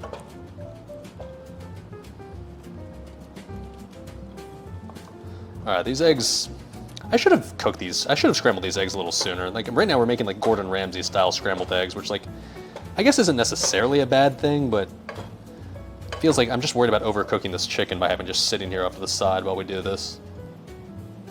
I mean, it's fine. It looks fine right now, but I assume the eggs will ultimately cook even more, like once we add the rest of the shit and let this cook even more, but adding the eggs at this point in the recipe seems like a mistake. It seems like I should have cooked these in advance, honestly, but oh well. That's alright, these are looking fine for the most part. There we go. Okay, actually, you know what? It's classic scrambled eggs where they don't cook until the final like 5 seconds and all of a sudden they're like pretty much done. Okay, cool. All right, next part. Pour one, add the bean sprouts, tofu, noodles, and the sauce. Yeah, we're not adding, okay, definitely add the giant block of paste. We're gonna add that now since this needs to melt and become a liquid and not a solid. So, okay, let's do that. And then it says to add bean sprouts. Fuck, those are still in the fridge, but didn't need to chop those or prep those, so it's fine, it's fine, it's fine. How many bean sprouts we adding here? Oh, fuck. Okay, on the home stretch, baby. Let's not fuck this up. 4.5 cups of bean sprouts? That's a shitload of bean sprouts. Jesus Christ. 4.5 cups. God damn. All right, we're just going to kind of eyeball this. So, like, 1 cup. 2 cups. 3 cups. 4 cups, and 4.5 cups. Okay, there we go. Will I ever use these bean sprouts for any other dish ever again? Probably not. They're gonna go to waste, but you know, so be it. That's the way she blows. Okay, eggs are burning. Nah, I turned down the heat a little bit. No, I didn't. You're right. Okay, fuck. Nah, eggs are doing fine. We're Gucci. This pan, I should have thrown in the tamarind paste earlier. That's gonna take a while to melt, it feels like. Oh boy. God damn it, dude. Yeah, I should have melted this earlier. Fuck, man. Because the recipe just assumed it would just like be, I guess, a paste that would like kind of incorporate itself into the rest of the recipe. Fuck. I got this giant solid block of tamarind paste here that's like not liquid. Okay. Well, anyways, in the meantime, add bean sprouts and then the sauce. Okay. Yes, we had the whole paste. That I know for sure. All right, we have the sauce now. Okay. A lot of brown sugar there that it's kind of coalesced at the bottom. Whatever, like, once heated long enough, we'll heat it until the point where it'll have melted. It's fine, it's not the end of the world. No, I'm not gonna put it in the fucking microwave, dude. Whatever, this is fine. Hashtag trust the process, baby. Oh, and that says, I think it says add the noodles too, right? Yes, okay. Fuck it. Full send, oh yeah! All right. I'm glad I used the pot and not the skillet. The skillet would have been completely fucked at this point. All right, cool. God, at no point, I guess, does it say to add any sort of liquid to this, does it? Toss gently for a minute, the sauce is absorbed by the noodles, add garlic, chives, and half the peanuts. Toss for a minute. Goddamn, okay. At no point are we adding liquid, so we're just going to assume and hope and pray and trust that these noodles will just kind of get incorporated and this will become the pot thai that we want this to be. I can already hear like the noodles like cracking a bit and breaking. There's the tamarind paste that isn't liquefied at all. That's a problem. Put this at the bottom and just hope that kind of just liquefies here soon, TM. Hard noodles, well, they have been sitting out for a while, admittedly, but they're okay. Like as soon as they absorb like the liquid that's in the quote sauce here, it should be okay. Oh, shut up. It's fine.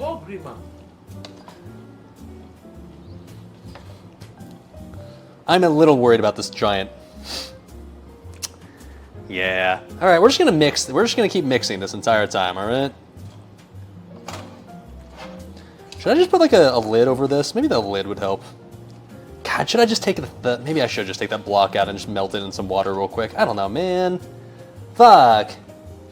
Why didn't I dissolve it first? Because the recipe didn't tell me to, man. Fuck you.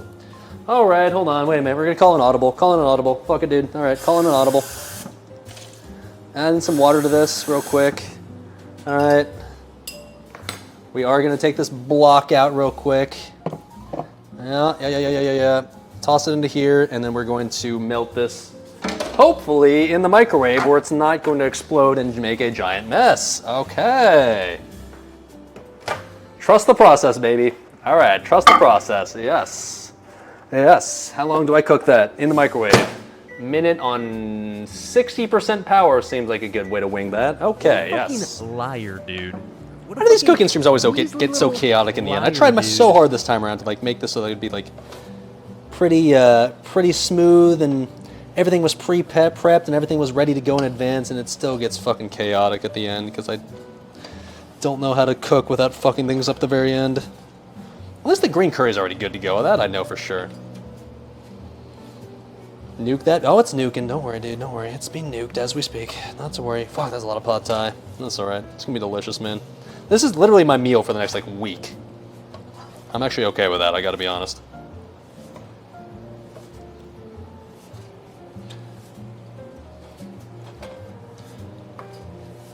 Alright, come on, baby. Yeah, I gotta, like, mix these noodles better. Come on.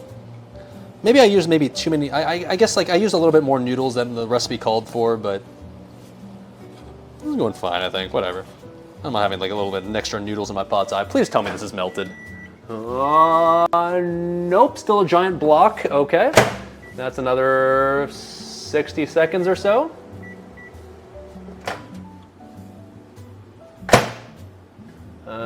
Cook time 60. Cook power 90% this time around. Yes. Oh, my stove is getting so fucking dirty, man. You would think like this stream would be less kitchen mess inducing compared to something like the deep fried cheeseburger, but so far I see green specks, or brown and green specks all over the fucking place right now, man. Imagine being a real cook and like having to actually clean your kitchen. Yikes. I'm just like, can I just go back to bachelor life where I just microwave every meal that I ever eat? Don't dump the whole tamarind paste at once, add some and taste along the way. I think that's a lot for the pot. Okay. That sounds like vaguely possibly good advice. I don't know. First things first. When I took it out of the microwave the first time nuking it, it was still just a solid block. So it could have a ways to go. Ooh. Okay, come on, baby. Ooh. Well,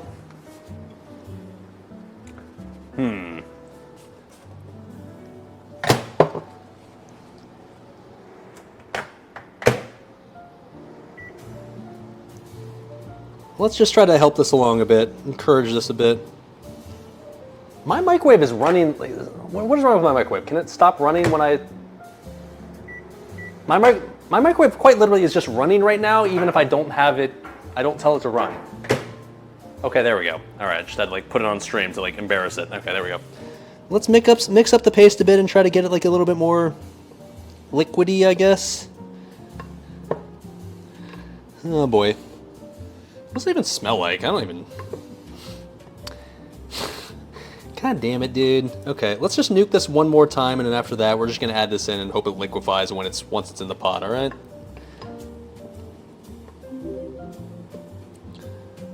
Hey, what's up, No Maniac, coming in hot with the Prime sub there, thank you, sir. Quit WoW half a year, but love watching my streams, especially the burger cooking one. Going back to lurking, fair enough, dude. Thanks for hanging out, man. Your sub will go directly to the Hot Pockets Doritos, and unironically, the cooking stream fund. Okay, here we go. It's actually starting to liquefy now. Oh, here we go. Actually, you know what? It might be just good to add into the pot now. I think we might be good now that I mix it more. Okay, that is solidly in the form of a liquid now. We're Gucci. Okay, cool. Good call in the nuking, Chad. I'd say that has thoroughly gotten the job done, despite some initial struggles. Alright. Careful, SpongeBob. There we go, yes. Oh, Selquist said to add it a little bit at a time. Yeah, it's a little late for that now. I'm gonna hashtag trust the process, baby. What could possibly go wrong? All right. Yes, okay. Add half of that to begin with. Full send, baby. What could possibly go wrong? Whoops. Kind of forgot about that recommendation basically as soon as you said it. All right. Next, nah, honestly, this seems fine. I think it's fine. There's a lot of noodles in here, in fairness, so I think we're okay. There's a shitload of noodles, actually.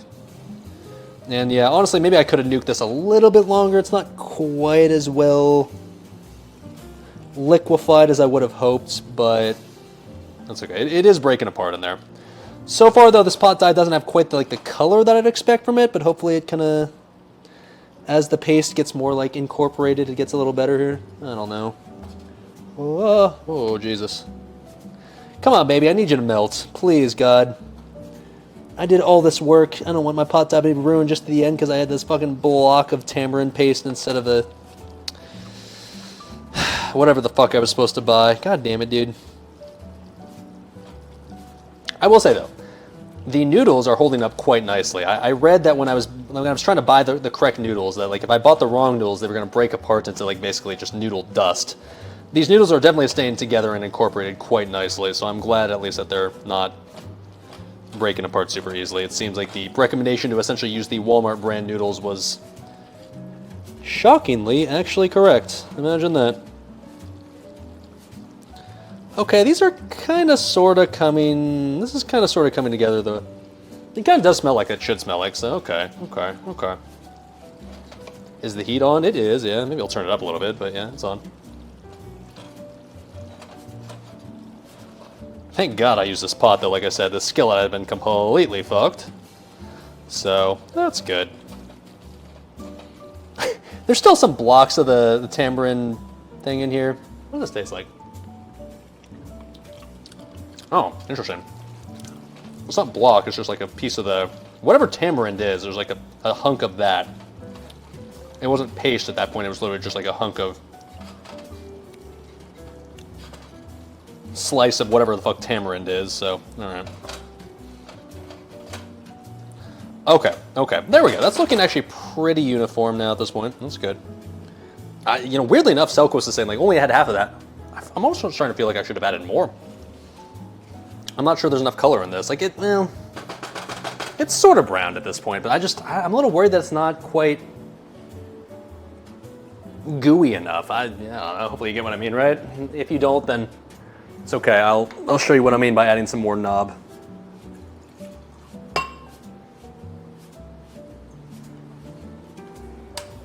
All right.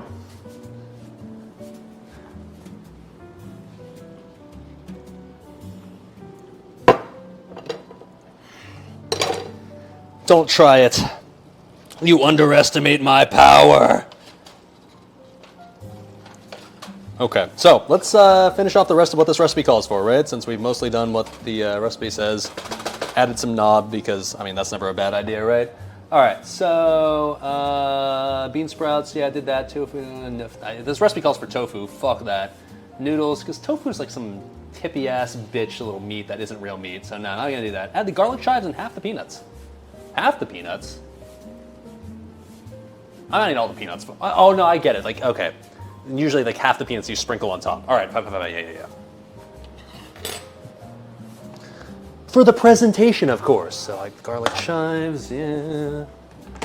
And then half the peanuts. All right, fine.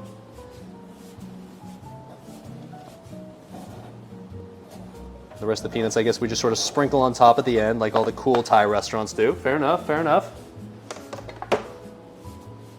Yeah, thank God I decided not to cook a third dish. I was originally going to do a third dish, and we'd have been starting about now, a good 4.5 hours in the stream. That would have been a mistake, huh? All right. I mean, this smells like what pad thai should smell like, I'll say that. I added the chicken, right? I did, okay. Why do I not see chicken in there? Where's the chicken? Oh, it's in there. Okay, fine. So what does a Thai restaurant do? Like, so they say, like, you know, oh, pad thai, choose whatever protein you want. Do they have the pad thai all, like, pre-made, and then they just add in the chicken at the end, or the beef, or whatever the fuck you choose? Or do they make each pad thai serving a la carte and then, like, incorporate the meat? Because I feel like that would take forever. They must just make the pad thai in advance and just add the chicken or beef or pork or shrimp or whatever, like, into what they've already made, right?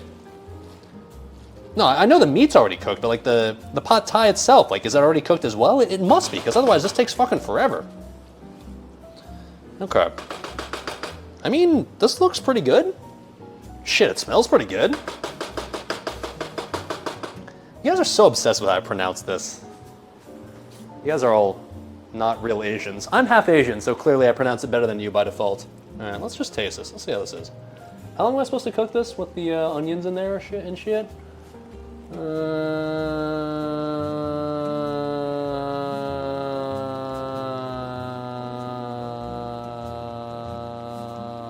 Toss through quickly and remove from heat. Okay, so it's good.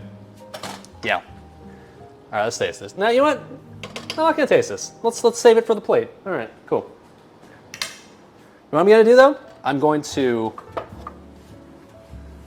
add the green curry back to the residual heat here to heat this back up since we're about to eat that, right? So, all right, streamer is smart. He's gonna do that.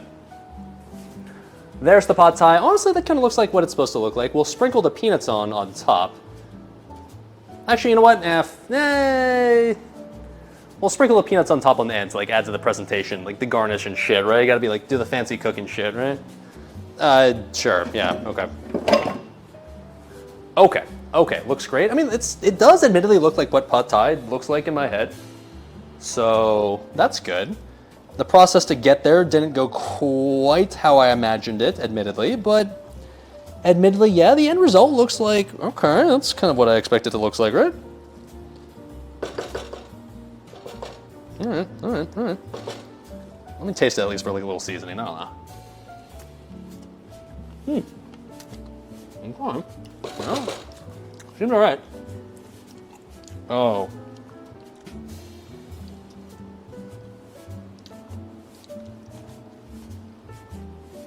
The noodles are definitely undercooked.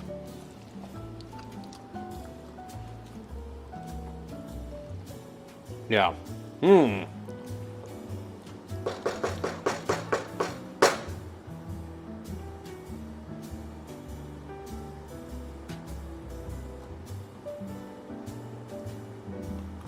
Okay, here's how we're gonna do it. Okay, all right, okay. Add water and steam for a bit, yeah. Okay, here's what we're gonna do. Add water, yeah, I agree.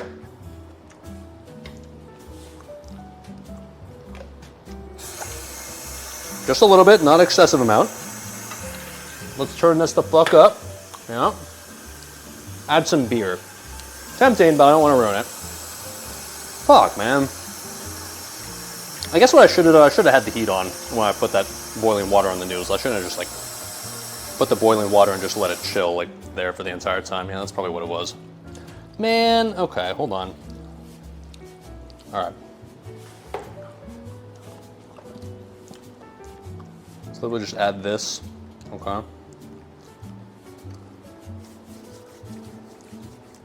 Green curry looking fucking solid though. I'll say that.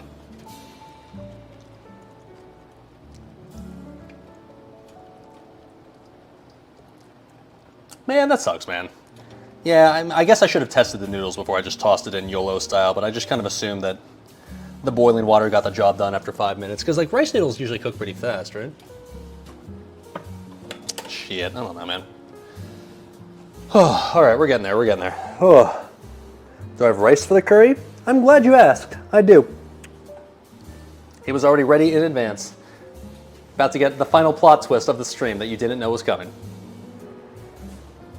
While that pad thai hopefully, while the noodles hopefully cook a little bit more.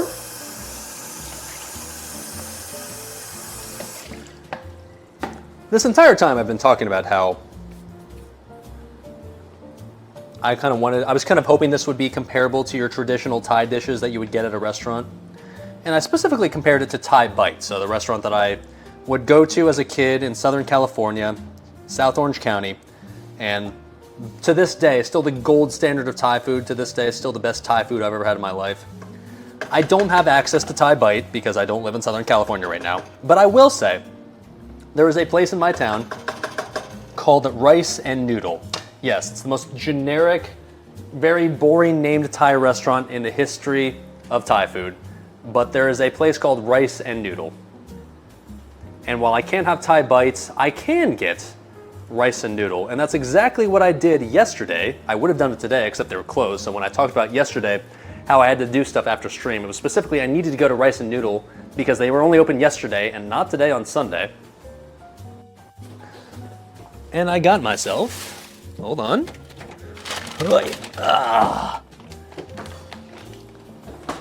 Some pad thai from a real Thai place, because you can't just do a Thai food comparison stream without comparing it to the real shit, right? So yesterday we bought ourselves some green curry, and so it's a little messy there now, but pad thai. Paid fucking $31 for these 2 dishes, which is kind of insane to be completely honest. I don't love the idea of getting takeout, mostly because if you want to get literally just 2 dishes like this at a Thai restaurant nowadays, it's 31 bucks. What the fuck? But anyways, we got ourselves some actual green curry from a Thai restaurant. Nice. And we got ourselves the rice that we can use for both green curries, because I don't own jasmine rice. I don't feel like buying a giant thing of jasmine rice. So we're just gonna kind of split the jasmine rice for both. Nice. And then we got a giant thing of pad thai. Oh shit, they put carrots on this. Actually, that'd have been a good idea, but all right, fuck it, too late now, whatever. So we're gonna do a little comparison test. We're gonna do the pad thai and green curry of a Thai restaurant versus the pad thai and green curry that I made at home, and to see basically, is it worth it? Was it worth doing this entire homemade process for these dishes? Because I'm curious, because honestly, this dish right here, I was kind of expecting to be like, you know what, I'm not sure this will be, is it basically good enough to make homemade and take 5 hours to do this? All right, that's really hot, fuck, turn that down. I added maybe a little too much water, but the noodles are definitely cooking, that's good news. All right.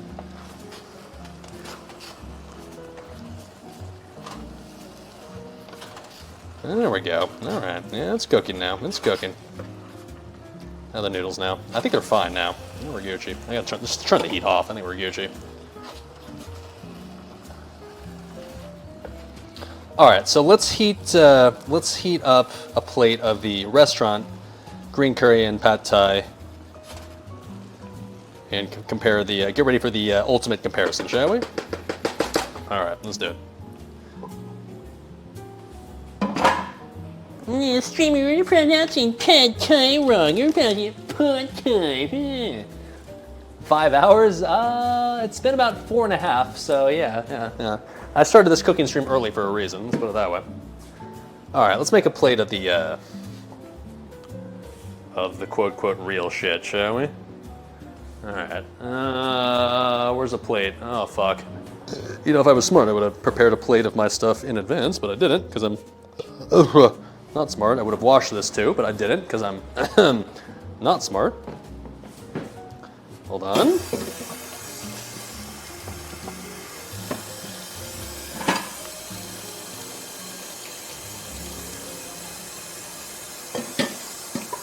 All right. So, while the homemade versions cool off there, let's create a quote real version, shall we?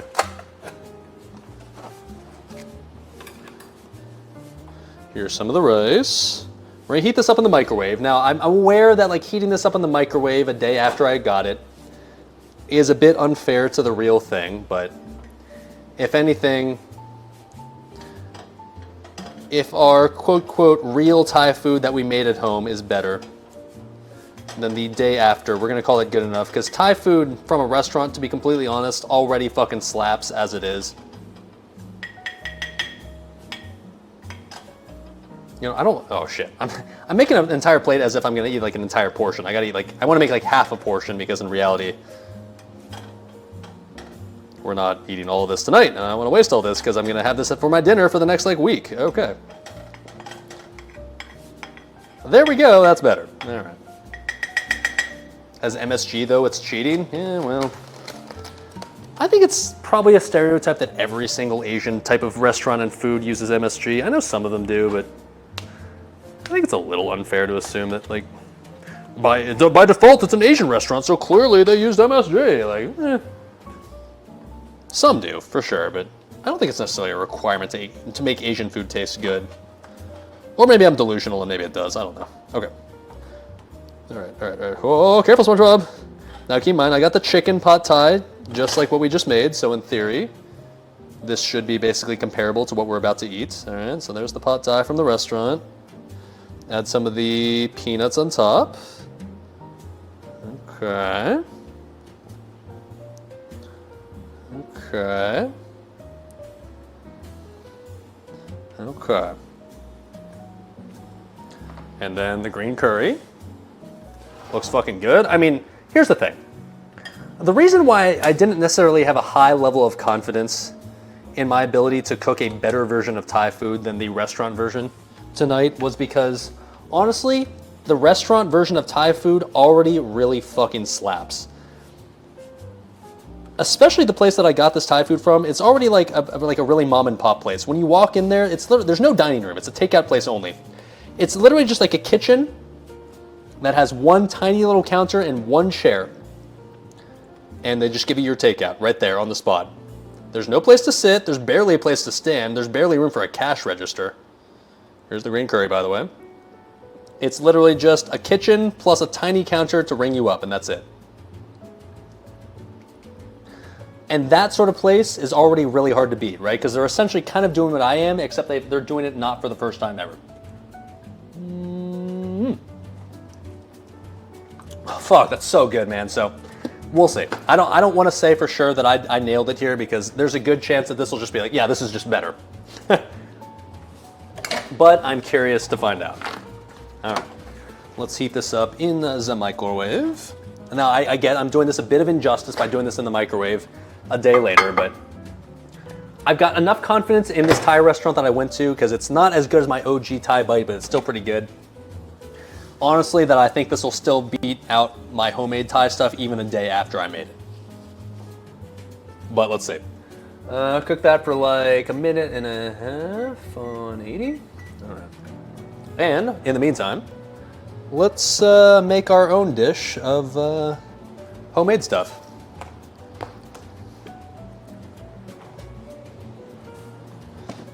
Okay, one more plate. All right. Oh. Cheap ass Tupperware that I use. That they use, not ideal. Where's my white spoon? White spoon, where are you? Where are you? I need more knob. Okay. Ooh. Seriously, where's the spoon I literally just used?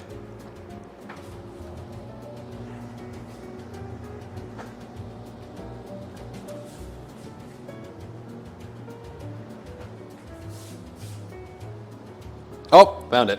In the sink. Okay, let me just clean this off with a sketchy looking towel real quick. All right, cool. So we're gonna add a little more rice. I didn't feel like cooking rice when I could just use the rice that they gave me. Yeah, fucking sue me. I didn't cook my own homemade jasmine rice.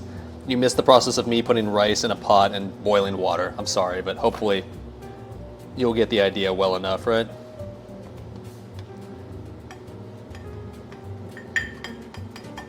Okay.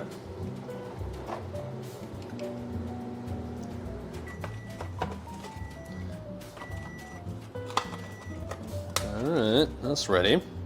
So, I guess maybe I need to use like a ladle for this. All right, careful, SpongeBob. Careful, SpongeBob. I mean, I will say my homemade green curry is greener. I'll say that. The other green curry that from the restaurant looks very kind of white, with a vague hint of green. This looks like vividly green. I'll give it that. Yeah, much greener for sure. Okay. And then the pad thai. Pad thai, pot thai, whatever, fuck you. Let's, what's the best way to serve this? Maybe like do this. Hoi, there we go. All right. All right. Oh, that's way too much. I'm not gonna be able to eat all of this tonight. I gotta like basically eat both of these servings tonight. I didn't eat any food today in preparation for this because I was trying to basically ensure that I'd be hungry enough for this portion of the stream. So I'm fucking starving right now, in case you're wondering. All right, and then let's sprinkle the homemade peanuts on top. Oh shit, because we tried to remain authentic, right? So. Oh yes, okay. All right, is it done yet? We are officially done, boys. It's time to actually eat. I know we are currently 4 hours and 46 minutes into the stream. Burner's still on. Good call. Now it's not. We're ready, I think, to finally do the comparison here that we've been waiting for this entire time. The pad thai in the microwave is hot. The green curry in the microwave is hot. Good to go. Nice. Okay. Cool. Oh, okay. I unsurprisingly took way too long to cook all of this. Let's see how this ends up comparing, shall we? So let's head to the table. Whew. Boys, that was. What's the better angle here? Nah, I like the door better. All right, fuck it. All right. All right, look at that lighting too. Comfy. Okay, so we have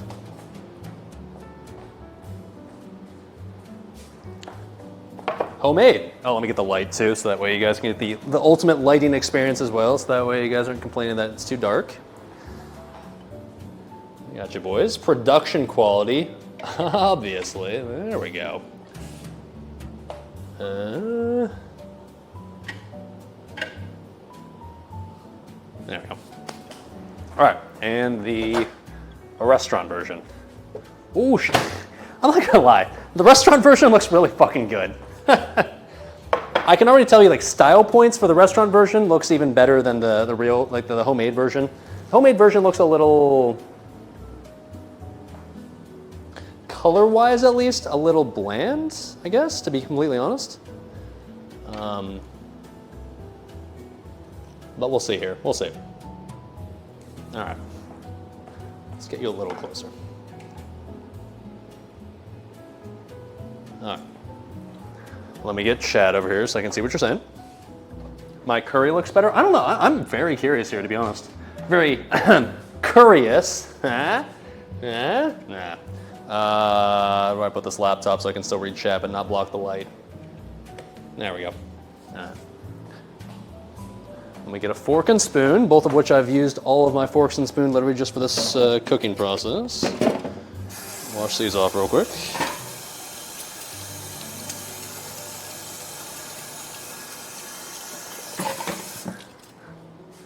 Dude, I'm so curious here. Like I said earlier, this is the first cooking stream I've done where I'm trying to compare it to like the quote real thing, where I'm not fully confident that I made a better version.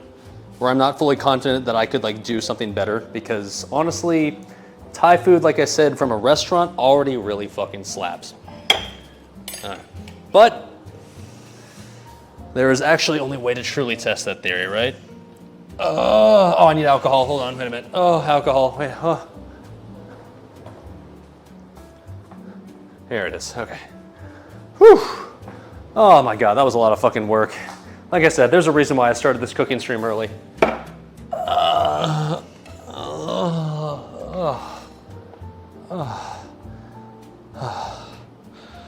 Okay. All right. So. Is everything in frame? I can't actually see what's in frame right now, so make sure. Just tell me that my head's not cut off and we're Gucci. Okay. So. This is the restaurant version, all right? Looks fine. Good. This is restaurant version. This is homemade version right here. Now. Already off the bat, I can tell you, restaurant version, better color on the pad thai, looks more brightly, vividly orange. Mine looks a little bit more like brown and bland color looking. But I will say, green curry wise, this is the restaurant version. That looks more like, honestly, white with a hint of green, whereas mine looks vividly, like, kind of like vibrantly green. So color wise, restaurant pad thai wins, but my green curry wins, all right? But let's try them out, shall we? Let's start with the pad thai, since I would say this is like the kind of the most standard average Thai dish that everyone judges the Thai restaurant by. Okay, first things first, Thai restaurant.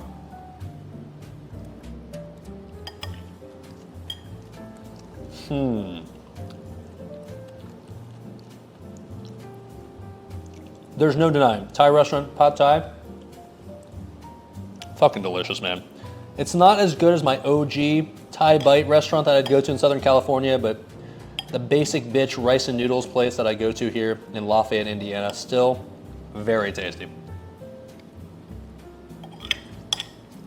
My man, eating noodles with a spoon?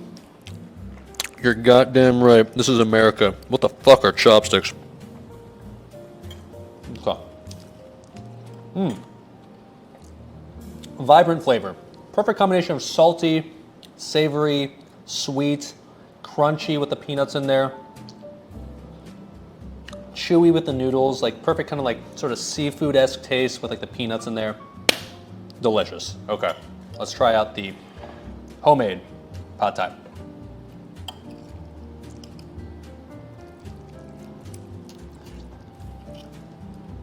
I will say this, my noodles held together much better than the noodles in here. Hopefully these noodles are now cooked enough, unlike earlier. All right.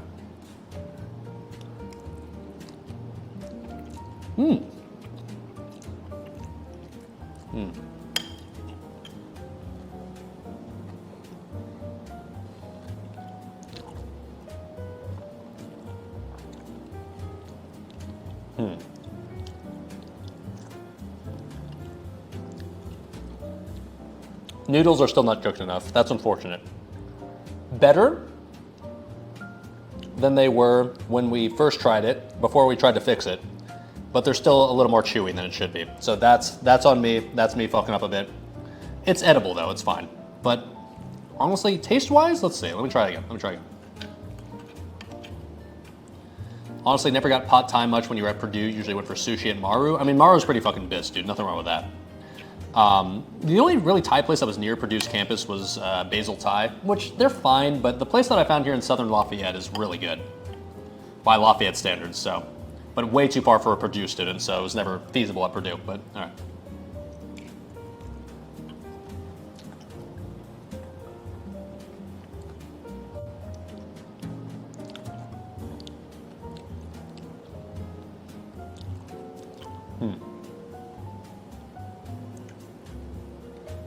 Let me try the restaurant version one more time. One more taste of this.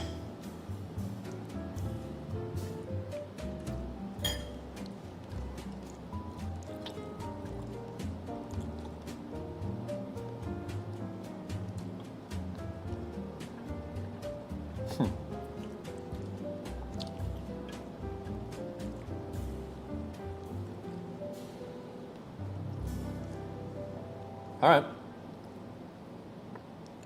I'm gonna keep it hundo with you, chat. When I did the Japanese cooking stream as well as the Panda Express cooking streams, both ones I was confident in saying that my versions were comparable, if not better, than the restaurant version. The homemade version was like delicious. But I'm gonna keep it real. The restaurant version is better. Not to say that this is bad, but the restaurant version just has an extra layer of like sweetness and an extra layer of like savoriness to it, and an extra. It's just straight up just more rich in flavor. Both of these taste similar. This one just has a stronger taste of pad Thai. Honestly, it's the MSG. Maybe. Honestly, maybe.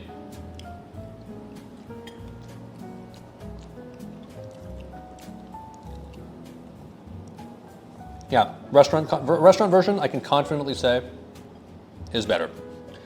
Is it so much better that like it puts this one to shame to the point where this one's like bad? No, this one's fine. I would have no problem serving this to somebody else. I'd be like, well, I would need to cook the noodles more. The noodles are undercooked. But ignoring that aspect, flavor-wise, it's still not as good, but not to the point where it's bad. But this is slightly less sweet.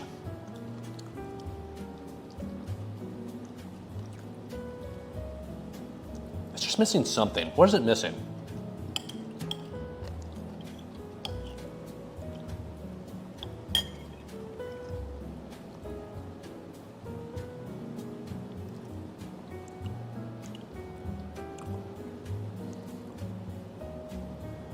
Saltiness-wise, they're about the same.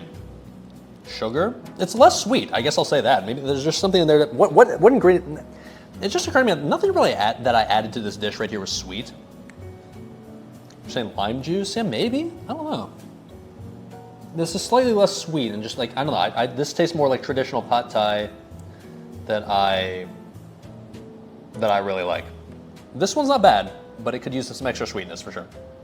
Tamarind, yeah, I don't know, maybe it's a difference between like what I use tamarind-wise. Like, I usually the only thing I could find was like a block of tamarind that I had to melt, whereas like maybe there's some sort of more pure paste that they use here instead. But fact of the matter is, I'm gonna keep it hundo. Restaurant version is better. No doubt about it. Okay. Let's go with the green curry. To be honest, pad thai, I love it. Delicious, one of my favorite dishes in existence. But if we're talking about my favorite Thai dish of all time, it is without question green curry. I love green curry. If I had to like live on a desert island for the rest of my life, green curry could absolutely be one of those dishes that I could just eat solo for the rest of my life, all right?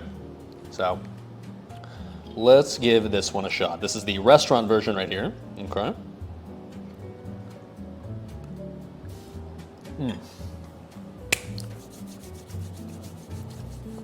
Oh, oh.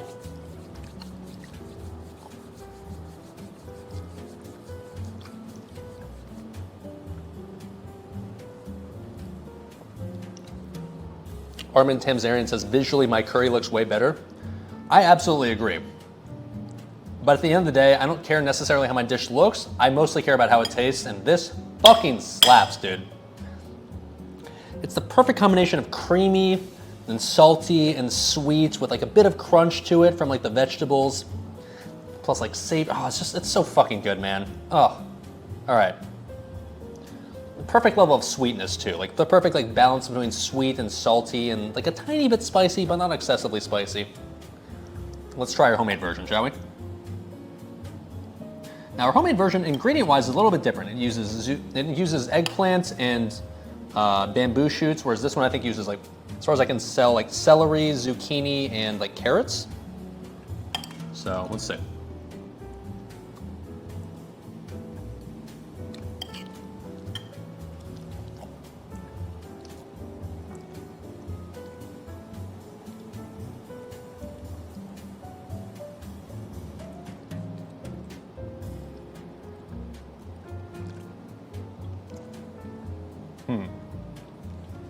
Ooh, okay, one more bite, one more bite, one more bite, one more bite.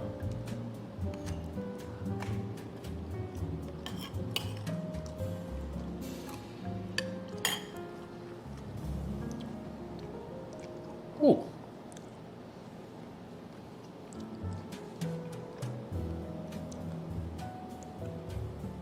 Okay, I'll start by saying this. I am thoroughly impressed with myself that I was capable of creating something that tastes like Thai green curry. I was a little worried that with like the substitutions ingredient-wise that I had to make for this, that it would not taste like what I would describe as Thai green curry, but this absolutely fits the bill. If I served this to somebody, they would be like, oh, that's Thai green curry. I'd be like, yeah, you're goddamn right it is.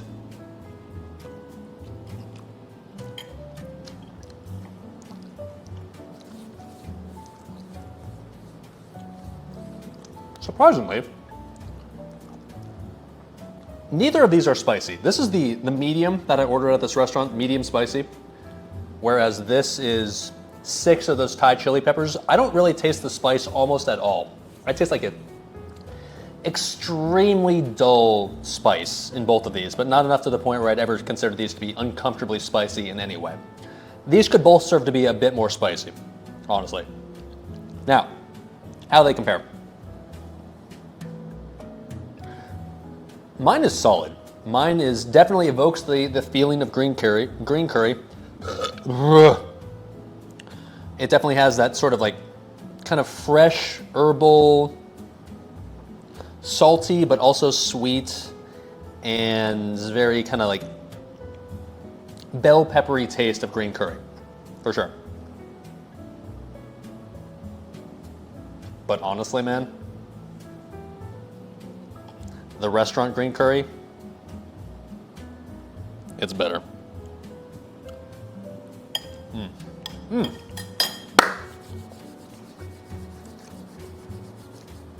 Ooh, the restaurant green curry is creamier, it's thicker, it has a bit more flavor. Maybe it's the MSG again, I don't fucking know, but it's just, it's not the MSG. I know for sure it's not all the MSG because it has like a better consistency. It just has a better, creamier, almost more just like consistent, saucy, thick texture to it, where this one feels more liquidy and thin. So maybe, I don't know, like this one needs to be creamier. Mine's not creamy enough, I would say.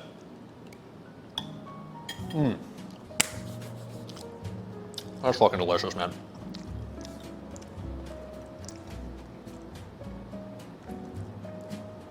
Probably more coconut milk. Maybe, but I added a shitload as it was. I don't know. Mix them together? No.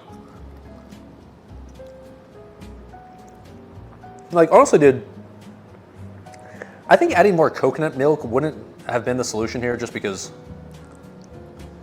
coconut milk's not gonna add that necessarily like the thick, creamy aspect to it. It's gonna make it thicker and it's gonna make it slightly milkier, but it's not gonna make like it like, it's hard to describe, but this one's so much more,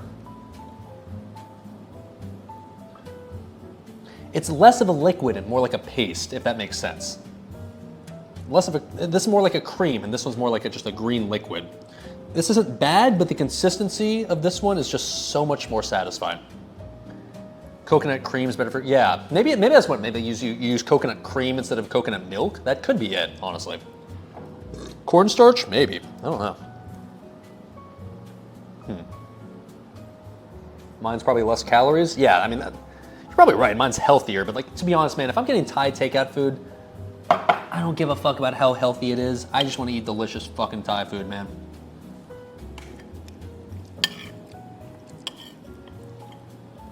That's solid, man, but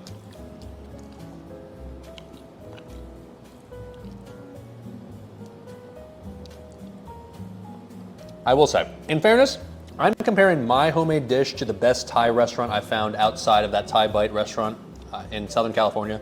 This place is really fucking good. This place is like the second place, silver medal. I love this place. This is good. I'll eat all of this as my leftovers. This is gonna sustain me for the next week or so. But I would be kidding you guys if I said that this was better than the restaurant version. Now, even if this was in a world where these were about equal, okay, first things first, I'll just say this. I don't think I can match this. This is just fucking delicious. I'm sorry, but the ancient Chinese Thai secret recipe that they have is clearly better than the one I found on Google. Surprise, surprise, right? But even in a world where like these are about equal, I think it's a pretty easy conclusion, to be honest. While I understand that my cooking streams take longer than what you would normally take to just cook a recipe on your own when you're not talking to chat and not memeing it up, I took about, what was it, 4.5 hours to cook this. Let's say you can cook it in 2.5 if you don't, if you're not streaming. Is it worth going out to find like the somewhat obscure ingredients that it takes to cook these, pay the extra premium that you're gonna have to pay for those special ingredients? So you do like, basically you take all day just like trying to find them and buying them, and then also taking the 2.5 hours it takes to cook this, versus going to a Thai restaurant, spending $30 and getting this within half an hour. I'm gonna keep it real, boys. Just go to a Thai restaurant. And this right here is fucking delicious. Could I, with enough practice, after 10 years of trying this dish over and over again, could I top it?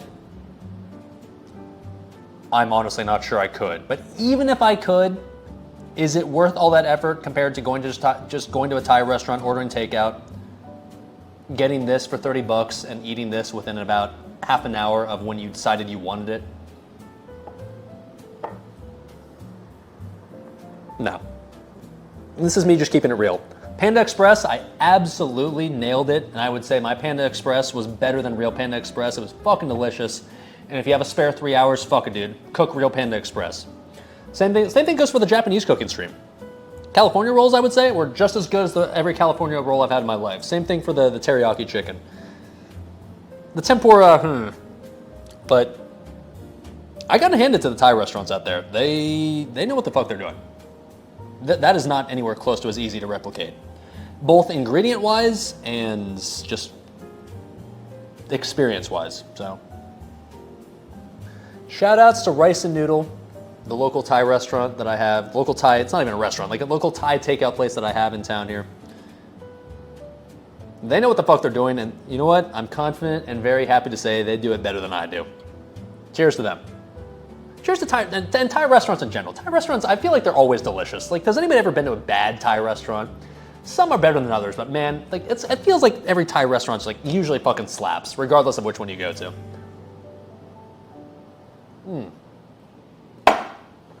So there you go, boys. I'd love to lie to you and say that, oh yeah, I fucking nailed it. Oh my God, mine's so much better. Now, Thai restaurant version, 100% head and shoulders above mine. Without question. Without question. This fucking slaps. This is so good. I'm gonna end the stream and then eat all of this first, and then I'll eat mine after and be a bit more underwhelmed. Okay. All right.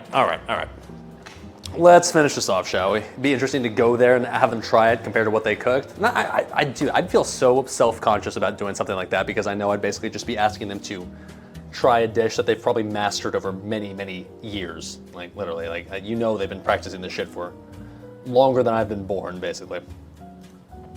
All right. Thai kitchen has a lot more bold flavors than Chinese, Japanese cuisine, harder to balance different flavors. Yeah, it was harder, for sure. Like, honestly, I'm saying Chinese stream as if I did some authentic Chinese dishes. I did Panda Express, but honestly, I nailed the Panda Express. And yeah, even the Japanese thing, I was like, you know what, I was shocked about how well I did that. But yeah, the Thai one, I have a newfound respect for Thai food. That was much harder and much more complex flavor-wise than Japanese or Chinese was. That was fun. It was a 5-hour stream. And once again, I'd like to reiterate that, is it worth cooking Thai food for 5 hours to try to match Thai food in a restaurant? No, just let the restaurant do it. The restaurant does it better than you can. Sorry, that was just a thing. But hey, you know what? It's interesting to find out, and if anything, it was fascinating to learn what goes into that process. So, fair enough. All right. Anyways, kids. Oh, I'm gonna just absolutely murder the shit out of the rest of this Thai food right here. In case you're wondering if I'm gonna eat the rest of this, your answer is you're goddamn right I will. So I'm gonna do that. Oh, there we go. Hi. And probably chill for the rest of the night, but hope you guys enjoyed. Hope you guys had fun with this little Thai cooking marathon. It was a bit of a marathon, but it was fun. I enjoyed myself. Anyways, I'll be back tomorrow. Stream tomorrow is going to be starting at the regular weekday time of 11 a.m. Eastern Time, 1700 Central European Time. The plan is to do a combination of Classic Era, so we're doing Classic Era on Salvador and Hilla. They're 37 now, so they got some pumping to do, and probably STV and maybe Arathi? We'll see. And then also, we're going to be doing a TOGC GDKP with the Lunacy Boys on X Hoof Mama, so we got that in the works as well. Be a bit of a vanilla and Wrath combo stream. You guys can do ! Discord in the chat if you feel like joining my Discord. It's a place where I post stream news, stream announcements. Anytime I go live, I'll make sure to ping you guys. It's a place where you can ask me something like, streamer, how do you pronounce Pad Thai again? Can you pronounce it correctly, please? No, fuck you. I don't care how the fuck you pronounce Pad Thai. I do it correctly because I'm half Asian, therefore I do it better than all of you motherfuckers. If you're actually Thai in chat, you're an exception, but you're not because you're in Twitch chat, therefore you're white. Get fucked.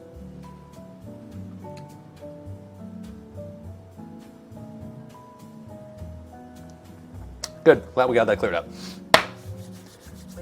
Wednesday Hanse raids? Hey, you know I'll be there for Hanse raids. Once the reset happens, yeah, we'll do full send, of course. Tomorrow's just the last raid of the week that I do. Anyways, kids, appreciate you guys hanging out. Appreciate you guys keeping chat lively. As always, time to spend this week. No min bid pass. No comments. And I'll catch you guys tomorrow for some comfy classic WoW content.